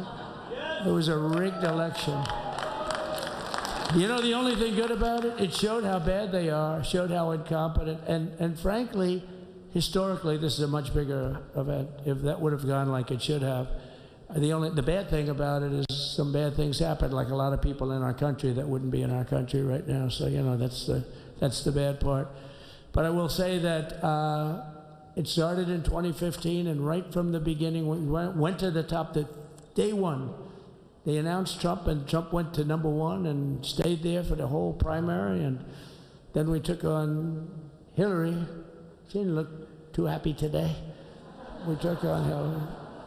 A very nice person, but we took on Hillary and we defeated Hillary, and then we did much better the second time in 2020. You know, we got millions more votes. We got millions, like 10, 12 million more votes than we did the first time. No president has ever gotten that many more votes. I got like 9 million more than anybody else had ever gotten, and they said we lost. And because of that, I said to Melania, what do you think? And she said, you want to do this again? And had we lost, and had I thought we lost, I wouldn't do it again, because that's like the ultimate poll, right?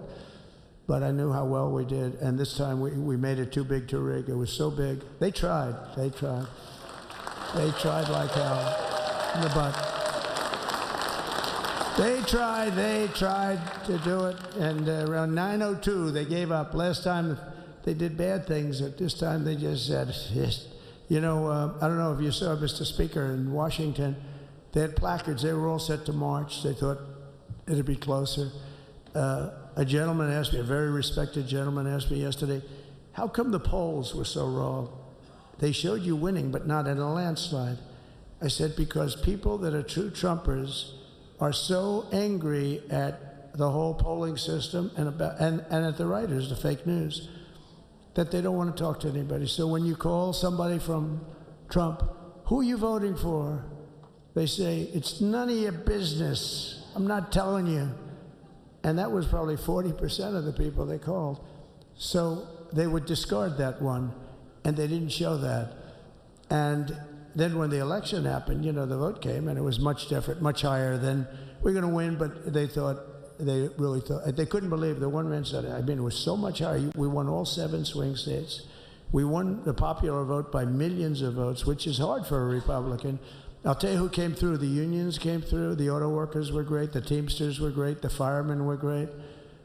I think almost every union was great. The only one that weren't great, although Sean was great, and the Teamsters, Sean O'Brien, the head of the Teamsters, was fantastic.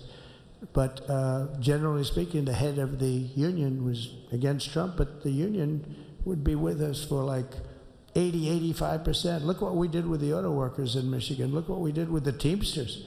The Teamsters were unbelievable. They were a solid Democrat vote, and they voted for Trump.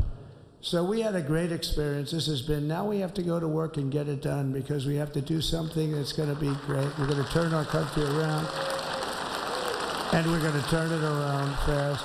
And I think this was a better speech than the one I made upstairs, okay? I think this was better, JD. I think this was much better, and I got to see my friend. So, Governor, take care of yourself. You call me, we'll start working. You know what that means with him? He's going to be calling me tomorrow morning at about 6. And I said, how about next week? You call me and we're going to get it started real fast. We'll really help you a lot. You've done a fantastic job protecting something which is, it's not supposed to be for the states. And amazing job you've done. Thank you very much. And I want to thank everybody. And I have a First Lady who's been incredible. She's been incredible. I shouldn't say this. I'm going to get hell when I say this, but her feet are absolutely aching. You know, those heels. And we thought we were leaving. We were going home. Sir, would you be able to go down and say hello to some of your other fans that are here? I said, oh, I didn't know that. Wow. Did you get to see pretty clearly the picture, I hope? Good. That's good. But because you wouldn't want to make the same speech again, right? But she said, darling, I love you so much, but my feet are killing me. I said, honey, let me just see how far it is. I asked the person. Oh, not that long, maybe 400 or 500 yards. That's 5 football fields. I said, can you make it? She said, we're going to make it no matter what. We're going to make it because we have to go. Right? Right? And then we went out to the helicopter, though, just prior to this, and said goodbye. And it's a custom, and the wind is blowing like crazy. And with the hat that she's wearing, she almost blew away. We almost lost off her. She was being elevated off the ground. She almost blew away. No, so we all appreciate it, because she's been a great First Lady, a beautiful and a great First Lady. And they love our First Lady. You know, JD, whenever I make a speech, I see hundreds of times, we love our First Lady, we love, and they do, and they should. She's great. So I just want to thank you very much. I just want to thank everybody. And I felt that, I said to JD, should we give him the A treatment, the B treatment, the C, the D, or the F? You know what the F is? Hello, everybody. Thank you for being here. Bye-bye. I gave you the A+ treatment. Thank you. Thank you all. Thank you, Governor. Thank you all very much. Appreciate it.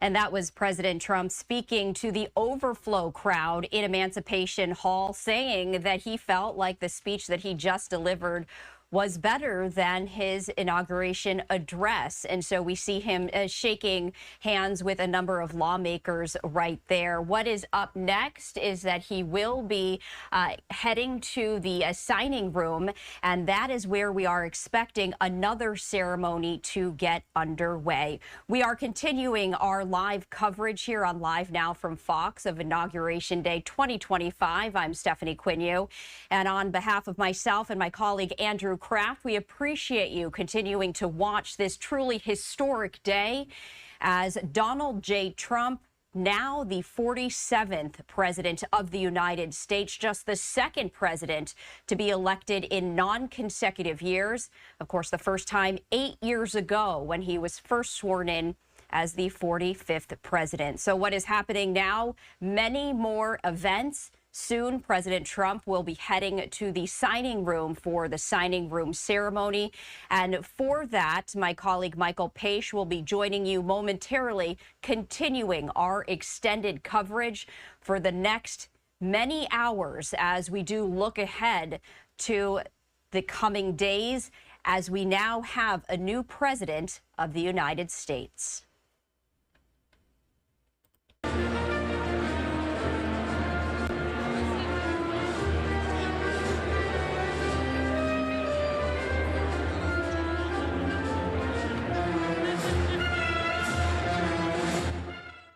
Welcome, everyone, here to Live Now from Fox. Our coverage continues on this Inauguration Day 2025. Special thanks to my colleagues Stephanie and Andrew guiding you through the last several hours here on Live Now from Fox. And we will continue to bring you the very latest here on this day. Hi, everyone. Mike Page here. Thanks so much for being with us today. We are going to continue to provide you the very latest coverage of President Trump on his way back to the White House, the 45th and 47th president of the United States here. And we are looking to see what executive orders he will be signing very soon. So as soon as those details happen, we will, of course, bring that to you here on Live Now from Fox. But earlier today, President Trump said a, quote, tide of change is sweeping the country, telling Americans during his inaugural address today that he is optimistic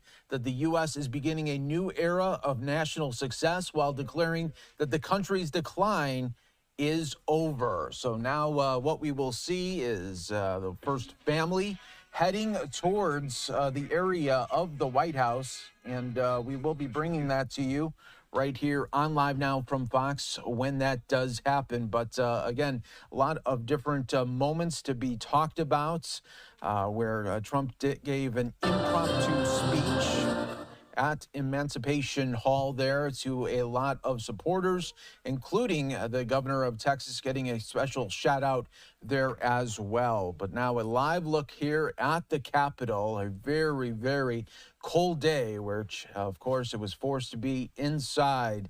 And just showing you that great look, though, of the Capitol here. And we do see just more people from inside trying to take their first pictures with President Trump now, and J.D. Vance and others. And you can see the cameras continuing to go off right there as well. So we are going to be continuing to provide you this coverage all right here on Live Now from Fox. We also do want to show you, as President Trump was going up the steps there at the same time of his speech, Joe Biden and his wife going up the steps and into the plane heading now to California. So this was just a little bit ago, and going up the steps there of the plane, and again showcasing that final goodbye from Joe Biden and Jill Biden. And we could show that to you just moments ago. And